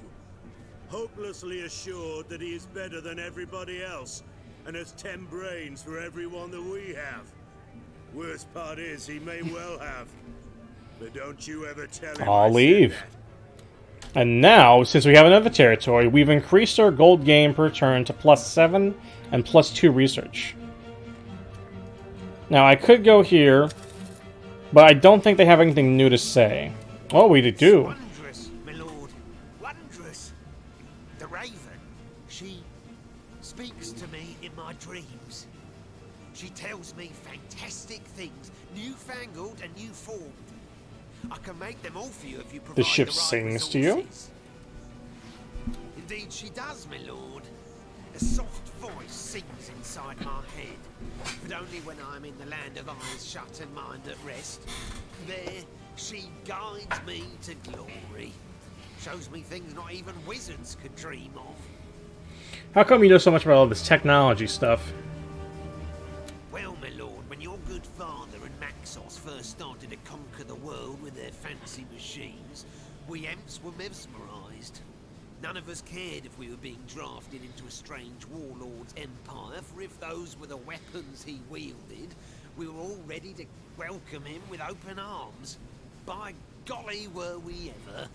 Steam-driven giants on land, on sea, even in air. Oh, the ecstasy! Such wonders, such ingenuity, and jeepers, what cannons! Ever since then, some 30 years hence, us imps have dedicated our existence to the advancement of these delightful machines. Now, before those blessed days arrived, people regarded us as eccentric gnomes taken to experimenting with flame, gas, and liquid, like so many charlatan alchemists. But those days are over. We are scientists now, famed and You hear that? fortuitous. This is the face of a scientist. A brilliant scientist. The truth be told, though, we've never quite given up our love for all things combustible. Rather on the contrary. Not that you mind. Our goal is going to win the war, and then we're going to destroy everything we made. You know that, right? Yes, yes, yes, but don't remind me. My heart bleeds just thinking about it. Oh, but I must be like a chef, don't I? I must create delicate wonders. Impeccable blends of perfection in the knowledge they must all turn into wretched clumps of waste destined for the sewer. It's a thankless thing I do, but I must remind myself the fun lies in creation, not completion. Can't Later, help me, Grumio. Lord. Now we'll talk to this guy again. What up? Praise be that I know more than 100 languages older than mankind itself. If not, these books would mean... Grumio tells me the raven sings to him in his sleep, and that the voice is female. Does he now? There's an explanation for that, but I'll reserve it for Ooh. later. Ominous. Let's go back to the bridge. And let us go to another turn. We have a transport. Now I can load things into the transport. The longer you hold a country, the better your defenses within will be. Each country is populated by a certain species. Your current popularity is shown at the top. No, bottom of the screen. Sorry, right here. The higher your popularity, the more support you receive. The more support you enjoy, the larger your army in a country can be during the combat phase.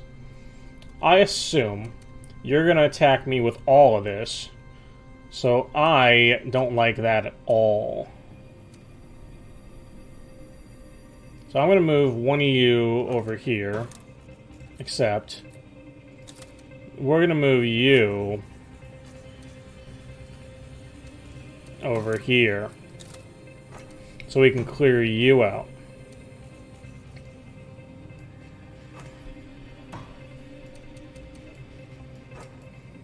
Now I'm very tempted, since you have 2 movement points, to move you all the way over here and fight these guys.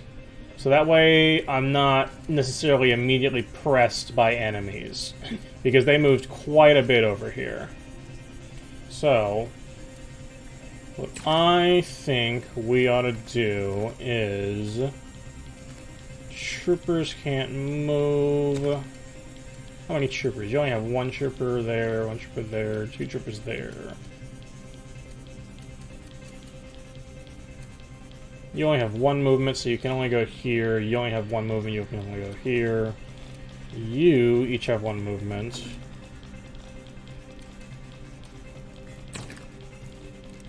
I think what I'll do is I'm going to use you.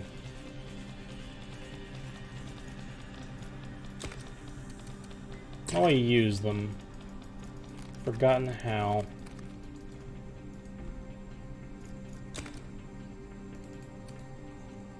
Play a card. Oh, no, no, no, no.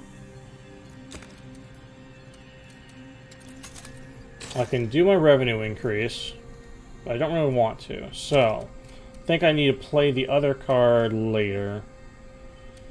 Once I clear these guys out, clear their transport and their trooper, then I can take my guys and move them over here. And then while I'm here, let us build some more units. We can make... Let me grab 2 troopers. No, 1 trooper and a hunter. We'll accept that. While those are constructing, we're going to move everyone else over here.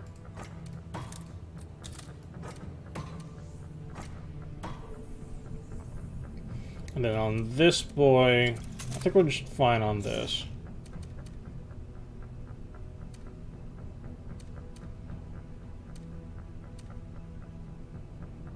Chance to win 21% only.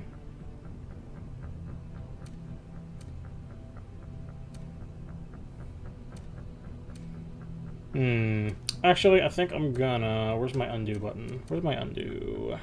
Undo, undo, undo, undo. I think I'm just gonna sit here for a sec. Because this I want to fight, but this I want to... Ooh, better idea. Let's use you and sabotage your troopers.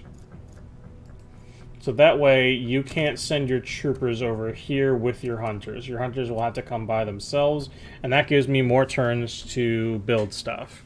And more turns to get these guys over here.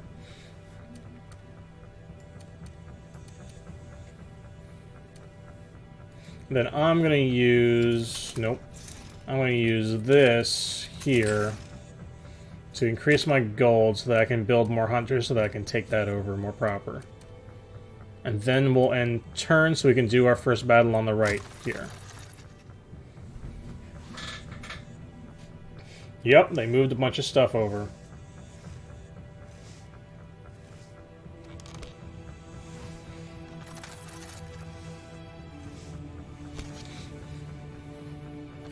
Oh. And now it's going to show me where battles are. They were able to make 2 hunters in addition to the 1 trooper. So we have 1 hunter and 2 troopers. But remember, we have our dragon. So there is a chance we can still win this fight.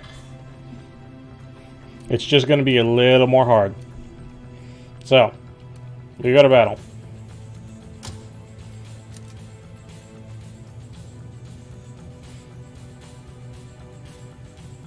Now I am going to do this, and then, if I want to, I can play a card.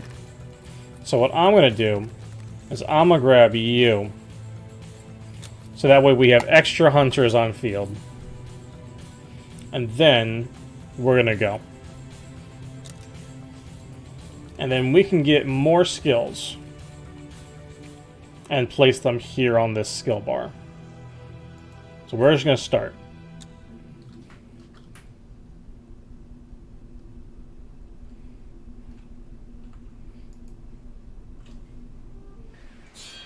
Now, there's no tutorial fight in this game, so... You found me, did you?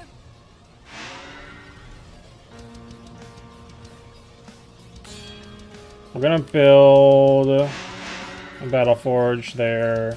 Then here, we're gonna build a war factory. We're out of recruits, Commander.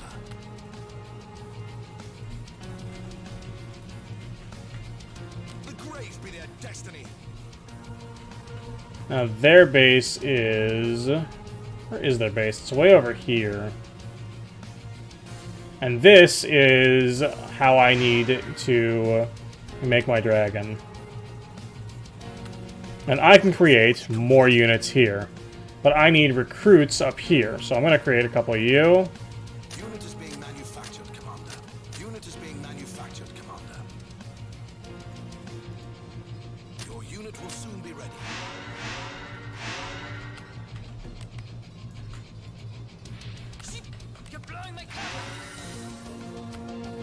And once I get 30, I'm going to grab you and build a war factory. Construction underway, Commander. Firing up. And they've got guys coming this way, so I need to move everyone over soon.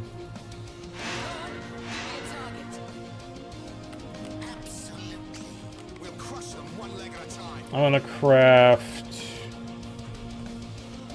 you.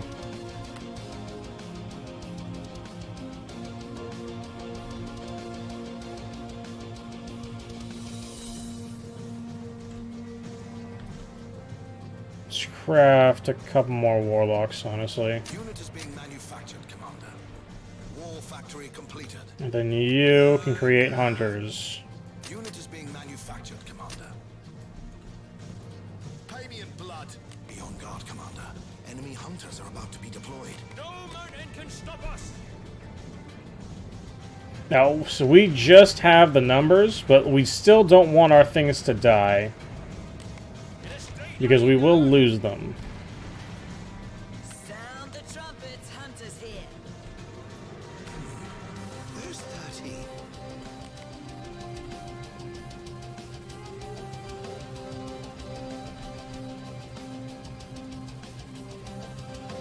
All right.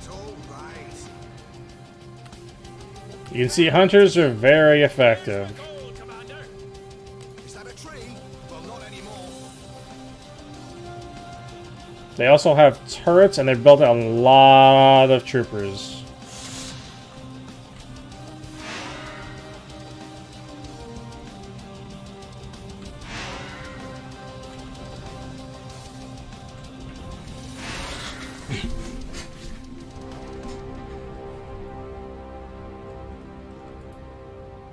Let's go kill these before they get built.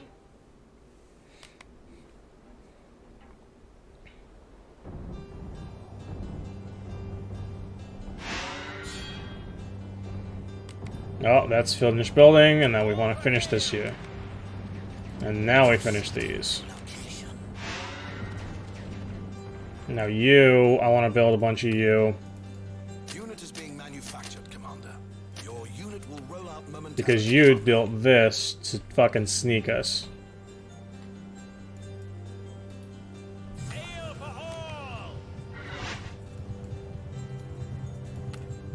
Time to get drunk and fight. You'll be hit by the man with the hammer soon. Your unit will roll out momentarily, Commander. Your unit will soon be ready. You found me, did you? So now, we've got all these. We'll use you to build another war factory. We're going to kill you.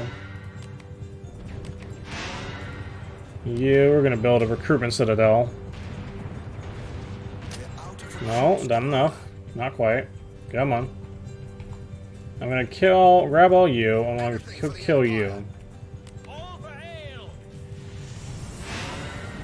Oh, hang on. We're losing a lot of stuff here. Hang on. They spent a lot of stuff. Hang on. That's impossible, Commander.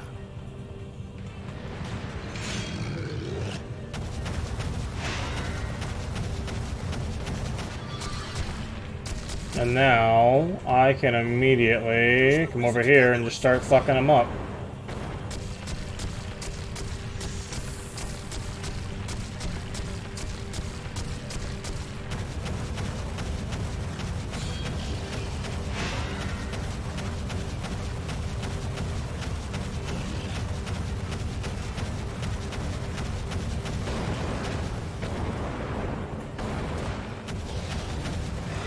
And now, oh,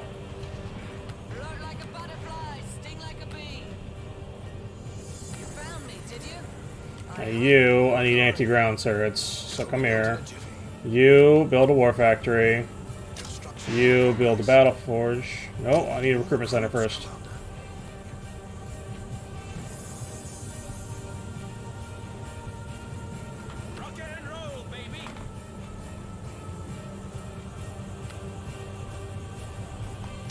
Come over here. I need you over here as fast as possible. See, we've already lost quite a bit. We have enough, so we can grab a recruitment citadel. And then as soon as we get more recruits, we can grab another recruitment citadel back here. Wall factory completed. And then I can just go back to Dragon anytime I want to.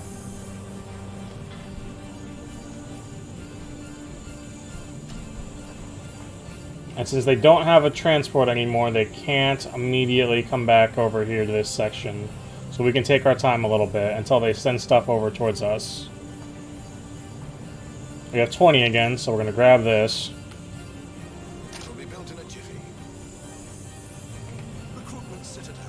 And while that's building, I'm going to grab a battle forge once we get enough.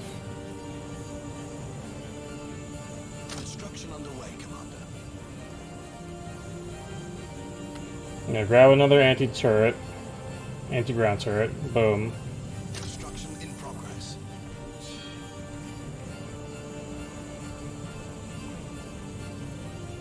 We don't have a way to construct a naval base, so that's fine. They have a bunch of shit coming. I'm gonna start crafting more hunters. Recruitment citadel completed. The grave be their And now they're coming.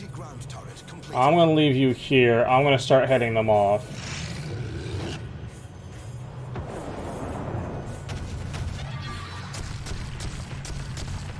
I'm gonna just start immediately hitting you guys with stuff.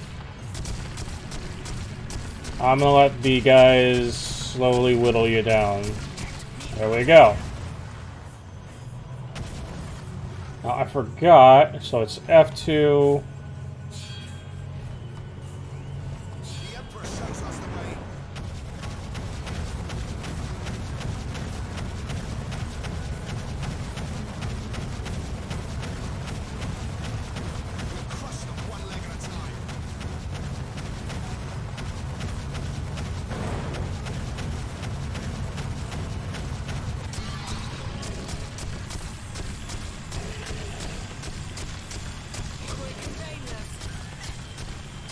My dragon is gonna die soon, probably.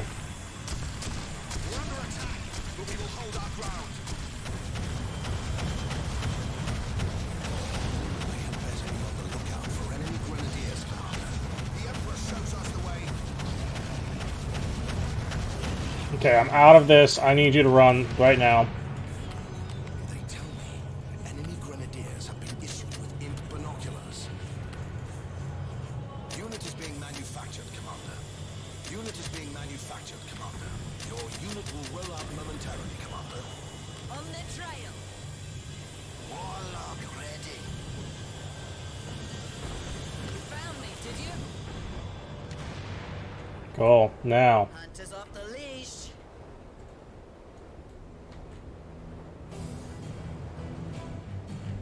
They've got lots of turrets.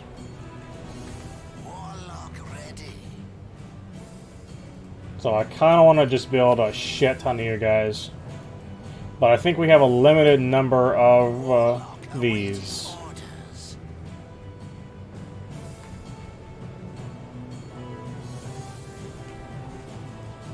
Warlock ready for action. Hunter on the prowl. Your unit will soon be ready.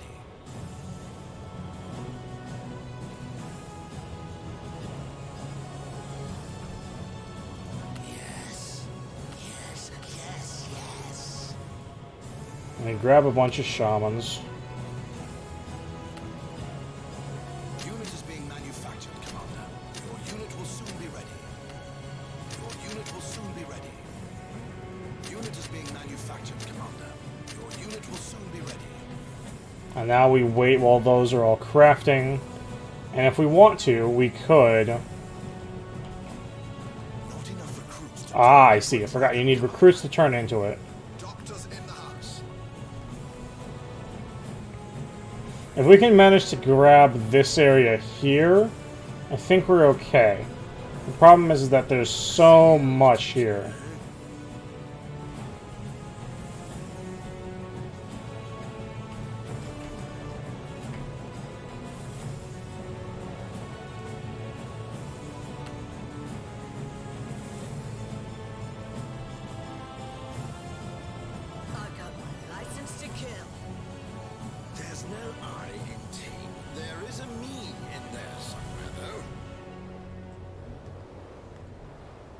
Show me my prey. No flying doctor's jokes, okay? Now, if I remember correctly, in normal mode, you could just kind of spam units at people and just auto-win. Hunter's off the leash.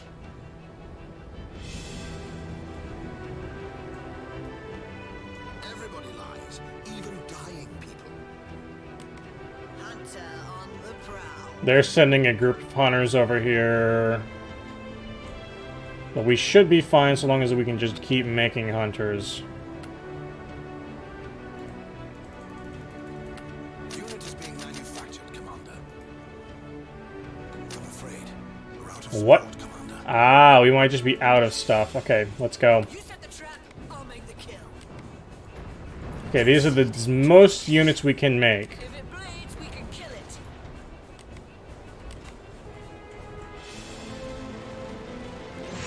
Hunter's off the leash.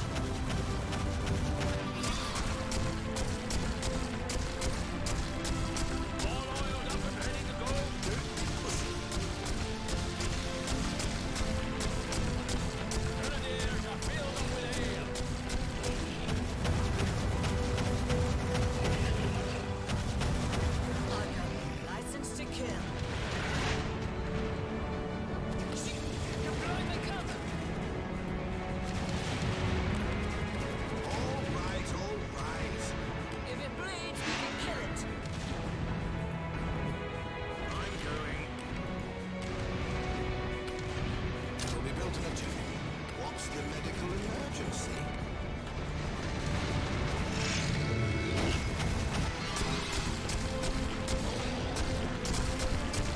Essentially, I just want to chip at them with this as much as I can. Since I get the self-heal.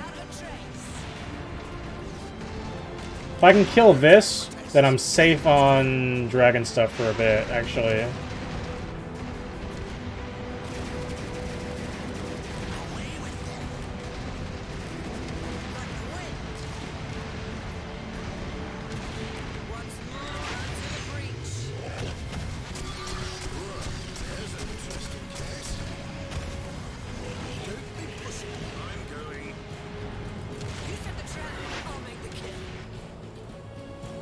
I think I need to back up a little bit. There's a little too much here. Yep, we're backing up a little bit. Your unit will soon be ready. Unit is being manufactured, Commander. Your unit will roll out momentarily, Commander. Your unit will roll out momentarily, Commander. Your unit will soon be ready.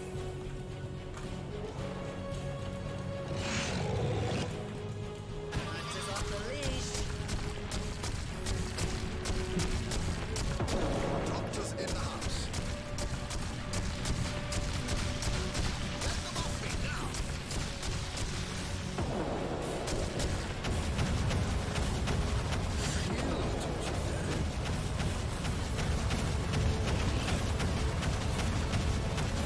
Oh, starting to lose health. Yep, there I go. The grenadiers are a problem for me, actually.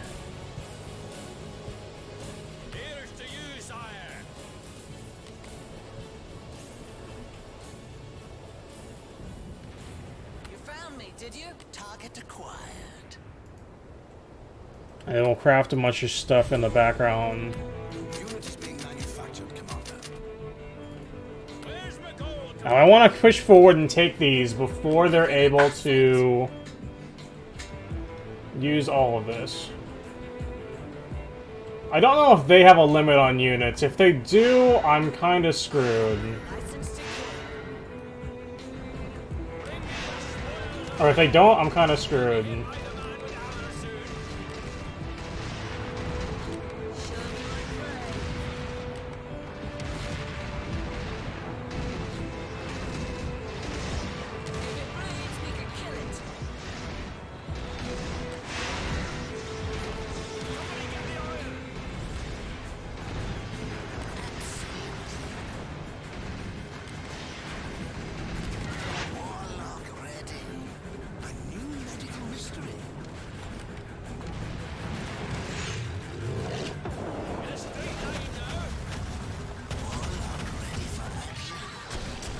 Jesus Christ, I'm getting melted by this. Forgot how much grenadiers are a fucking thing. I'm probably gonna lose this, actually.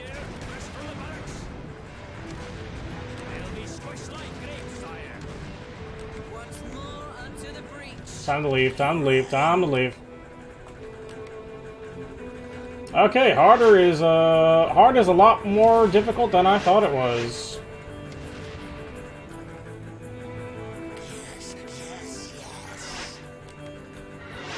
I don't know if it's even possible to beat that. Hang on.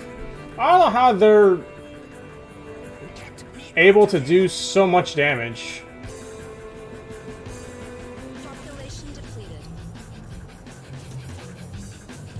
That's unfucking fortunate. I think we might just be over. Where's 13? No mountain can stop us! Go on, give me a target. You found me, did you? I'm going. I'm probably actually losing this.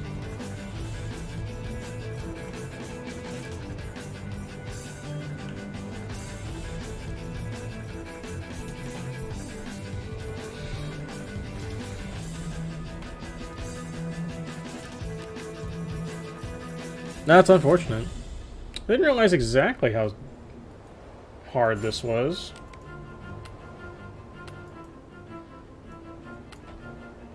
I honestly don't know if I'm able to finish them. This might be too difficult, honestly.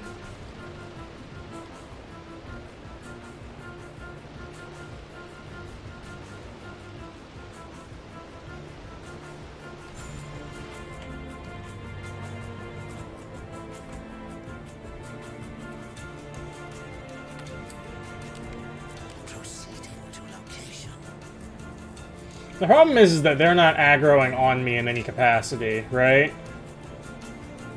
Like, if they were, this wouldn't be... Like, I could do something, you know?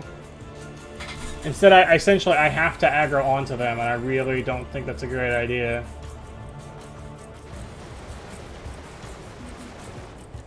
A drumman's orders are a sober man's thoughts.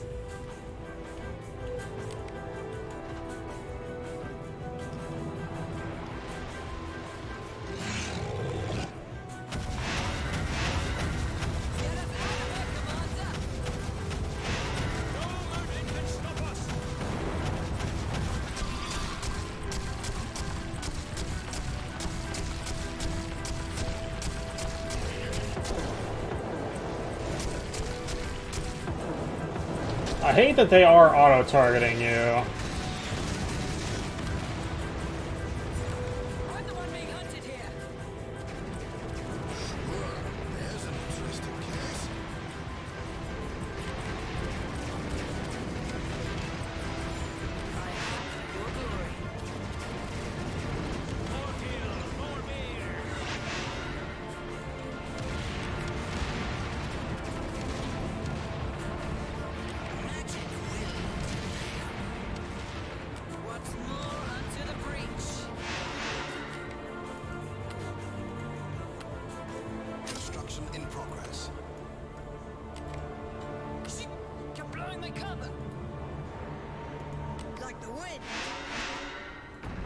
Construction underway, Commander. They'll be squished like grapes, sire. A drunken's orders and a sober man's thoughts. I think we might be okay now. They won't even see me coming. I want to grab you and grab you just in case. I'm not even going to bother with you, I don't think. I think I just need to kill their units. Which is fine. Anti-ground turret completed. Bang for your buck. Problem is that I don't have any more reinforcements, so... Anti-ground turret completed. Where's my gold, Commander? I don't know if I'm able to fucking kill them all. Because they're all just hiding, right? And I'm out of reinforcements.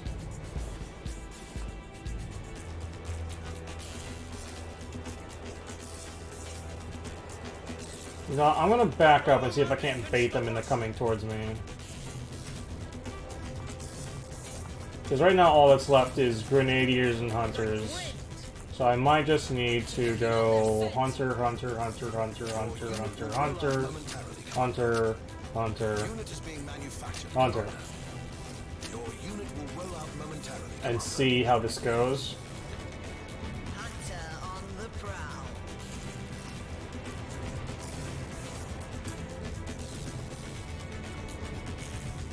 And then if they show up towards me, we're fine.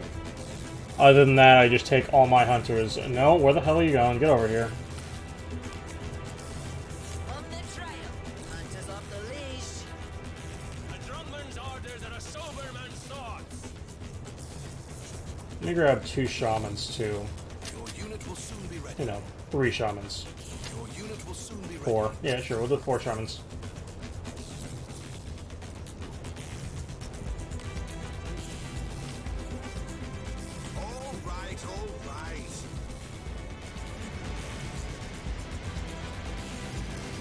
Now we're gonna sit here and let the shamans heal people.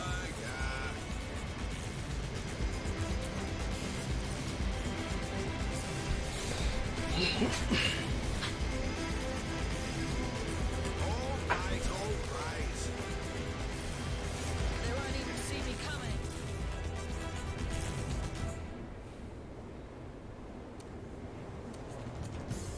Show me my prey. Sure, there's an interesting case.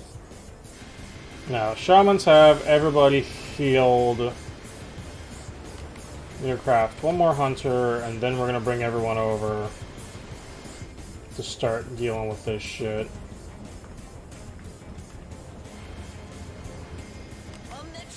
How do I...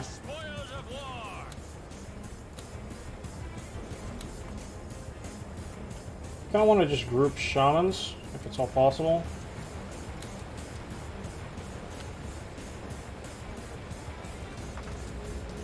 A new medical mystery. What's the medical emergency? What's the I'm gonna leave you there. I'm going. You 4 are going there. You okay? And then I'll grab the rest of you to go forward. And then if I feel like I'm getting too low on guys, I'll back up. And now all the rest of you are gonna come this way. Picking up their scent.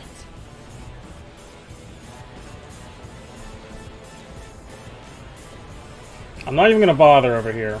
I don't feel like there's a reason to fight it. I'm just gonna go for the remaining units over here.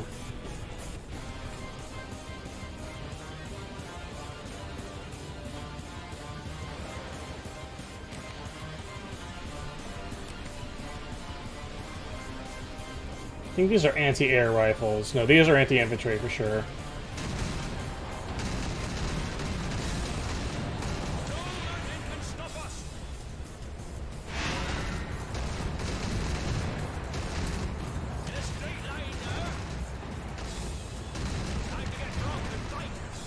Now there should be nothing they can do.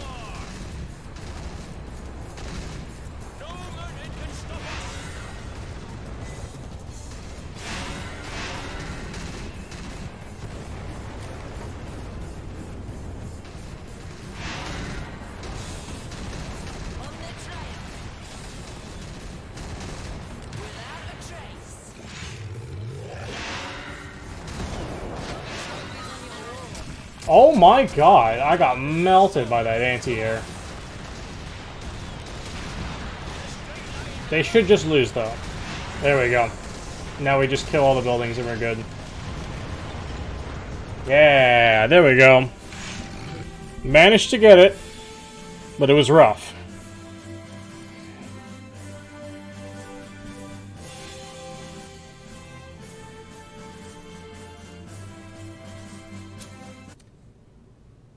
Now, we did lose a hunter and a trooper, but they lost everything.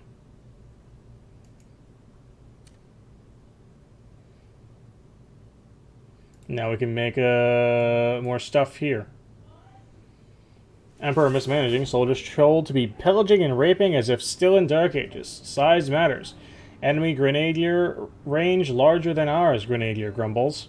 Torn between man and dragon. Great dragon, glorious warlord. Once more you return from the battlefield red with the blood of slain adversaries. And let me tell you, these victories of yours have not gone by unnoticed. In fact, to my great satisfaction, another pair of dauntless generals has joined our company. 4 military masterminds are now on board.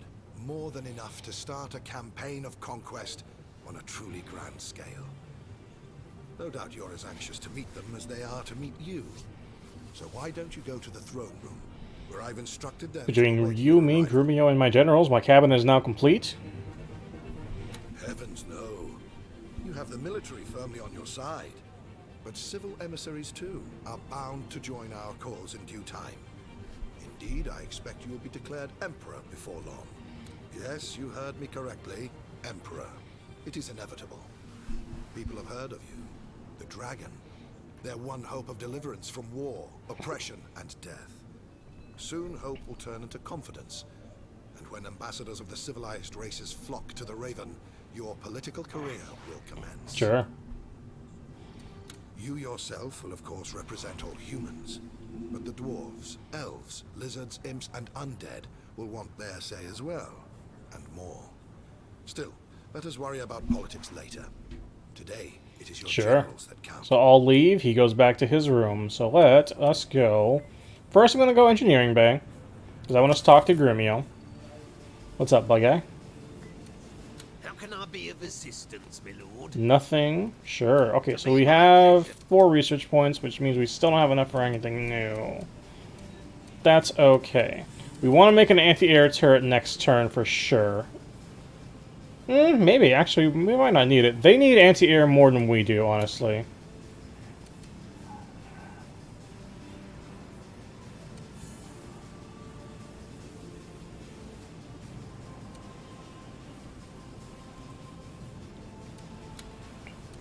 So I guess we'll have to see.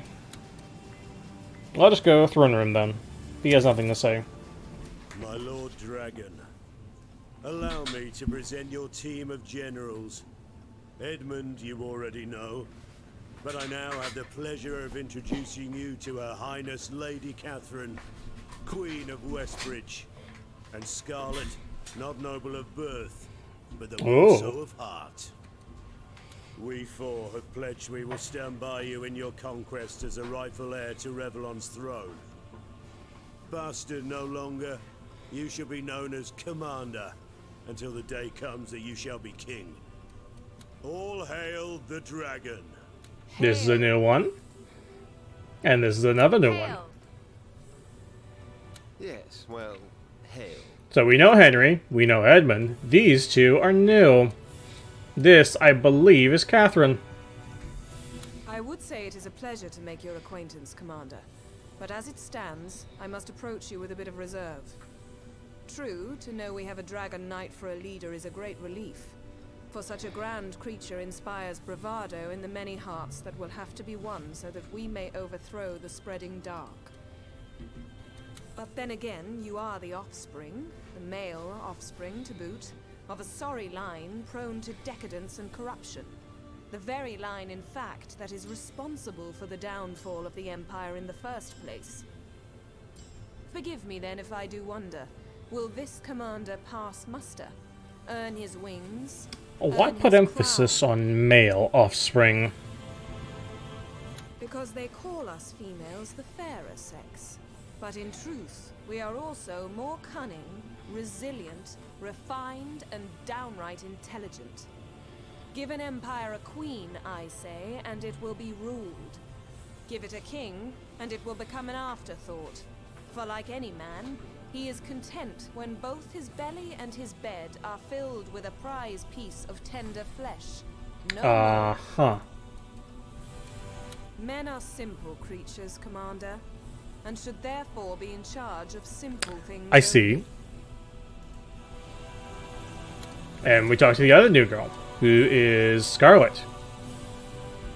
How's it hanging, Commander? I'm Scarlet, and you're a dragon, they tell me. Always wanted to ride one of those, though I bet you're a little harder to handle than a horse. All part of the fun, though, I reckon, so give me a shout when I can take You hear a that? spin. She wants to ride us. You're quite the little wildcat, aren't you? Treat me mean, I'll scratch your eyes out. Treat me well, and I'll purr like a kitten. Your choice, Commander. Ooh, are we in, boys? A bastard no longer, am I? Seemed hardly proper to call you by that particular pet name on what was somewhat of an official occasion. But don't worry, I may still slip up once or twice, even though my respect for you is in fact growing. You've got a knack for bloody brutal battle, and faint-heart never won fair victory. I'm out. It's going to take some getting used to, you know, to call you Commander. Verily, I was rather opposed to the notion. But Maxos in his infinite wisdom insisted we up the level of common courtesy toward you. Commoner would have done. Commander... You like to talk down to people, don't you? As much as it is in the eagle's nature to look down upon the world in hunt of lesser creatures, it is my genius that makes me soar high above all others. Lesser creatures indeed. At the lone top do I reside, but I would have it no other way. Those who do not understand, all but everyone, calls me a loner, thinking the word to be a pejorative. But it is on the contrary glorious to live in sweet isolation when all around you non-lizards, that is to say, inferiors, skitter and crawl like furry. I am a solitudinarian, for my nature makes me so. And when I do have contact with those I loathe, inevitably I talk down to them as it is impossible to communicate on a level of equality when there is none to be Again, exceptionally racist. But that's okay. For now. We go back to our bridge to begin another fight. And now you need to start building stuff. So, we have you here. We're gonna build something here.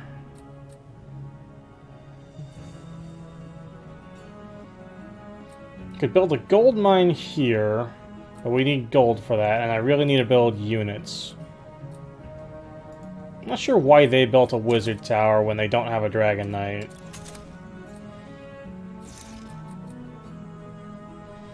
These generate cards. This lets me build stuff. And this gives me more research points, which I'd rather just go here and get.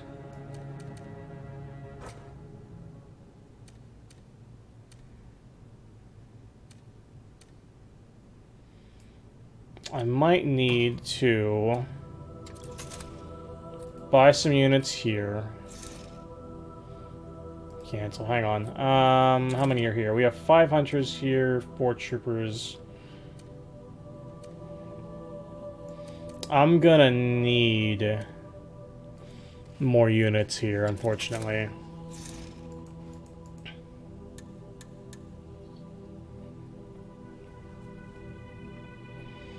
Yep, that makes sense.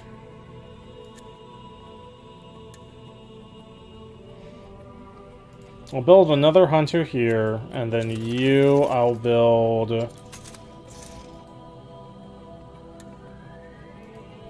2 of you. I'm gonna stick you in here. Wait, can I not?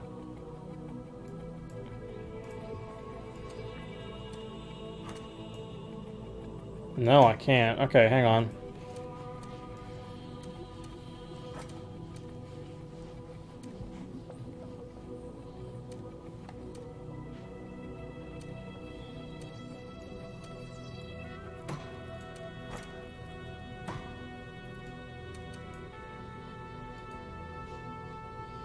That's fine.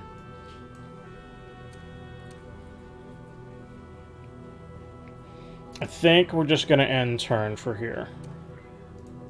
Because I don't have cards I can use. You're gonna capture this. There's nothing I can do about it. I'll have to come get you in a second. Oh, you're building a shit ton. Famed generals flock to the banner. Loaf of bread looks like Emperor. Picks inside. I'm gonna come back to the map since nothing new has happened. I'm gonna stick you in here and then use you to come here. Just move to loaded. Right click it to unload so I can capture this. That way I can get extra research. You need more, so we're gonna buy 2 more hunters here. No, 1 hunter. No, we can only buy 1 hunter. So buy another hunter here. And then here we're gonna buy some more troopers.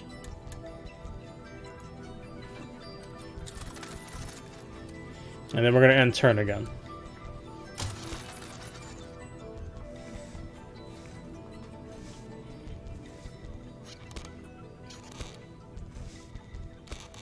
He's about to come over here, so I need to build more on this space over here. Oh, what is this?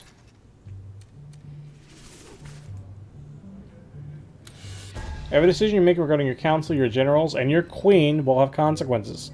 Decisions will generate cards and/or gameplay disadvantages, and furthermore influence the personal stories of generals and queens. Your warlocks will fire 55% faster. Let us go talk to our generals again. What's up? What do you say? Shall we be victorious? Hope springs eternal, does it not? In any case... How do you feel about the other generals? Catherine. About whom, Commander? Bit stuck up, ain't she? That's what a royal title will do to you. She used to be a proper queen and everything, with an entire country at her beck and call. How the mighty have fallen, eh? Me? I don't care for any of that rot. You got nothing. You got nothing to lose. Edmund? About whom, Commander? Shifty son of a bitch, isn't he? Acting all high and mighty all the time, calling imps idiots, dwarfs dullards, that sort of thing. Makes you wonder if there's a single thing he's not intolerant of. Henry? About whom, Commander? Excellent chap, that one. Likes his jokes dirty and his liquor plenty. 2 peas in a pod, me and him. Well, on and off, that is. Can fight like a demon unleashed as well. I'll take my leave. What would you inquire? How do you think the war's going? You know very well how it's going. We're outnumbered, outgunned, and outmaneuvered. Just the way I like it. Gives us a chance to show how viciously the underdog... Let's hear about your friend generals. Edmund. You wish? Anyone... He's in a class of his own, there's no doubt about it. A brilliant mind, but in my opinion, a flawed one as well. He styles himself as superior to everyone else, and that would be just fine if he weren't a man. I see. Or a bigot. I have many friends and enemies that are dwarves or elves or imps, and never have I seen evidence the one is inherently more smart or stupid than the other. In Edmund's mind, though, we are all on par with cattle, which is simply infuriating. Henry. If you wish. General Henry is the typical man who thinks of himself as an alpha male, whereas he is, of course, an alpha mongrel. He has the refinement of an inbred orc, and the manners to match, but he is a more than adequate officer once the trumpets herald war. Indeed, if he were a bit less brazen and a bit more calculated in his conduct, he might well come to rival... Anything else? Scarlet. If you wish. She could stand to be a bit more ladylike in her ways, and many consider her resistance to authority counterproductive in a military setting. But she's wily as a wizard, and tough as mithril nails. Don't ask me why, but I have the feeling she's a troubled girl somehow. A girl, yes, hardly a woman as yet. None of my business, of course. She is here, and she's willing to fight for Rivellon. That's all that really matters. Edmund? Come, Mom? He always sounds like he's drunk. Also, hi. This is happening. In the back. We have a an undead barmaid who uses fruit to pretend to be tits because she is undead, so she does not have skin. I wouldn't actually, but if mindless optimism is your cup of tea... Any pray insights about your settle down. colleagues? Catherine. Anyone in specific? As true a lady as one of her species can get is Catherine. Tragic, really. She held sway over an entire kingdom only to be drafted into the service of one who wouldn't have more than a flock of sheep under his command. If there weren't a wizard attesting he's a... I am a very good boy, yes. I hear she hates men, or at least our male-dominated world, with a vengeance. In her land, women ruled and men served. Must have been a quaint locale indeed. Scarlet. Anyone in specific? She's no more than a tomboy playing a soldier. I don't know much about her, but I don't like what I've seen so far. We lizards have senses far superior to humans, and I rather resent having to continuously smell her in heat. He's saying she constantly wants to get fucked. Anyone in specific? He is a bull that holds a general's rank, Commander. All bulls... Oh wait, nope, this one we have heard, so let's talk to Henry. Yes, Commander. What do you make of the other generals? Which one do you Catherine. have in mind? Bit of an ice queen, if you ask me. Already called me names that'll make your mother blush, just because my eyes lingered a little along those curvy shapes of hers. But I'll defrost her yet. And in the meantime, we've got a cunning strategist on our side. A veteran of many a battle who is yet to learn... What do you make of the other generals? Scarlet. What do you have in mind? Well, I figured that between me and the prissy brigade that Catherine and Edmund form, someone a bit more down to earth would be a welcome addition to the group. And let me tell you, if someone likes to go down, it's Scarlet. She's a man-eater in the bedroom and a man-eater on the battlefield. Fast, feral, and ferocious. Oh, I'll get more intimately acquainted with her, Commander. You mark my words. Aha. I think we prefer Scarlet, honestly. Of all of the things that are happening. Let us go back to our map. Now, what are we doing?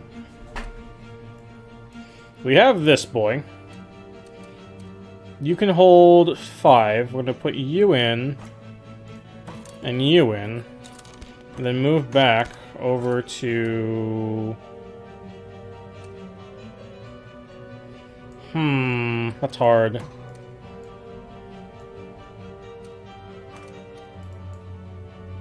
I can't make it all the way over here, which is unfortunate, but what are you gonna do?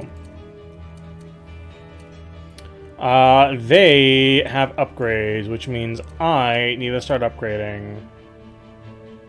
I do have 10 research points, so let us actually go back to the bridge, because I want to upgrade my hunters, if at all possible. Can I upgrade my hunters? No. Well, I can, but it's not great.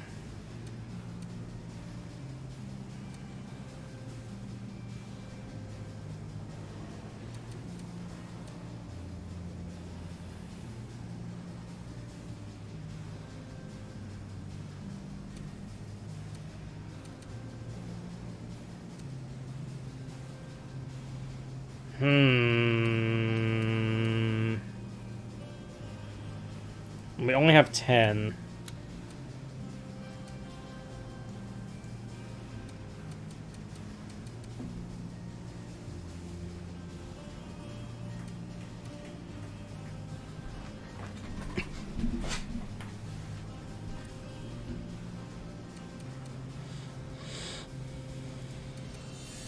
Unfortunately, you're from behind on a lot of this early.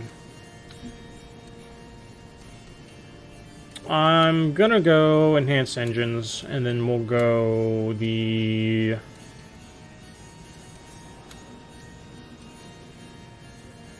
Can't do that because I don't have enough. Let's do this because I need to buy turrets. I need to be able to make them. Or transports. So I'll do transports for now.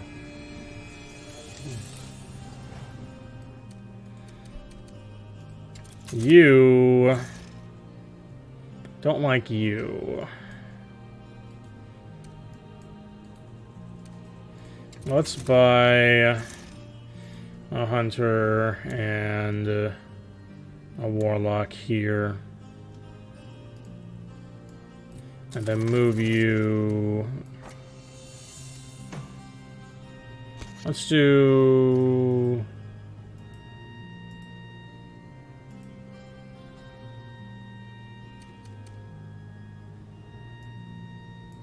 put one of you in here.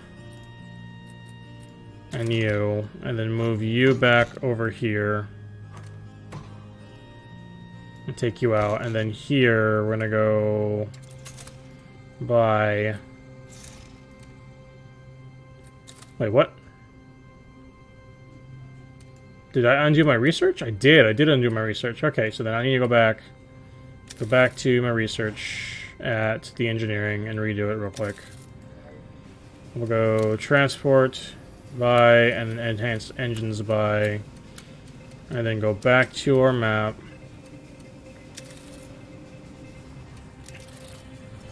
And you, we're gonna buy a hunter and we'll buy a couple troopers.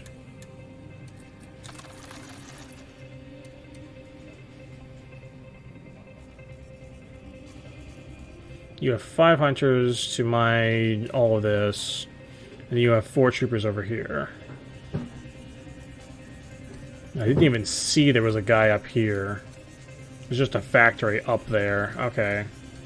Sure. I think we're just gonna end turn for now.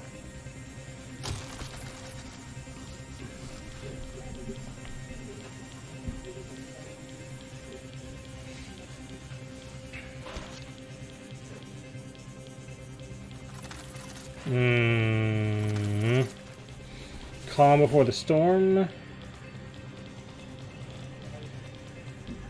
Emperor is a monster. Oh. I'm horrible, apparently. Oh no. I don't know what exactly the, like, overall plan is. There's 4 troopers here. I want to build a... I think I want to build a tavern.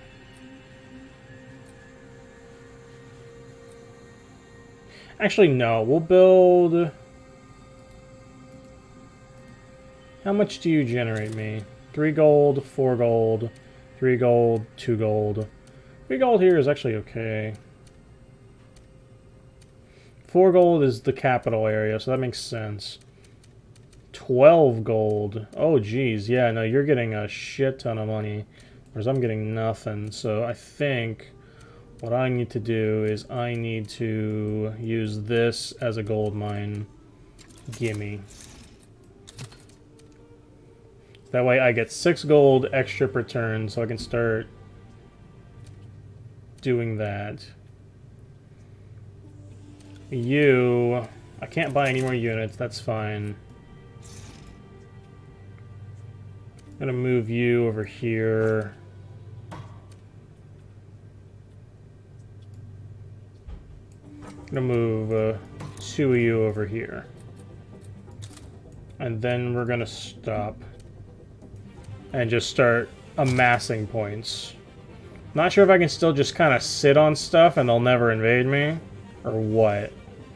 Because the only battle so far has been me invading them.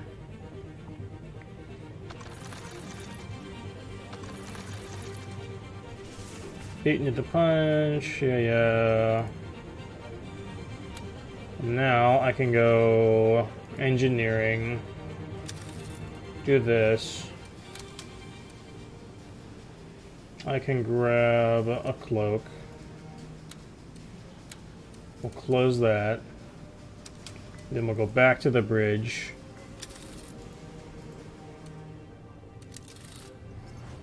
Now my warlocks can cloak, that's fine. I want to grab this at some point, but it's so close to these hunters. So, I'm just going to... we can buy 2 hunters, and then a trooper. We're going to buy you. And then I might just sit on stuff again. If anything, we're going to move our transport over here. That way it's ready to move people over immediately over to this thing when we need it.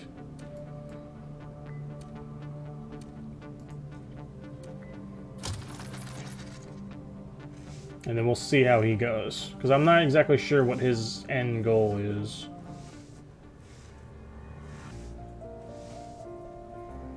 He's got armor already too, which is not great. And he's building more transports and more grenadiers, and his grenadiers are already level 2. Yeah. It's not great. Shaman's lost 75% more hit points. Cool. I mean, that's great and all, but like he's upgrading like tier 2 stuff and I'm still on tier 1. Just because I don't have the ability to deal with his ass.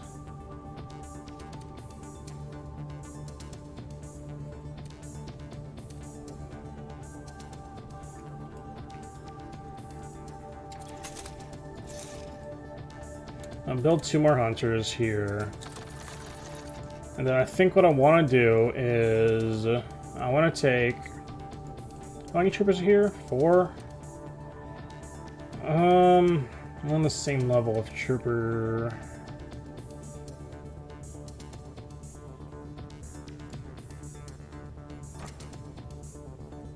Here's my problem. If I leave stuff... If I take stuff from here and move it, they will immediately just move in with all their shit here and kill me.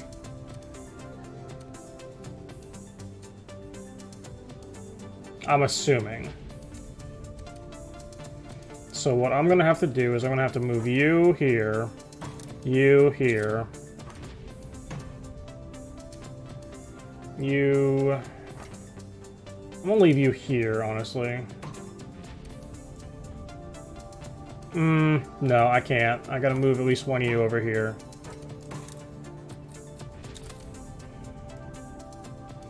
And then we'll take you. And then 4 of you to go over here.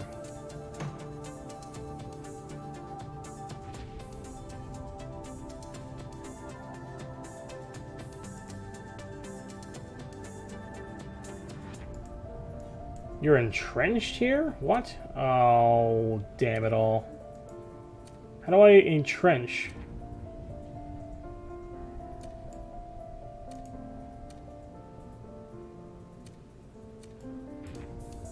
How do I become entrenched? I have no fucking idea. Well, I don't have much of a choice. I kind of have to go for it now. We're just 2% chance to win. Holy fuck, bro. Okay, 28% chance now.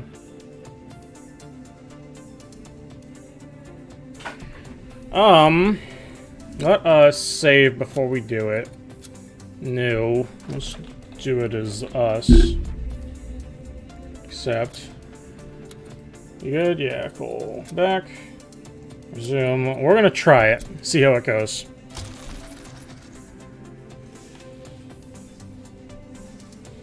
The only thing I can assume is that they're going to send everything towards my capital now that I've moved stuff out.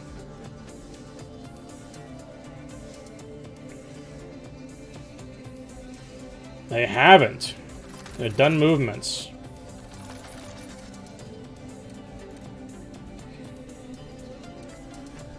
Now.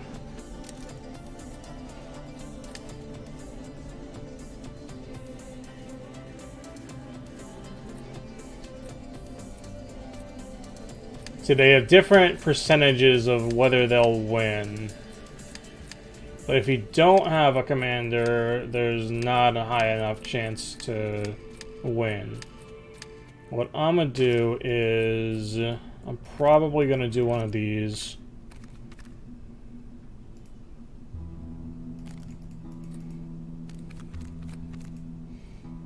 I'm gonna use Aura of Annihilation, I think. No. We'll use Devastation.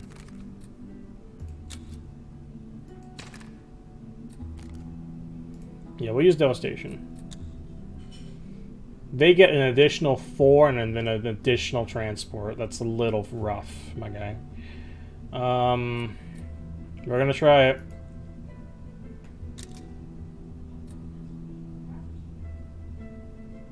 And now I'm just permanently doing more damage. So let's start, and we'll see how this goes. First thing we need to be building is hunters galore. So give me a war factory, please. Oh god, they're already like bum rushing me. Oh god. I need to send somebody over here to immediately start recruiting stuff.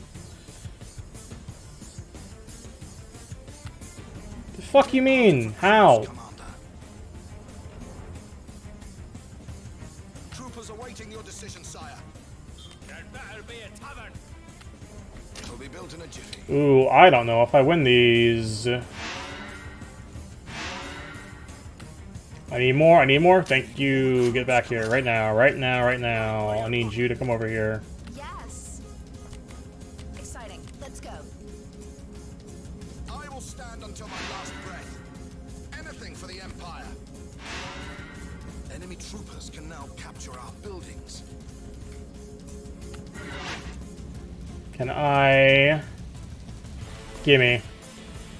Oh, I forgot. There's a goddamn timer. No, no, no, no, no, no, no, no, no. Run. Reinforcements requested. It'll be built in a jiffy. They need more recruits, Commander.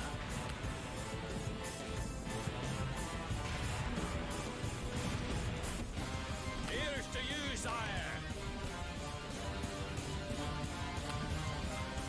Oh no, there's no way. Awaiting your decision, sire. We're out of recruits, Commander. The grave be their destiny. Death be their... Oh yeah, no, they just hard bum rush us. That's over. That's super over. Yeah, no, we gotta reset. Nope, that's a loss. I didn't realize entrenchment was gonna be so. I didn't realize the map was gonna be also that small. I think we might reload that. Yeah.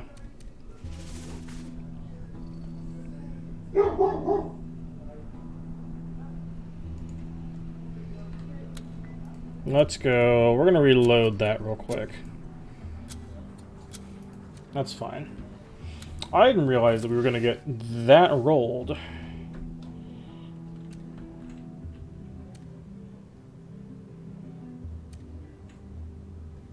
Let me go undo, undo, and undo, undo, undo.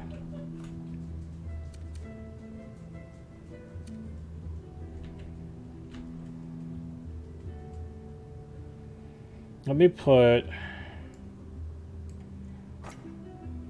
2 of you in here.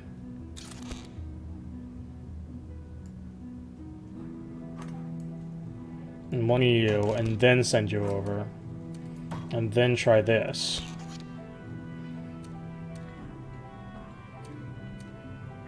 Let's try this. I think hunters might actually just make it better.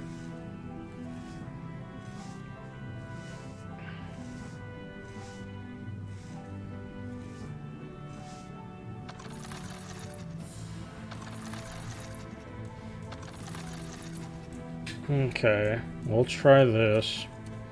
See if this is better.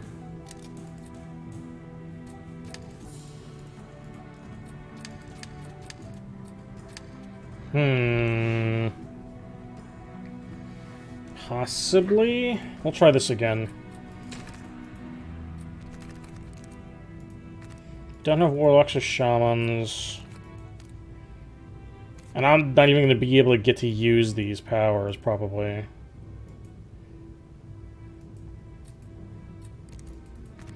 Let me... No. We're just going to try it.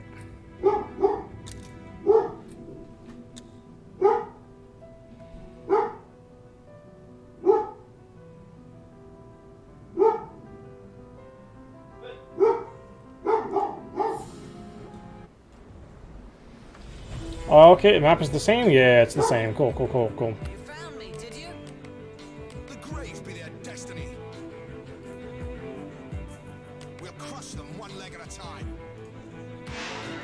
Construction underway, Commander. Construction in progress. Now I need time to get my dragon up. If my dragon's up, we're fine. If it's not up, we've got problems. We'll crush them one leg at a time. Picking up their scent. Anti-ground turret completed. Anti-ground turret completed.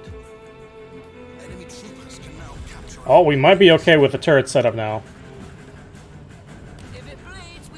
Okay, okay, okay. We might be okay. Might be okay. Get here. Oh, I need 30 recruits for that. Fuck. We do. Okay, cool. Here, here.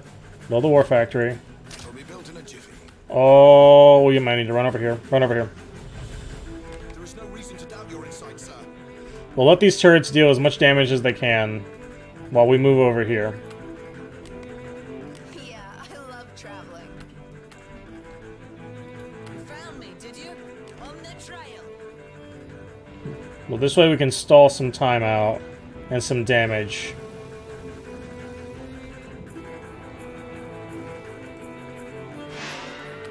We need to build you. Come here. In progress. The Emperor shows us the way. Construction underway. Okay, we got some time here. We're out of recruits, Commander.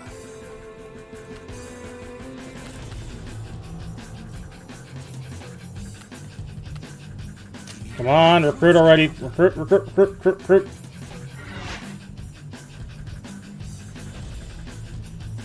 There we go. Construction in progress. That's okay. That's okay, that's okay, that's okay.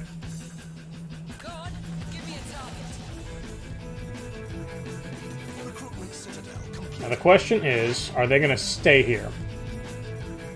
Or are they just going to bum rush again? They are going to bum rush again, okay. I will stand until my last breath. I'm going to run. Again. We're going to do this. We're going to keep going around this way. Off we go. Won't that use too much fuel? I'm going to save our points. We're just going to try to whittle them down as much as possible.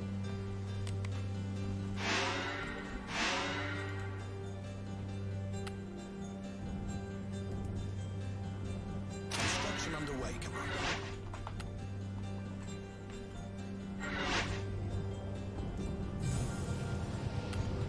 Construction in progress. If I can just get my dragon up, we're fine. 4 seconds, 4 seconds, 4 seconds. Come on. Give me... Oh, we're gonna have issues. I need more recruits. I didn't leave enough room for recruits there. Oh, that's unfortunate. Battle forge completed. Unit is being manufactured, Commander. I think the hunters should still be able to just kill them out.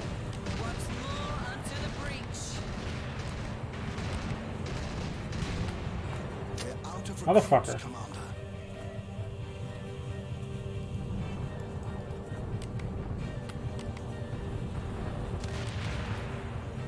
On the trail. This is rough. This is very rough. They won't even see me coming. You set the trap, I'll make the kill. We need more recruits, Commander. If I can get to 20, I think we're okay, but I don't think we can. Onto the breach.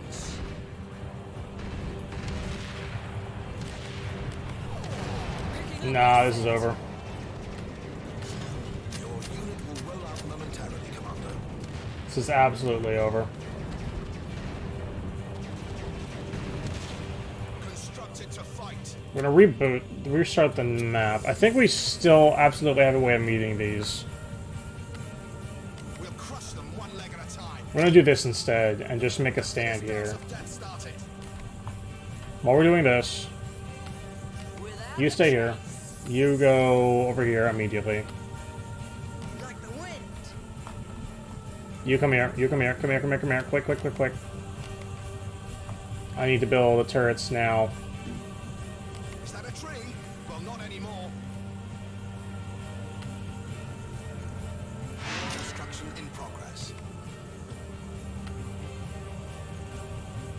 Run away, run away, run away, run away, run away, run away.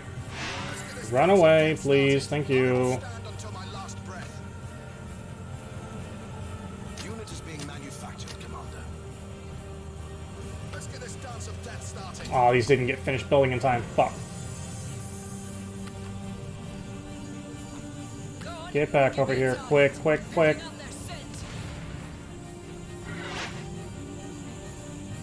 Okay, no, no, no. I have to restart that again. I will stand until my last breath. You come here. You run over here immediately. While you're doing that, I'm building you. And I'm building you. You stay right here.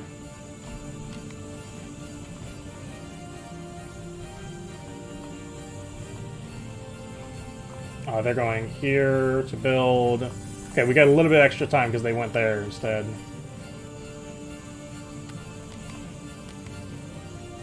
Build another one of you. The rest of you stay over here. Picking up their scent. Battle forge completed. Troopers awaiting your decision, sire.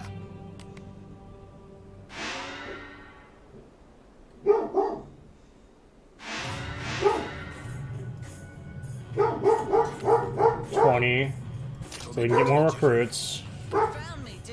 Then I need you to come over here, make sure this is done. Cool, and then come back over here.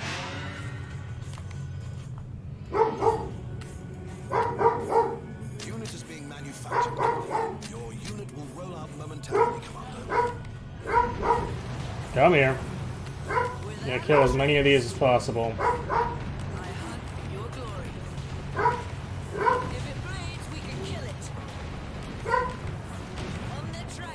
Oh, we lost a hunter.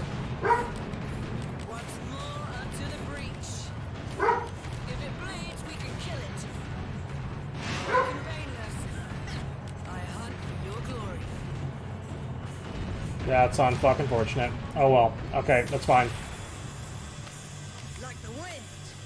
You have enough for this. Construction underway, Commander. Yes. Grab you, recapture this.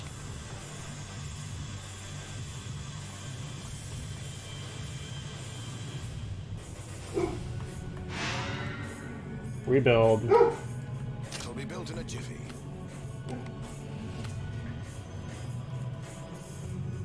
Unit is being manufactured, Commander. Unit is being manufactured, Commander. Yes, yes, yes. I need to build you at some point. Yeah, see, they have to rebuild everything now, which is fine. So that can't be, they can't be super aggro here.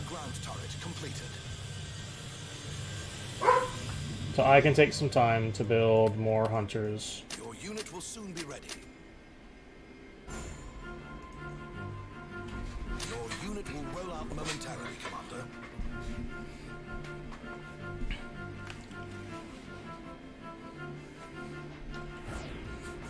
Okay, we survived the first, like, volley of them at us. But they're sending more, so we have to get this shit built fast.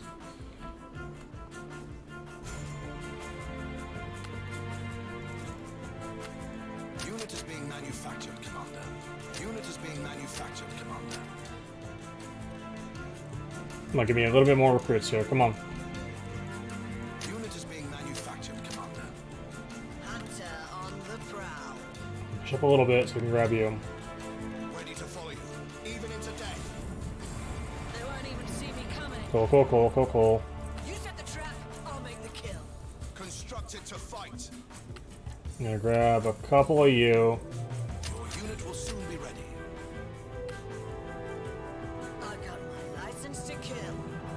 Your unit will roll roll out momentarily, Commander. There's no I in team. There is a me in there somewhere, though. Now, they've got a lot of shit here. But I think all of it is vulnerable to hunters. Because all of these are just regular troopers. Because they're just spamming, like, generic troopers at us. Your unit will roll out momentarily, Commander. Pay me in blood. Go on, give me a target.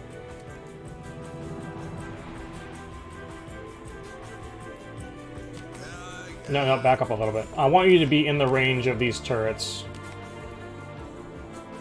No mountain can stop us. All right, all right. Your unit will soon be ready. Troopers awaiting your decision, sir. Yep, there we go. Start fighting now.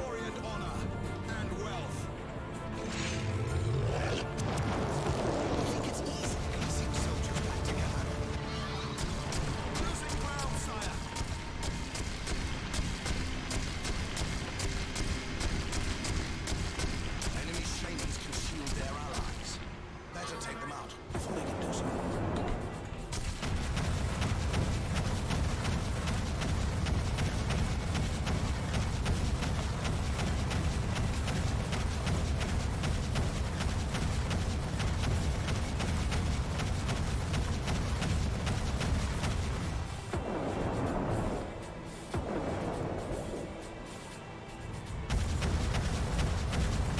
Forgot how to leave this mode.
Okay, that's fine.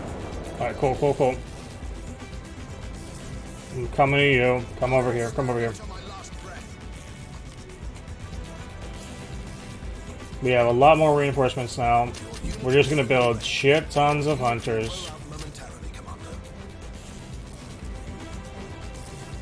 What are these? These hunters? Yeah, they are. They are hunters.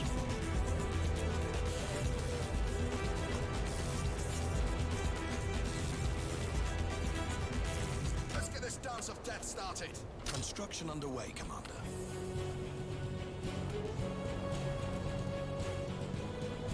Troopers awaiting your decision, sire.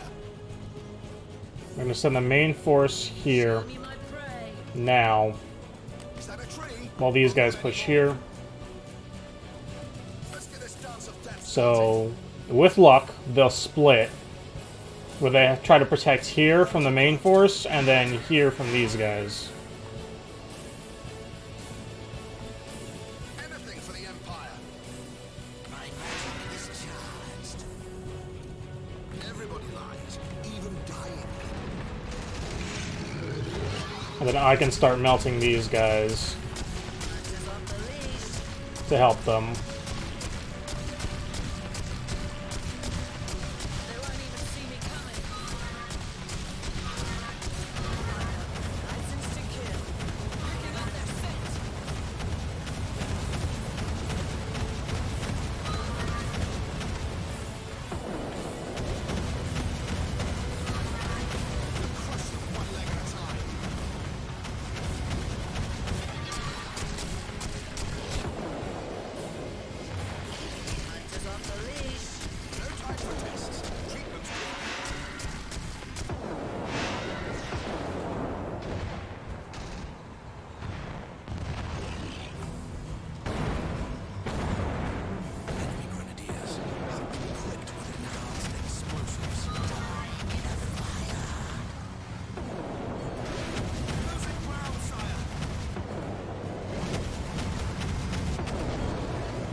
There we go.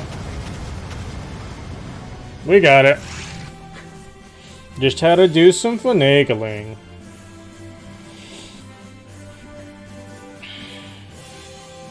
We take these. And we keep all our units, too. The bonus.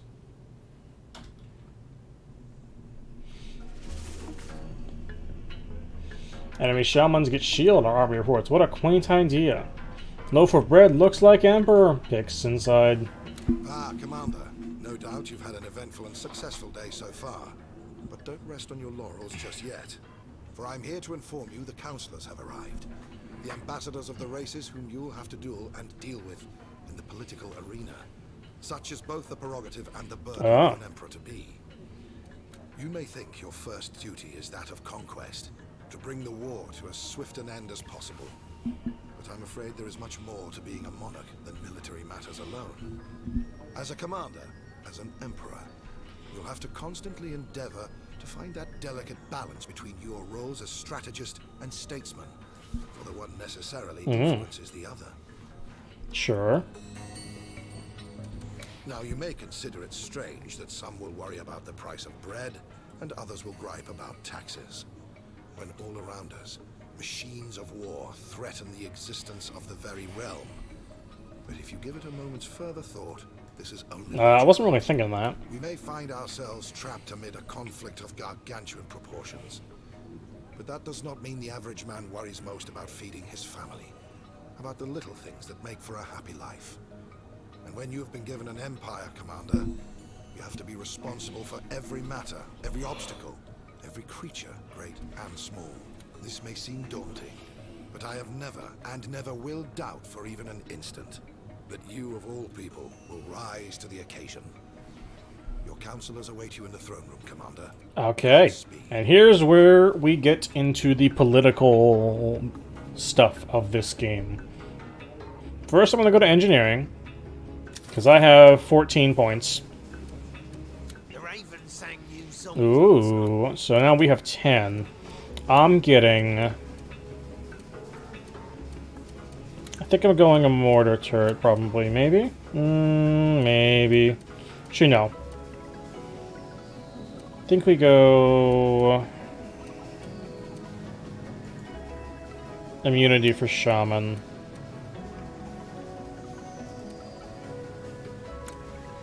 And then we hold off on any more research for now. And now let's go to the throne room and we'll meet the people. Aha! Shush, everyone, shush! Here comes the long-awaited commander. The dragon that would deliver us from vile usurpers. The one deserving heir to Rivellon's throne. Let me cut right to the chase, Commander, for I'm not a man who takes pride in his words, but in his pragmatism, rather. The entire realm is under siege, and the free peoples left need a strong leader. One who You mean kind of like how you killed this this wolf cub and put it around your shoulder? You see, there may be a war going on, Commander, but that doesn't mean you don't have a realm to rule. Oftentimes, political concerns will take precedence over military ones, no matter how trivial they may sometimes seem in these dark times.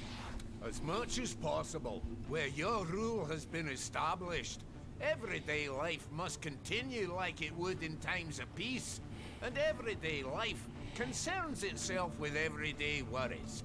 The people will look to you for guidance in these matters. We, as their representatives, have witnessed your triumphs with mounting awe, and have agreed you are to be the one, the hero, who shall both restore the kingdom and recommence the workings of government. I therefore declare you Emperor. Long live the Emperor! Long live the Emperor! Okay. These councils will bring you various political problems. You have to make a decision. If you don't, majority rule will win every time. Let's talk to all of them. Let's start with the Imp. By Grumio's gadgets, it's a pleasure indeed to shake hands with you, Commander. Your technician is my nephew, don't you know? And I am Trinculo Shortfuse, son of Trunculo even Shortfuse. Son of Trunculo, even shorter fuse. That doesn't make any sense because you'd have the same last name, but okay. Ha! You want gizmos? You want imps. You want the unthinkable? You want imps. You want great, big, loud, bright fire explosions? Lords above, it's imps you want. We live for all that is new and shiny. The old, we blow it up. The new, we study it for a while before we blow it up. Why? Because there's always something even newer waiting around the corner. Science, Great Dragon, never sits still. Try, investigate, experiment. And with a bit of luck, boom! Ha ha ha! A bigger bang than ever. On a more serious note though, Commander, science is indeed our passion. And we hope that under your rule, we will be free to explore its limits. Damn the gods, for there are none, and damn petty morality, for it is a brake on progress. Back us, and we'll craft I see. miracles. So he is the tech guy. We have a lizard, Prospera. By the powers vested in me by the great lizard lords, I, Prosper, endorse your newfound emperorship. Sorely we are in need of a dragon, Commander. We are not a people that make great demands, Commander. We simply hold many a thing dear without succumbing to the excess of Okay. The dwarves revere their gold to such an extent it becomes a fetish. Elves abide so strictly by nature they become her slaves. We like gold, for it is an economical mast. We like nature, for she sustains us. Did none of the two vitalize. Reason and liberty, those are our bywords. Territories we defend valiantly. Territories, alas, easily encroached upon, for emperors tend to curtail them. Our ideal is therefore not a monarchy, but a republic. Think on that, Commander, as you pursue the throne. Then we'll talk to Dwarf Boy. Isn't this a world gone topsy-turvy? I've declared you Emperor, and you don't even know my name. Sir Falstaff Silvervein, Commander. Born and bred neath the Emerald Mountains. There. Now that we've been acquainted, I do declare it's time for a beer. A prouder folk you'll ne'er meet, Commander, nor a more robust one. Best allies an aspiring king can have, for our love of gold and all things precious is legendary. And gold is what an emperor needs, if it be conquest that takes his fancy.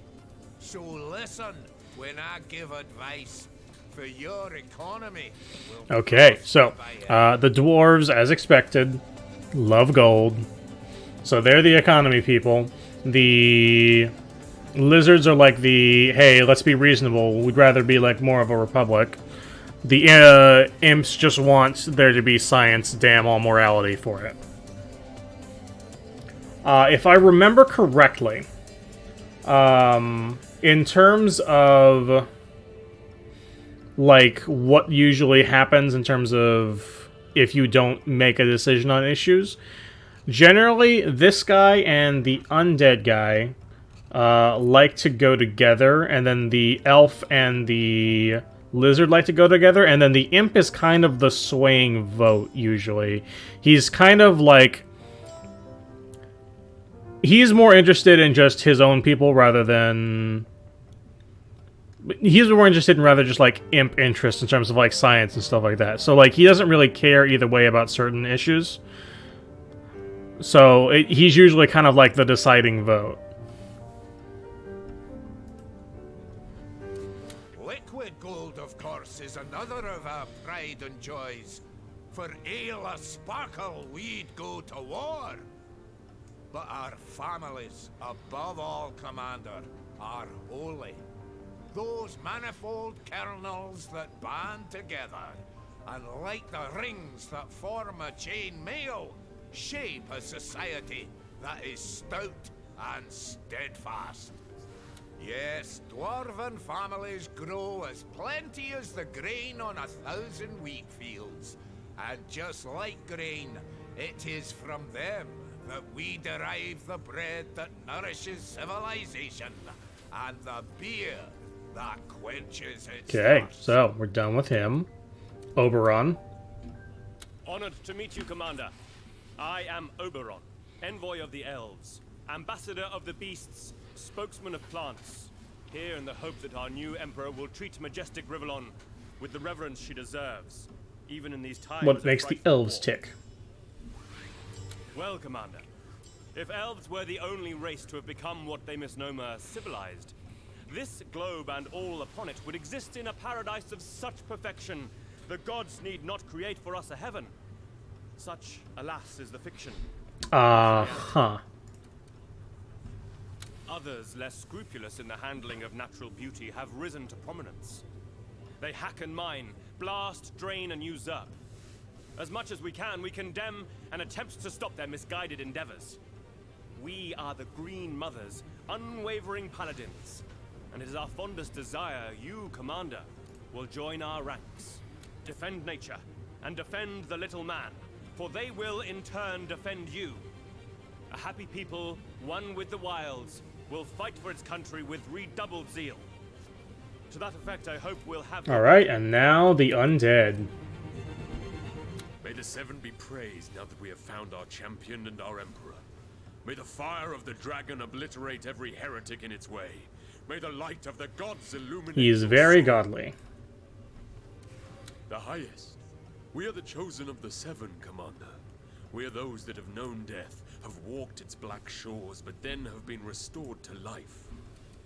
You think you are alive now, Commander, but you are not. You are but in the phase of flesh. Yet if you are devout and sweat in service of the Seven, you too, after the Dark Mother has lulled you to sleep, may be plucked from the dales of shadow and given the perpetuity of the bone. Do well by the gods, Commander, and you'll do well by us, as well as all in the realm. We have many proposals to that effect, which I will bring before you in due time. So say I, Yorick, humble servant of the Seven. Alright, so he's the religious fanatic. He's the nature fanatic. He's the gold fanatic. She's the reason fanatic. He's the science fanatic.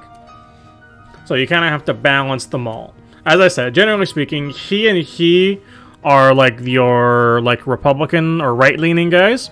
The elves and the lizards are sort of your left-leaning people, and the imp is kind of in the middle, where he might side with them sometimes if it has benefit to science, or he might benefit with them sometimes if it has benefit to science. He kind of doesn't care either way. He's just all about his thing. He doesn't really care in terms of like standard like right-wing, left-wing politics. Let us go back to the bridge because we have some gold and we have another turn to go. So, we've got you. You only make 1 gold and you do 3 research? Yes, you do. You do 3 research. So I'm going to build on you. We can't build an academy because we need more gold.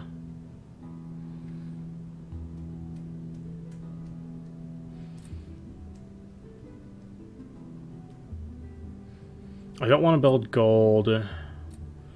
That's fine. We'll hold for now. For you, we're just going to build more hunters. We're going to build more stuff on you.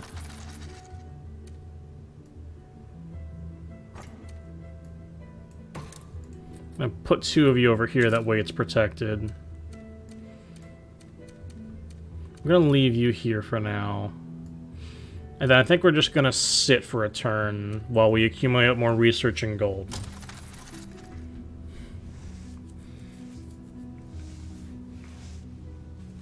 Because we want more research right now.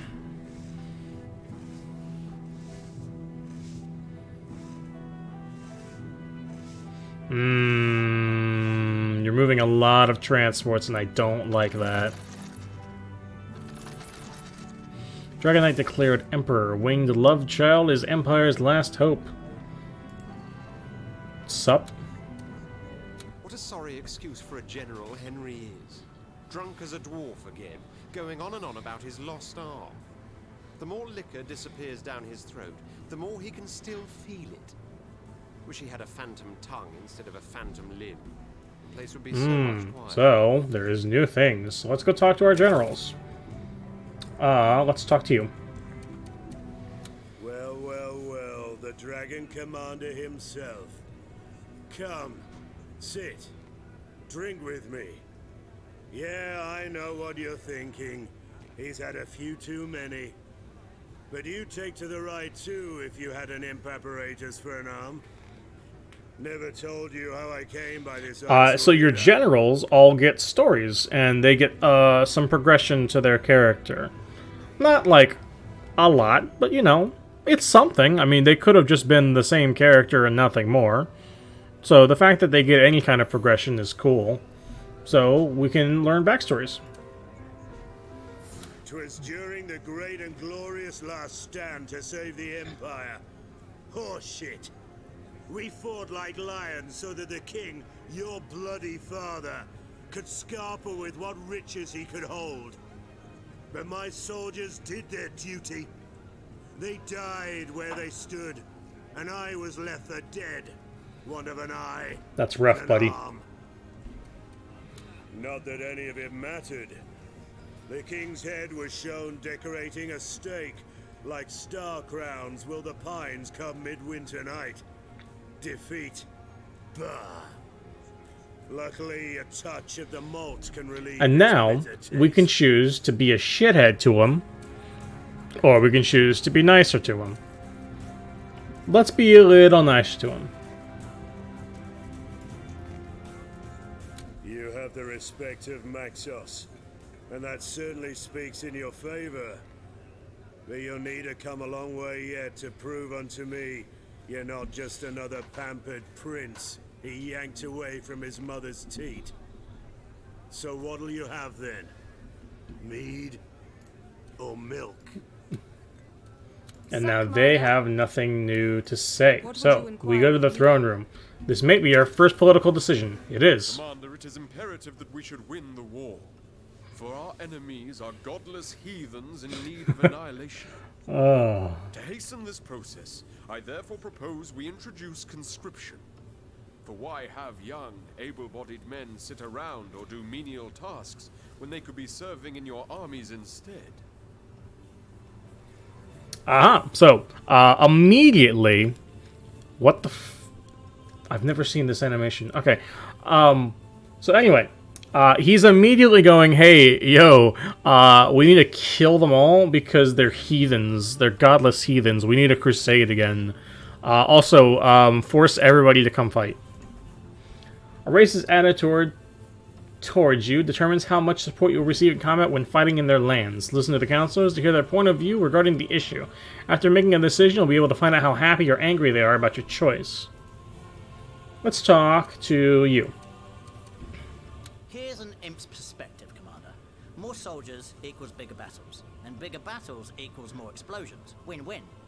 Granted, it's a bit of a simplistic perspective, but imps will have their fun, you know. I don't think conscription is a very good idea, Commander. Not only should a life of soldiery be an individual's choice rather than an obligation, but by drafting so many young men into the army, you're draining our economical reserves.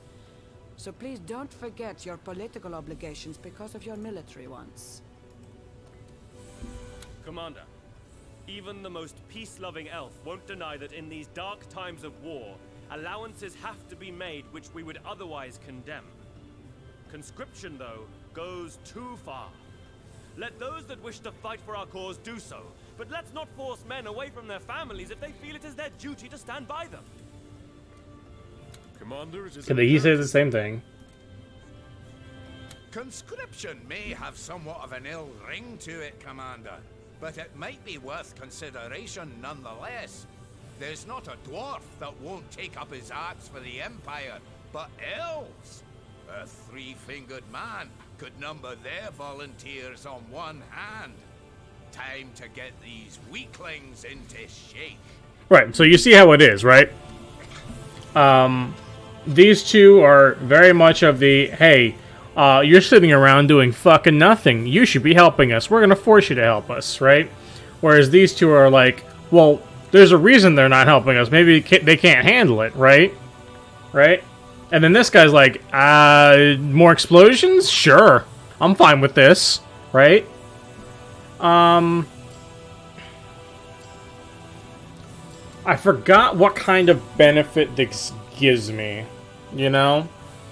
I'm also not too worried about it. I'd rather say no to this one, because I feel like it's not gonna help morale of the people. Your refusal is no more than an encouragement, a celebration even of cowardice. Those who do not step up for the glory of the gods by themselves should have been forced. See what I mean? He's the religious nut. Thank you for disagreeing with Yorick, Commander. War is a demanding mistress, and if we give her all she wants, we shall lose our humanity in the process. Commander, here was me agreeing with one of Yorick's proposals, and still you disagree. You won't see an opportunity to please both imps and undead pop up again in a hurry. Very good. I must say, though, I was surprised Falstaff didn't pull the economy card like I did. Conscription might well have drafted some of his precious brewing masters into the military. If those were killed, entire dwarven nations would revolt. If no conscription means there will remain more dwarves in the army than there are elves, I hope will be duly recompensed, Commander. We fight so that they may tend to their bloody vegetable gardens in peace. I am fine with this decision. I would rather not do conscription. Now, we're gonna go back to engineering. I have 10 again, so I can, I think, I'm gonna upgrade, I think our warlock, maybe? Imp fighter, what is this? Imp fighter? Ah, here we are. I need progression in the story to get those. Okay, got it.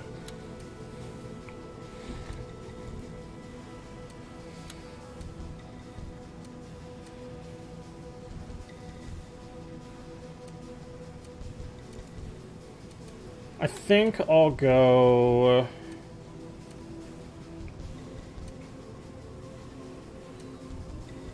for... We'll go armor for now. Back to 1. Now we go back to our bridge, and we'll do this. We'll sit here. I think we'll sit for one more turn, because I want to build something here again. Luckily, we're 100% entrenched on every place. This I don't like, but I don't know if you have anything in you is the problem. So I'm going to move my armor back over here. You have 6 hunters, 3 grenadiers, 2 troopers, 2 armors. I need to buy more. Let's buy an armor, a hunter here. And let's just keep entrenching here.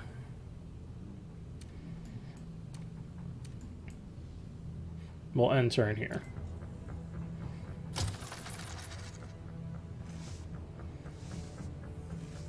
I'm trying to remember how aggressive the AI was when I fought it the last time I played this game. Okay, now they're getting people into transport, so they're absolutely coming over here to fuck me.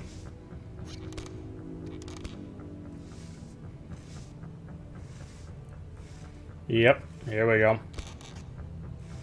Okay, yep, they absolutely want this island back. Okay, here's the aggro. We have this, hunters, troopers. We might want to have sent more over.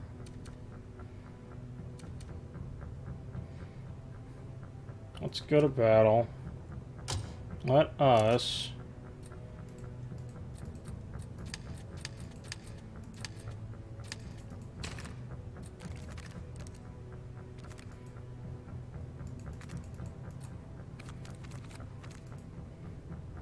I'm gonna use you, because you're finally committing.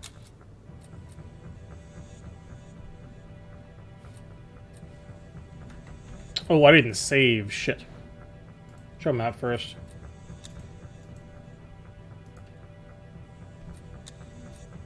I forgot to save. I'm just gonna... Actually, no.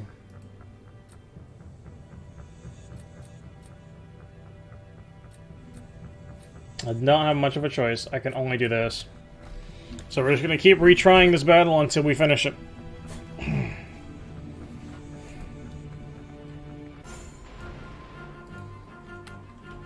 On the trail. Like the wind. On the trail. Need you, and I need you. The rest of you need to come back down here. I'm honestly surprised you haven't come over here, so I might send some of you over here. You found me, did you? Let's get this dance of death started. I will stand until my last breath. The Emperor... Oh, they're hard running at me. Anti-ground turret completed.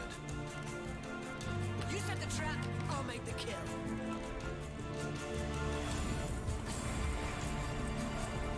Go on, give me a target. I will crush their bones. No one defies the will of the Emperor. I will crush their bones. Watch your footing. Enemy armies can deploy mines now. Oh my god. They're just hard bum rushing me. These are armors? Yeah, we got issues. Construction underway, Commander. We need more recruits, Commander. Construction in progress.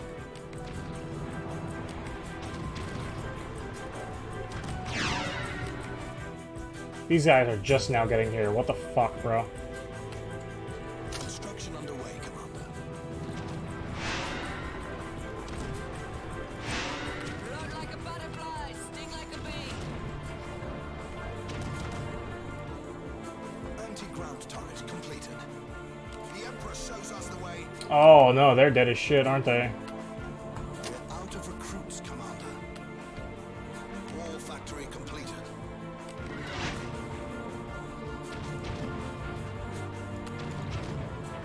Units being manufactured, Commander.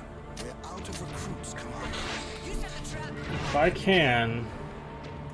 Oh, these guys are dead as shit, yep. Recruitment citadel completed. We're out of recruits, Commander. I've got big guns and I cannot lie. If it bleeds, we can kill it. No one escapes the twins. Unit is being manufactured, Commander. No, that's a restart. Float like a butterfly, sting like a bee.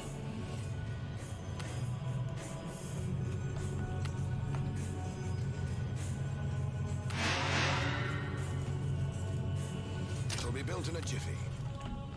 Construction in progress. We'll crush them one leg at a time. The armors are the problem. Honestly, the armors are a big issue.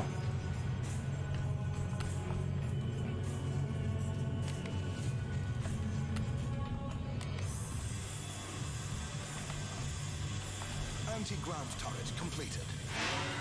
It might honestly be a good idea to grab you and then immediately run this way and just start hard flanking them.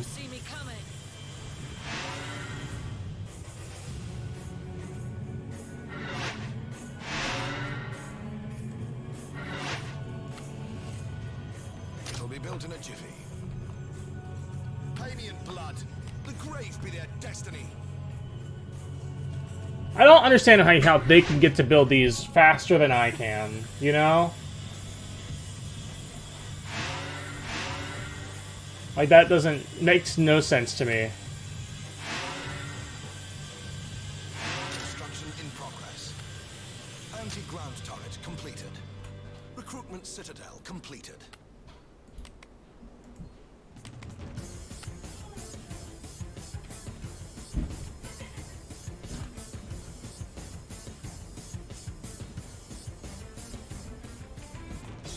I need to be able to stall them long enough for them to...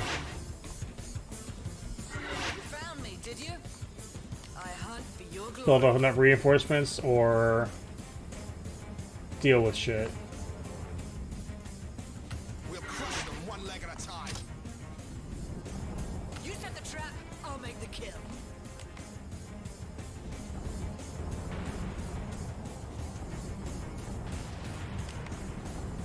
So I don't think we win this. If it bleeds, we can kill it.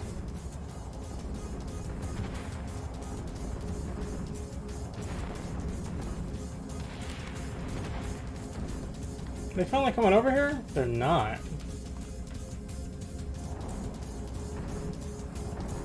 You found me, did you? Nope, come back here right now. On the trail. Wall factory completed.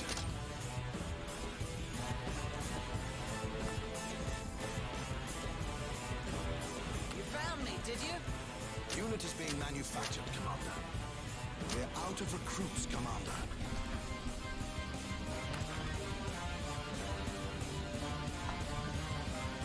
Where are they coming from? They're coming this way. Yeah.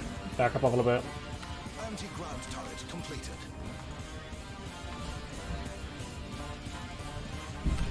Unit is being manufactured, Commander. Cover me with death if I should fail. Float like a butterfly, sting like a bee.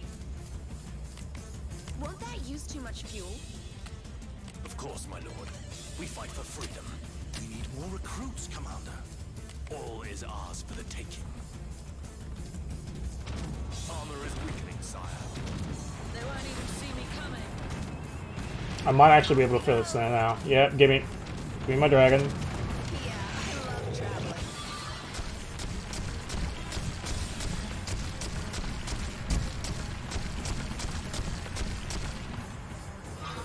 Death will rain down on our enemies.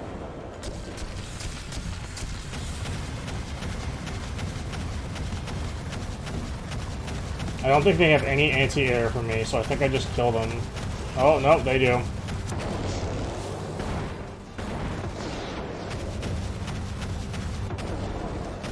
Oh, I am lagging like a motherfucker.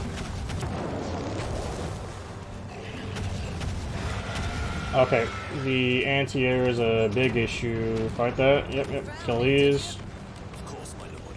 We fight for freedom. All is ours for the taking. Your unit will roll out momentarily, Commander. You set the trap, I'll make the kill. I hunt for your glory. Get us out of here, Commander!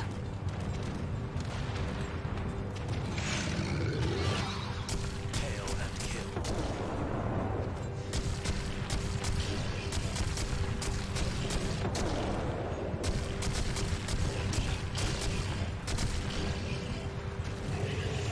Oh my god. Like the wind. Unit is being manufactured, Commander.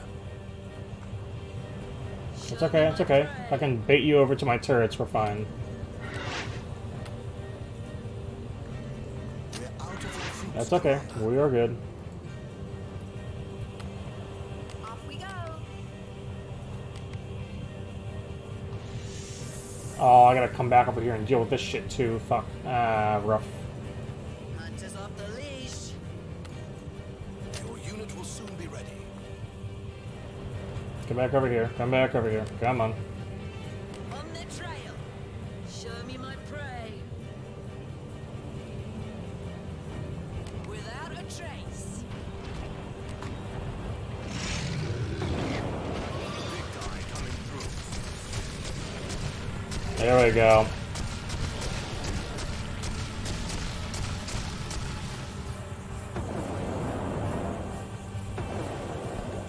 Show me my prey. If it bleeds, While they're doing that, I can run this way.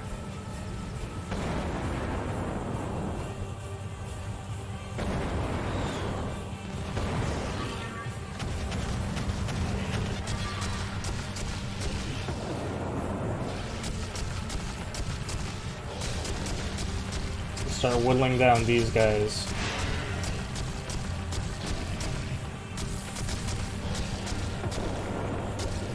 That's fine, because I can just respawn.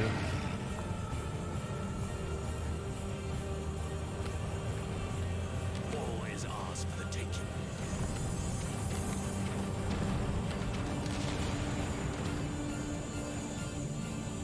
The best way to see Riverlock is through the crosshairs of my double barrel.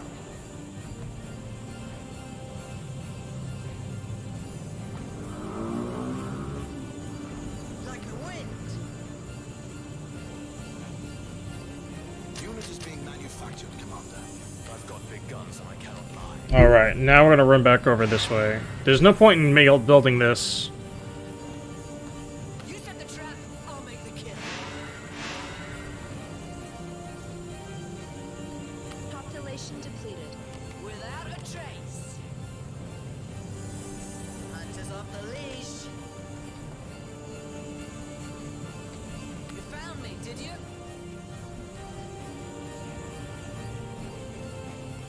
Hunter on the prowl. They won't even see me coming. All is ours for the taking.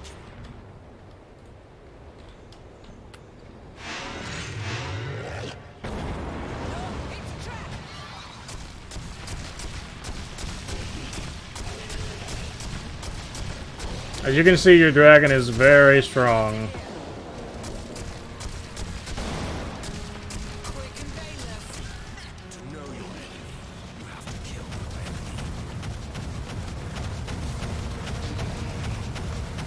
There we go. Now we come back over here, we kill this, we're good. Yeah! Again, it feels like the enemy is just able to get way more reinforcements than you are most of the time, and that's really unfortunate, but what are you going to do about it, you know? Lost a hunter and a trooper, but we killed everything of theirs. And now I can get rid of these guys in a turn or so.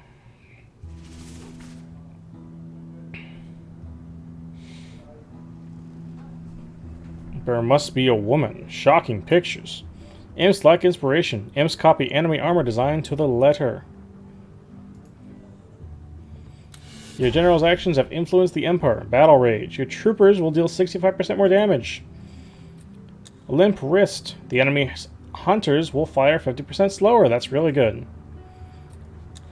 Your populace's motivation is increased by 10%. The 7 curse you. Your luck is decreased by 2%.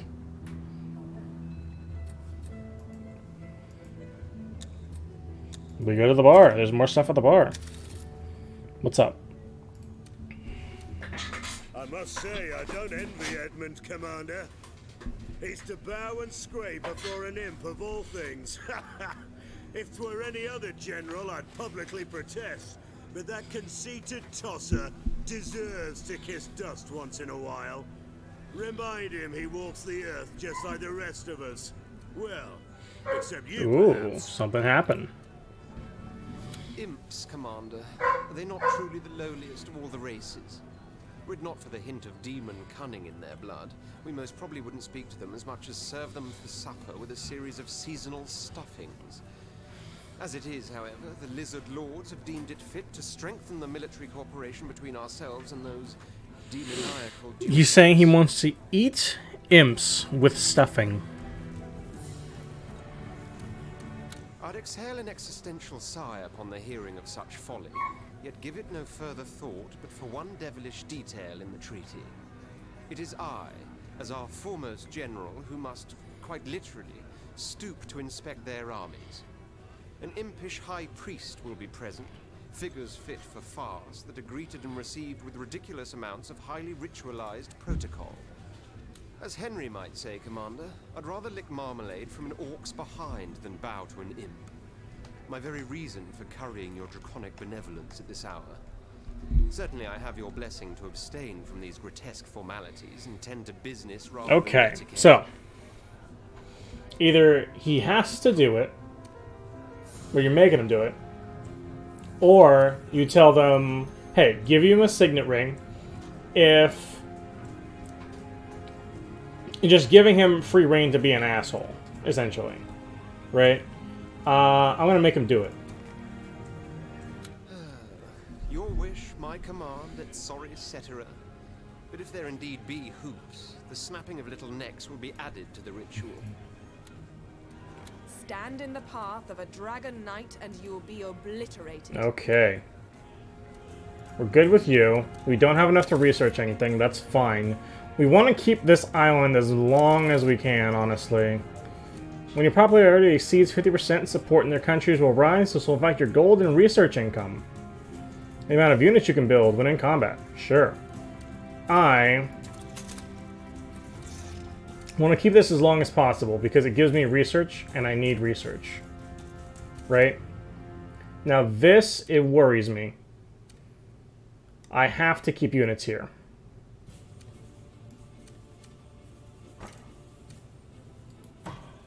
So, and I can't build a factory, and I can't get more units over there in time.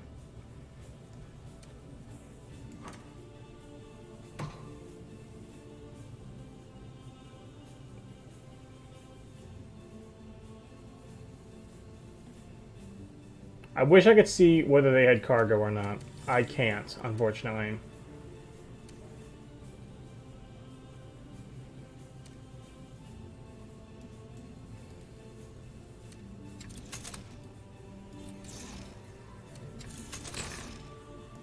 And unfortunately, I'm not getting a whole lot of cards either.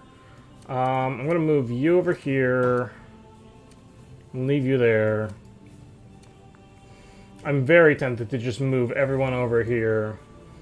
And, like, mass fuck these guys over. But he's got 3 armor here, and I don't want him moving it over here yet. He's got 2 more he can just move right in immediately. This is rough. I'm gonna save real quick. Because I don't remember.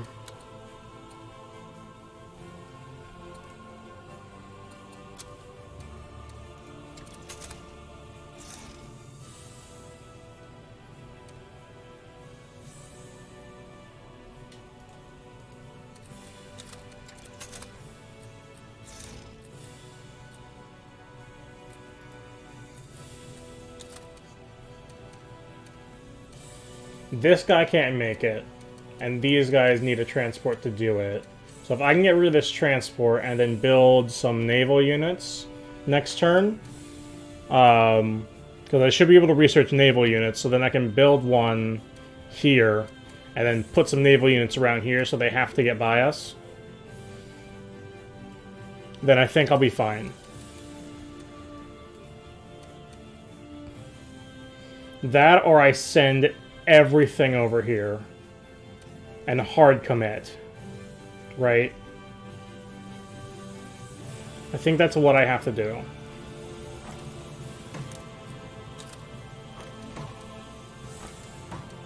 We'll send an armor, and then we'll send our grenadier, and then we'll send 3 troopers. And we'll keep the rest here. Actually, we'll move these troopers over here. And move this trooper down here. Because they don't have any other transports over here. Because they really kind of committed here.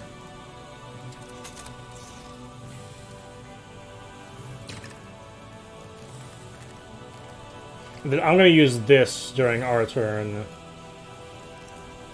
And use this as well. Let us go to... Oh, and then here... No, I don't want to buy anything because I want to buy something here.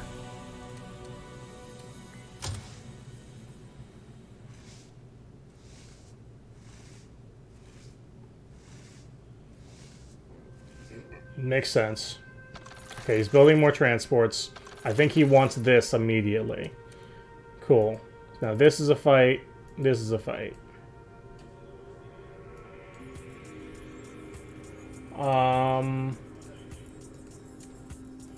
Go to battle. This is an overwhelming. So what I could do is I could just do this here, auto-resolve this. No, I think I will. We'll see how that goes. We'll skip. Continue. Cool. We lost 2 troopers, but okay. Gimme.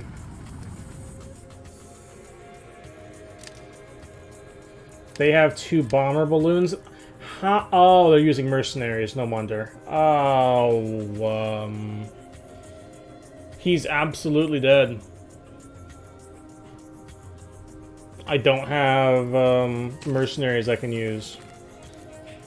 Even if I do that, there's not going to be enough.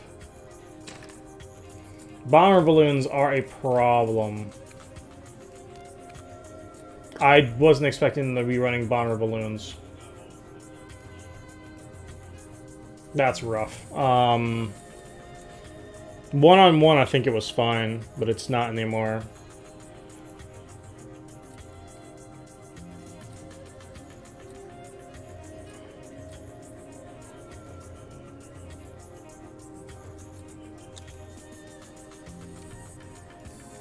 I think...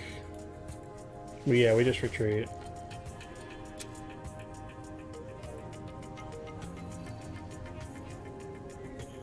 Apparently I'm a monster.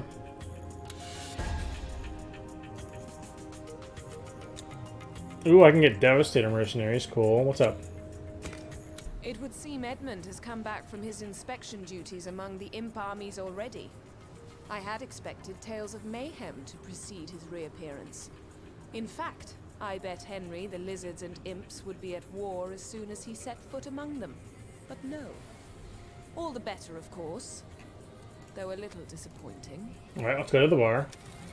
What do you got for me, buddy? Commander, no doubt you rejoice at my swift return from the land of imps, that borough of blight, that cyst in civilization. Returned have I to more glorious heights. The gods I'd thank if I believed in any. Do forgive me if I appear exceptionally smug today, but I was very flattered, you see, to witness how my reputation precedes me even into the very crevices of the world.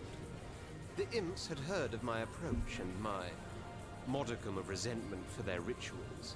I was therefore pleasantly surprised to be greeted with a cordial handshake no more. Yes, he was rather an agreeable chap, as a matter of fact. The High Priest, I mean. After the military inspection, we played chess and talked philosophy the night through. It goes without saying I won every game and lacerated his logic like an eagle its prey. But he was not as devoid of all intellect as I had expected his entire species to be. A comforting thought, somehow, knowing you trust them to strap explosive engines. See, it wasn't all that bad, buddy. Frightfully boring folk, those lizards, Commander. That general of yours held our High Priest hostage with board games and chatter. Our engineers built a great tower just to blow it up again. A great gift for the envoy of our allies. But did he come and watch? No. Preferred conversation to combustion. What a nincompoop. He didn't like it. Nah. Let's have a drink. I'm good. This. Commander, I am pleading here today on behalf of a dwarven miner who was cruelly left to his fate by his own kindred. An incident in the mines cost him his leg, and he is too poor to pay for a proper prosthetic one. Henry, your own general, could afford impish machinery, but the dwarves, who easily could as well, will not provide for their stricken fellow. Well, I say they should. Indeed, the state should. We can. Okay, so he wants us to provide healthcare. Just like diseases, accidents are simply Oh, punishments God. from the gods. If this misbegotten dwarf lost a leg, he probably took the Seven's names in vain, or forgot to say a prayer before dinner, and they saw it fit to make him attentive of his sin. Paying for his convalescence would be tantamount to forgiving his trespass, which only the gods have the least to do. Okay. There are more with a prosthetic limb than without among us imps. Comes with the territory, I suppose. All those volatile war machines. Most of our top inventors have more metal than meat to them. And of course, it's only fair the government chips in where they can. Like, he was totally fine with conscription. But this guy's... He's also like, well, I mean, yeah, I mean... Like, we get injured on the regular. It's fine, right? Oberon's tale is a shocking one, Commander. If this miner suffered such a dreadful injury while working, then the mining corporation in charge should pay for his treatment. And if they won't or cannot, then yes, the nation should. If the state should pay for each and every work accident, for every broken nail and broken leg, we'll be paying through the nose. And it's your finances that'll be crippled. Mark my words, Commander. Listen to that bleeding heart elf, and the treasury will bleed the more for it.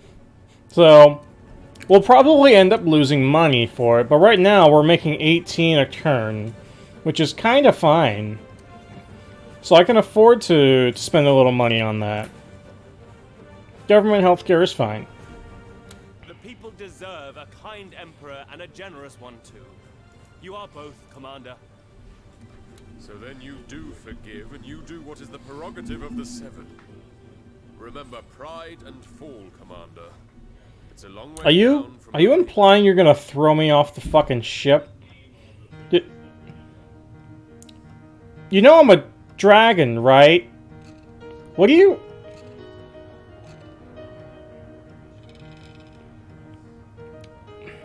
You know I have wings, yes? Thanks, Commander. Took about 100 imps a hand and a foot to get your jetpack in working order. So paying for a couple of metal fingers and toes is the least you can do in return, wouldn't you say? This decision will endear you in the hearts of many, and shame the dwarves for the neglect of their own brother. All in all, I'd say this has been a productive day. But this will cost us millions! Once word gets out, every lazy bones in the land will feign a headache and cash a handout. This is insanity!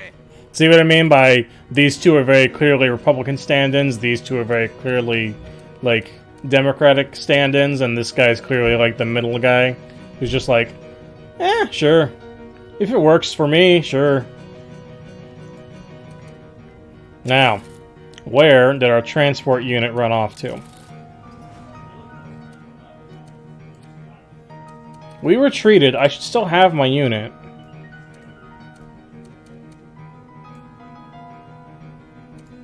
Maybe not.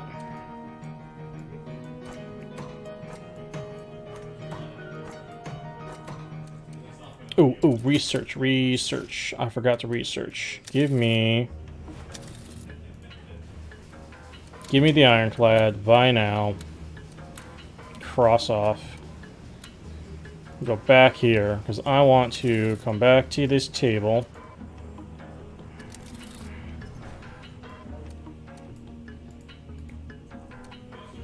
We're gonna buy an ironclad, at least one. I want to buy two, honestly. Yeah, let's buy two.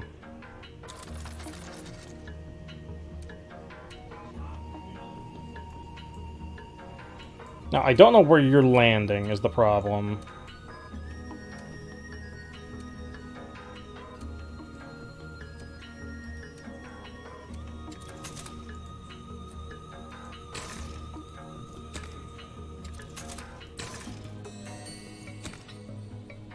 I think I just sit for a turn and see what happens.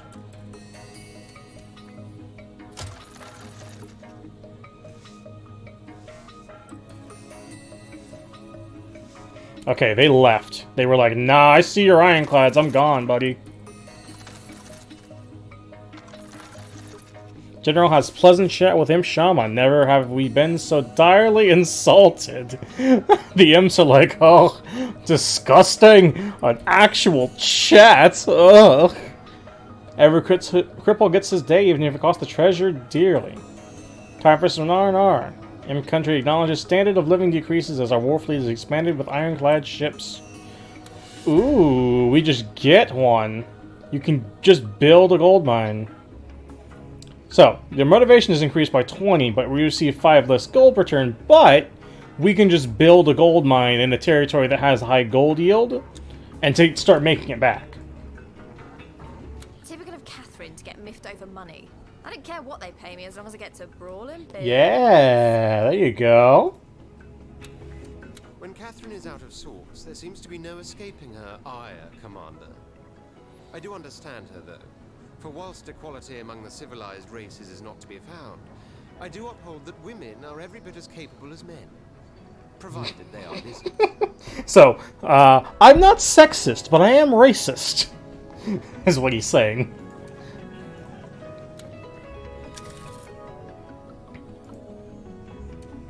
Yikes, what a vixen! Can't dear old Kathy be happy with the wages she gets? Not like she has to cook or clean. Okay, dude. Listen here, Commander, for I have a matter of great import that I should like to bring to your attention. In the realm I ruled, that rule was absolute, as was that of my vassals, women all, of course. We concerned ourselves with matters of mastery and the mind. Men with all things menial, according to the natural order, I see. On this ship, however, I find myself trapped amid so many cocks of the walk, the one more swollen with self-importance than the next, only to discover these pompous windbags actually earn more wages than Scarlet, Prospera, or I do. If anyone, it is we of the superior sex who should sooner receive more silver and gold than those of the savage variety. You'll set right this iniquity, Commander, and you'll do it now. You didn't say the magic word. I don't respond well to people with no manners. No, that's... Oh my god, that's so dumb. Yeah, we'll fix this. Good. So you should. And I hope this is the last of such nonsense I've had to deal Cool. with.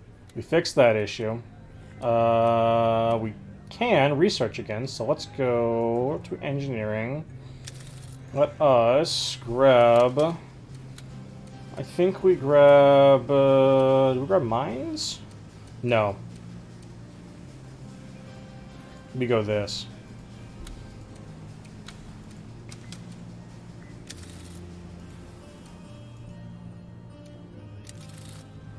Now what I want to do is I want to take one of you, put you in the open ocean, put one of you to the open ocean. And then you...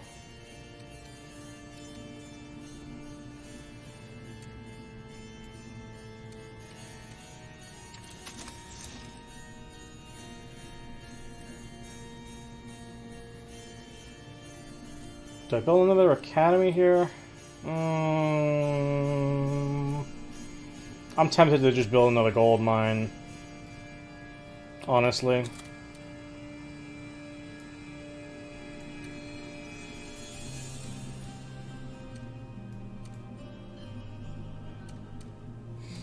See, the transports will just get fucked by our ironclads, so I'm gonna start buying a couple more ironclads.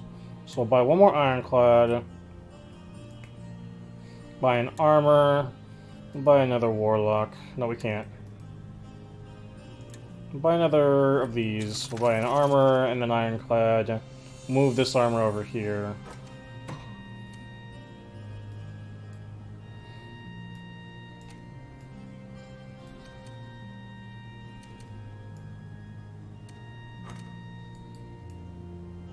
I want to keep at least one of you here.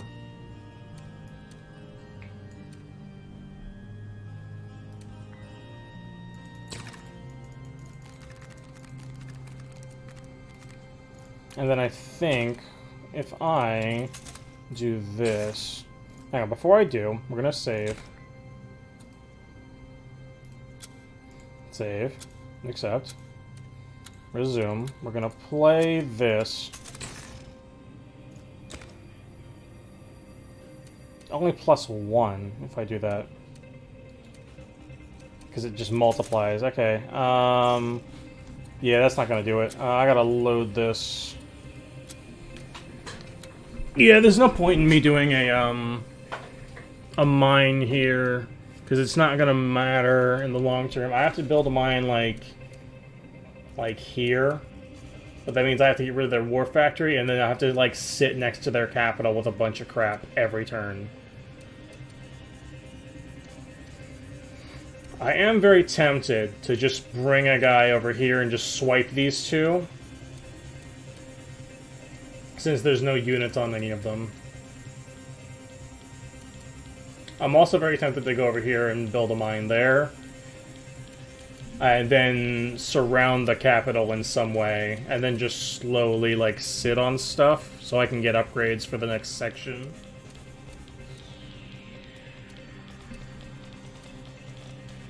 Got an armor, or grenadier. I'm gonna wait and see if they move their stuff at me like idiots. Because if they do, great. If not, ugh. How many troopers do I have? I only have one trooper over here. Let me move some of my troopers over here, too. Move, like, 3 of my troopers over here, and then we'll buy another trooper here to make up for it. And then I'm gonna end turn. And we'll see what happens. Okay, they are moving stuff into me. How much are you moving into me?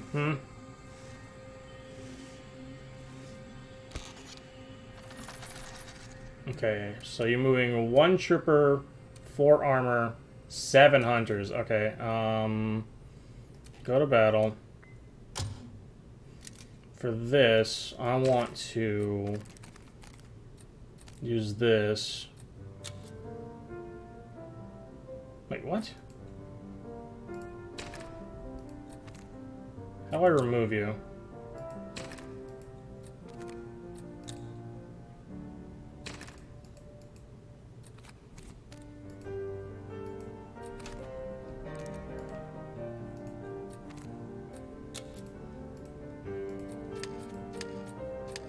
Hang on, what the fuck is happening? Oh, they just gave me, they just gave themselves a ton of mercenaries, that's why.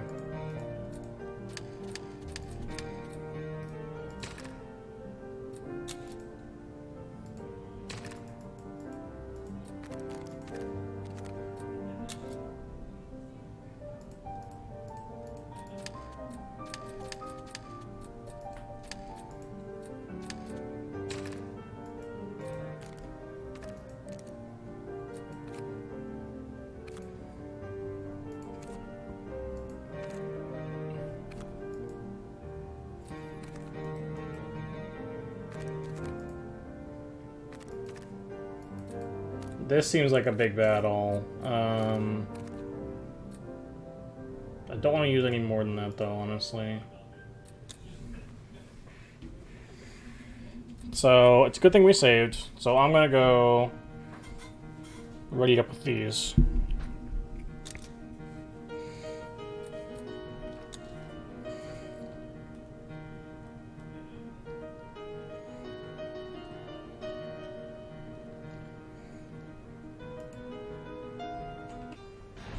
Okay, we got a lot of stuff here. Let's make sure we do and build a water factory. Oh god, they're so close. What?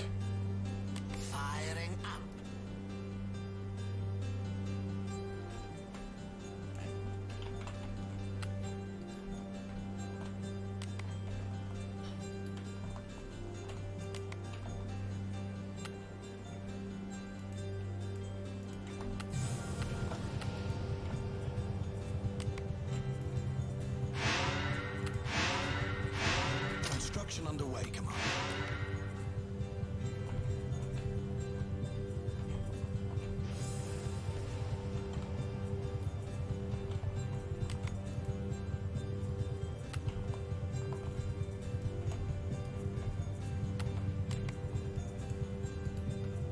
What is it now? Big guy coming through. Construction in progress. All is ours for the taking. In a straight line. They went hard fast over there. We might have issues. Recruitment citadel completed. Death rides. Yes, yes, yes. No merman can stop us. It'll be built in a jiffy.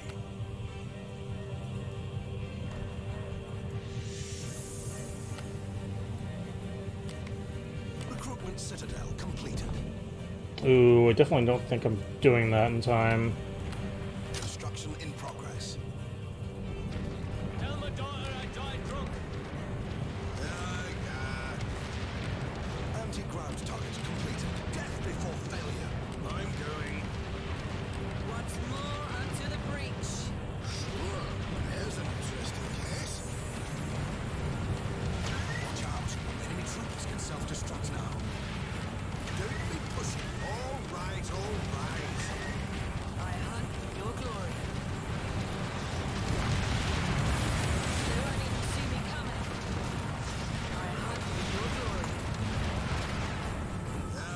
No, we bum rush. We gotta bum rush them now. Factory completed. I think we lost quite a bit there, unfortunately. You're blowing my cover. I'm the one being hunted here. There's no reason to doubt your insight, sir. We'll crush them one leg at a time. I will crush their bones. On their trail. No, it's It's really not, but okay.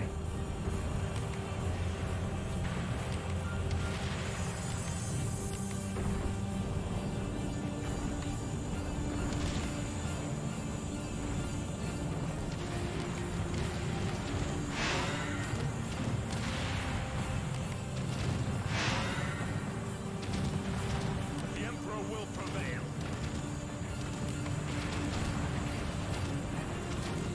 You found me, did you?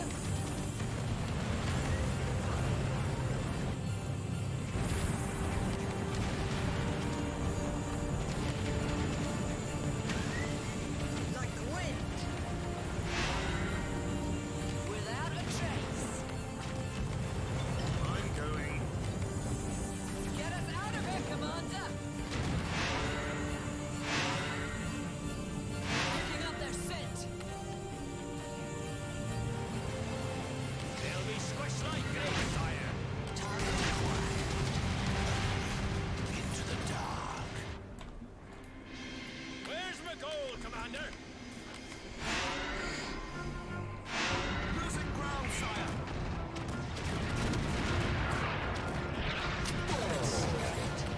Keep it safe. Ale for all! I'm going. Magic will prevail. No, it's trapped. There's sense to it.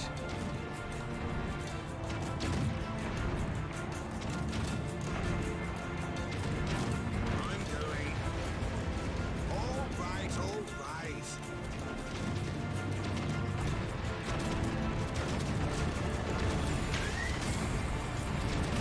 Proceeding to location. Bring me the spoils of war!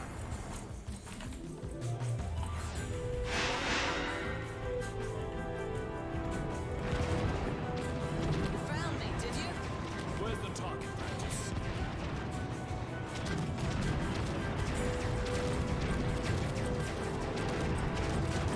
All is ours for the taking. Don't be pushy.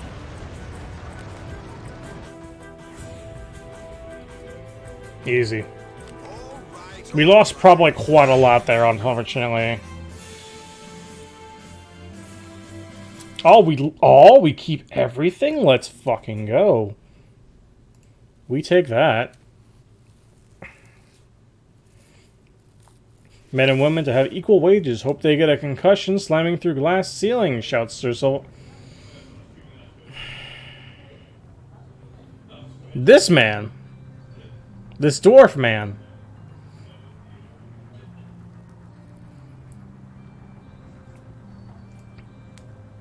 This might be of interest, Commander. I can dishearten their armors. Catherine and Scarlet's wages have increased. Scarlet has gained a level in Patient. Catherine has gained a level in Light Unit Specialist. We're fine with this. Now, we can go... We'll save again, because that actually worked out great. We didn't lose any of our units. Then we'll go back to the throne room for another political thing. Commander, the war is displacing a great many people, and thus the influx of a great many foreigners into the realm is inevitable. Many of them are driven to crime by want or ill will. To that effect, I propose that if a foreigner is found guilty of an offense, he or she should be deported immediately. Delinquency is on the rise, and we need a few effective deterrents to curb its proliferation. Okay. Deport foreign criminals. Foreign criminals seem to abound like sand on the beach these days, Commander. Let's be rid of them like Falstaff suggests. In fact, the sea would be as good a border as any to make them cross. Yes, let them drown for their misdeeds. Oh, you want them to drown instead? Okay. Sure, that's a thing. No, Commander. Falstaff has it all wrong. We imps force foreign convicts to do all sorts of dirty and dangerous jobs. Why deport when we can make them drudge? I mean... Many criminals inhabit our realm, Commander. Such is the unpleasant reality. Some of them are domestic, some of them are foreign. Punish them when they are caught, but do not make the distinction. Oberon and I are of the same mind in this matter, Commander. Deportation just seems a bit excessive. And I very much doubt it's the structural solution Sir Silvervein hopes it to be. I kind of want to do what he says, but I don't think we can. We still won't do it, though. Leniency leads to lawlessness, Commander. I had hoped you'd spare your populace from such nuisances as pickpockets and highwaymen. To no avail, it seems. Okay. Now we go back to... We can do more research.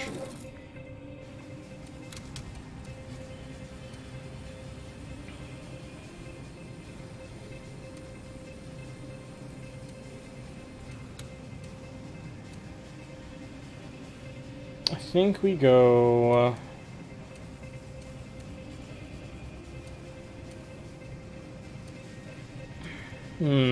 it's hard. I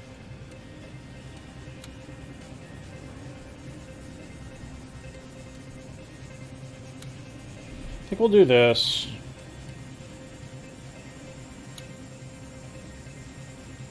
And then we'll do this as well. Sure. And we'll go back to the bridge. We need more gold, which means we're going to need to invade them soon.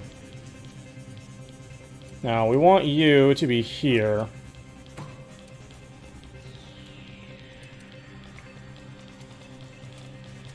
I'm going to move you up to here, actually.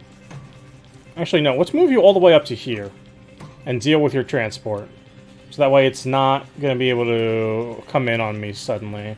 Let's see, they have 3 Grenadiers, 1 Hunter, and then they have 3 transports here. I don't know what's in the transports is the problem. And you have 5 Grenadiers, 11 Troopers, and 2 Hunters here.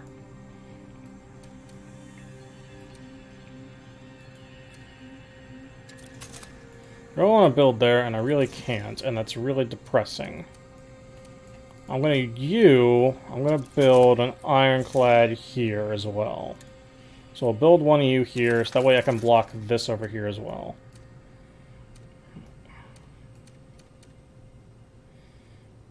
So that way they can't just move it here and then here. Without being free. And then I'm just going to sit for more money. And then if they want to keep running themselves into my massive army over here, we're fine with it. Right?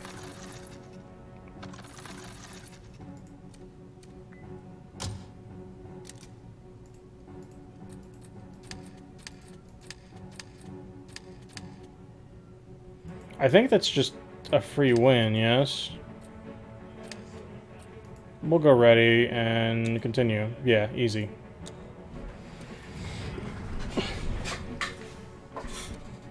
Ooh, hang on. Emperor refuses tough stance on crime. Citizens victims of lackluster politics. So the Undead and the Dwarves really don't like us. We're in the good books with the Elves, Lizards, and the Imps. Hey, Bomber Mercenary is fine by me. What's up? So, Oberon is putting poof nuptials back on the agenda, is he? When will those blasted elves realize marriage is about procreation, not pleasure or passion? Can't these queers be happy with what they have? Used to shoot them on sight barely a century ago. You see what I mean? Where, like, the politics are very obvious, right-leaning and left-leaning.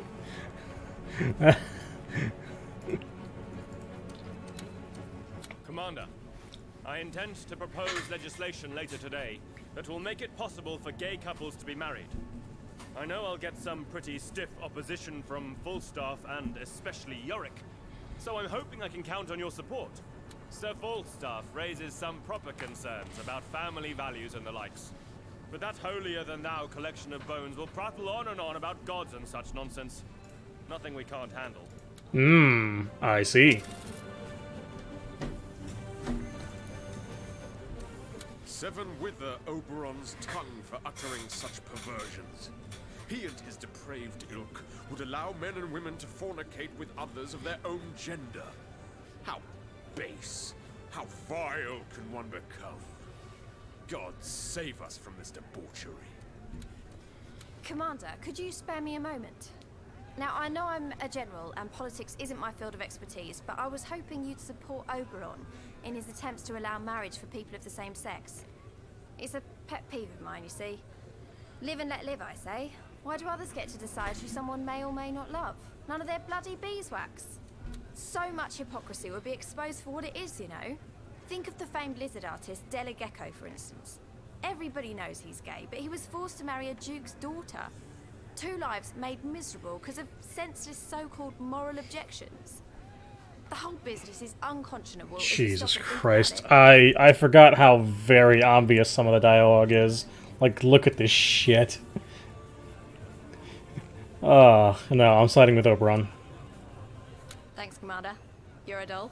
I'd give you a kiss that'll blow your jetpack off. Oh, apparently I'm off limits for her. That's something new to me. Bloody good show, Commander. We kicked butt today, and firmly too. Another battle lost and won. Or in your case, one full stop. We're gonna hold on research for a bit, and we're just gonna go back into it. We get 16 gold next turn, that's fine. Now I want you to block here. And then I'm gonna start saving money, so I think I'm gonna just start hoarding it for now. I think we're just gonna immediately end turn again. And then if they attack us, we'll deal with it.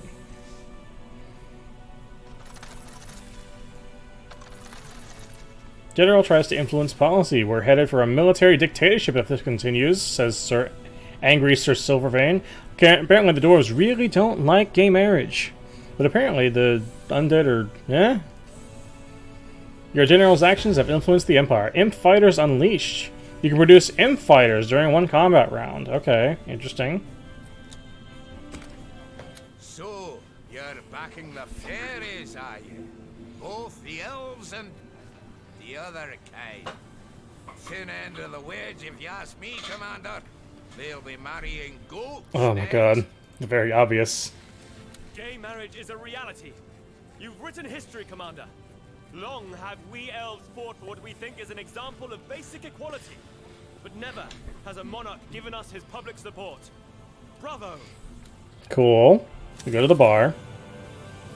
What's up, York? Seven save us from the dragon, for where he goes, vice sprouts like infectious corruption, disseminates like a poisonous contagion. Ghouls coveting not women as they should, hags longing for anything but the male touch. Abhorrent is the hellion stage. Oh, man.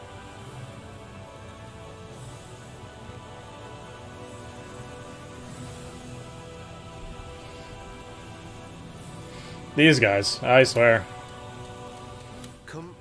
You have nothing new. Yes, come on. Thanks again for passing that new marriage law, Commander. There are these 2 lizard girls I know, and they tied the knot the moment the news broke. What a feast we had! She got fucked up. Let's go. Throne room. What new do you have for me? Commander, every citizen in the realm pays taxes. Every industry does the same.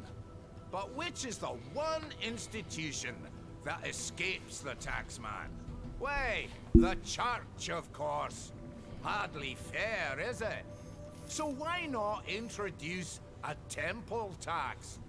Let every temple, church and cathedral pay, say, a monthly fee as a token of goodwill toward the Empire. After all, does not the church benefit too from a strong and wealthy state? Impose taxes on the church. Temple tax. What a marvelous idea. Take from the Seven and give it to science. I think the only one this pisses off is you. The Church of the Seven is one of the wealthiest organizations in Rivlon, Commander, and it's true they don't impart as much as tuppence to the treasury. So full stop is I think right. everyone agrees except for Bone Guy. Introduce this new tax, Commander, and the church will just demand more of the public in donations. So in the end, who will really pay? The man in the street. And they give more than their share already. Okay, so these two are the ones that agree this time, which is something you almost never see. When will that filthy dwarf finally pass a single day without resorting to sacrilege, base and vile? The Church of the Seven is holy, above such secular concerns as taxes. If you want yet more gold for the royal coffers, you had better look elsewhere, Commander.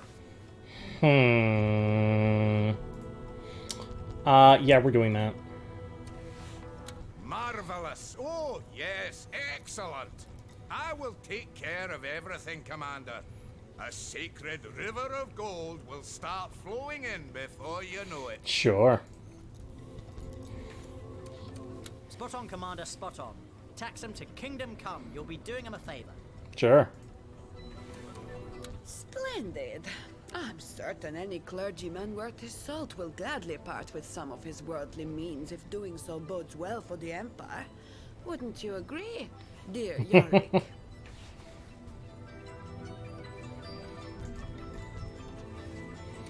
the dwarves come along with one of their schemes, everyone goes colorblind, it seems. They see only gold and care for gold only. The greater good, forgotten. I am baffled beyond belief. The profanity here enacted is enough to anger the mildest of the gods. In fact, I'm much surprised a lightning bolt from the heavens hasn't yet torn the ravenous... Clearly, they don't care. If they really thought it was blasphemous, they would have just done it. Oh, this is still the same one as before. Sure.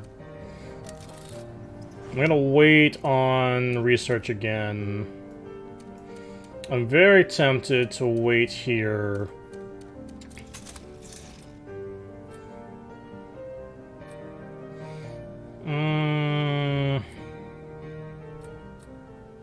I think I want to go another mercenary skill card.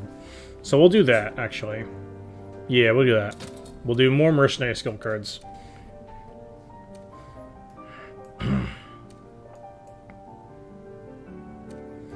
And then let me buy another trooper. No.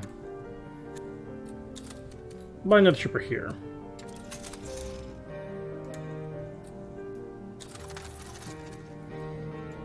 And then I'm just going to stop. And again, if they want to randomly fucking attack me, by all means, have fun. Here you go. Here it comes. They've got 4 hunters, 2 armor. We're going to... I can't save. That's fine. Battle. I'm at a 93% to win. 94. 95. 97 if I do Scarlet. I think I'm just going to do 97 for Scarlet. And we'll just do that. We lost nothing. Oh, wait, no. We lost a singular trooper. Oh, no. I literally just made our trooper to replacement over here. We're fine. Minus 7 gold for a second there. Holy shit. Emperor allows gay marriage. Corrupts morals of the nation. Yes, we did. Emperor taxes Church of the Seven. Will the sky fall down? Your policies have the following consequences. I can just genocide people. I don't know why this is a thing. I get an extra 5 gold per turn, but my luck is decreased by 2. You'll find that the 7 are going to curse me a lot this playthrough.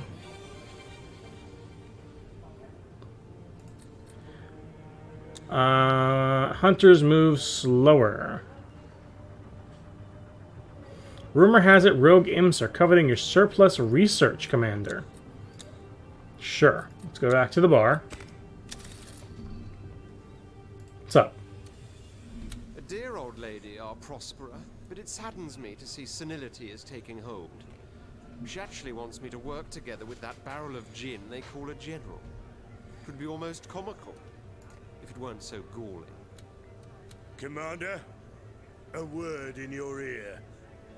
There seems to be a spot of trouble in one of the provinces. Some lizard rebel running amok. Naught but a trifle that Prospera has requested us to deal with. But she wants me and Bloody Edmund to go together. Yes, he's a lizard too, it stands to reason. But the man's as pleasant as a cactus down your trousers. So if you don't mind... No, I need you to work together. So we're doing that. Practice? I'll be practicing skittles with his balls before the day is out. You know that cold-blooded cretin annoys me to no end. I'll follow your orders, Commander. But we're supposed to quell an uprising, you know. Not add fuel to the fire. Ah, to be in the thick of battle. With you calling the shots, it's a joyride rather than Nice. a jeopardy.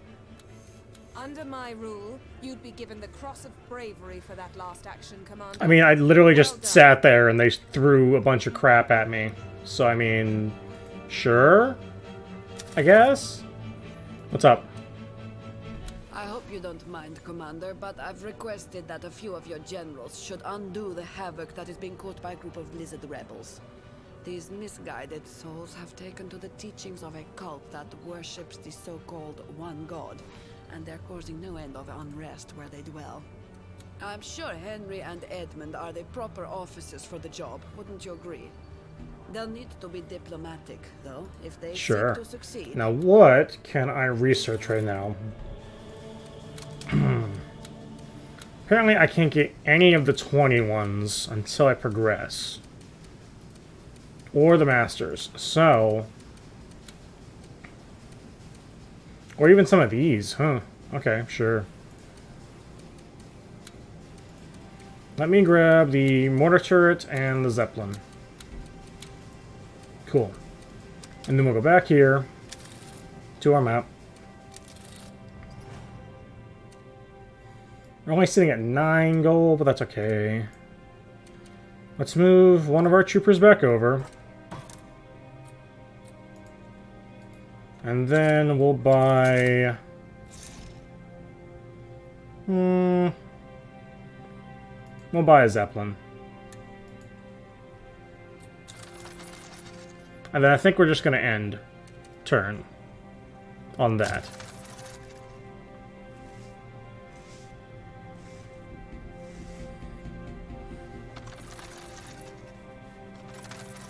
Oh god, what was that? 2 generals sent to quell minor provincial problem. Don't they have a war to win? Ask indignant counselors. Uh-oh. We have issues. Your actions have influenced the Empire. Enhanced engines. Your armors will move 50% faster. And we get Zeppelin mercenaries. What a pair Edmund and Henry make, Commander. Worry no longer. The insidious religion of the One God no longer tempts a single lizard in the realm. They either pay homage to the Seven, or have the good sense not to prattle on about gods at all. Cool. Interesting. Henry. Or Edmund, sorry. Never would I have expected the likes of Henry to wag such a silver tongue. There must be some brain cells left neath that simian cranium of his after all. Holding on for dear life, I expect. Used to have nothing. Sup, Commander? We've returned from our mission, Commander. All's well among the lizards again. No more praise for the One God anymore, but proper prayer for the Seven, or whatever floats their boat. I was hoping for at least some resistance, so that I could spill a mite of their cold blood. But there was none to be had. Diplomacy. aka idle chatter, saved the day.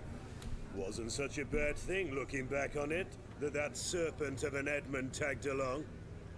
Obviously, we were plotting each other's demise from the get-go, but when push came to shove, we both wanted to appear the greater general, forced us to bring our A-game. Long story short, the cultists renounced their evil ways and were accepted back into society. Boring as fig stew. But Prosper's over the moon. She can stay there for all I care. And now we can research another 10-1. So let's go back. And I think we're gonna give our Hunter's Revelation. And then we might as well grab this for our Zeppelins.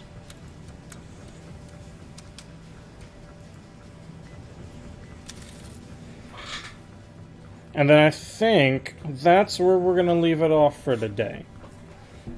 I had fun playing this game again. It's been a while. I didn't realize exactly how blatant some of the like political stuff is in this. Because some of it's very, very on the nose.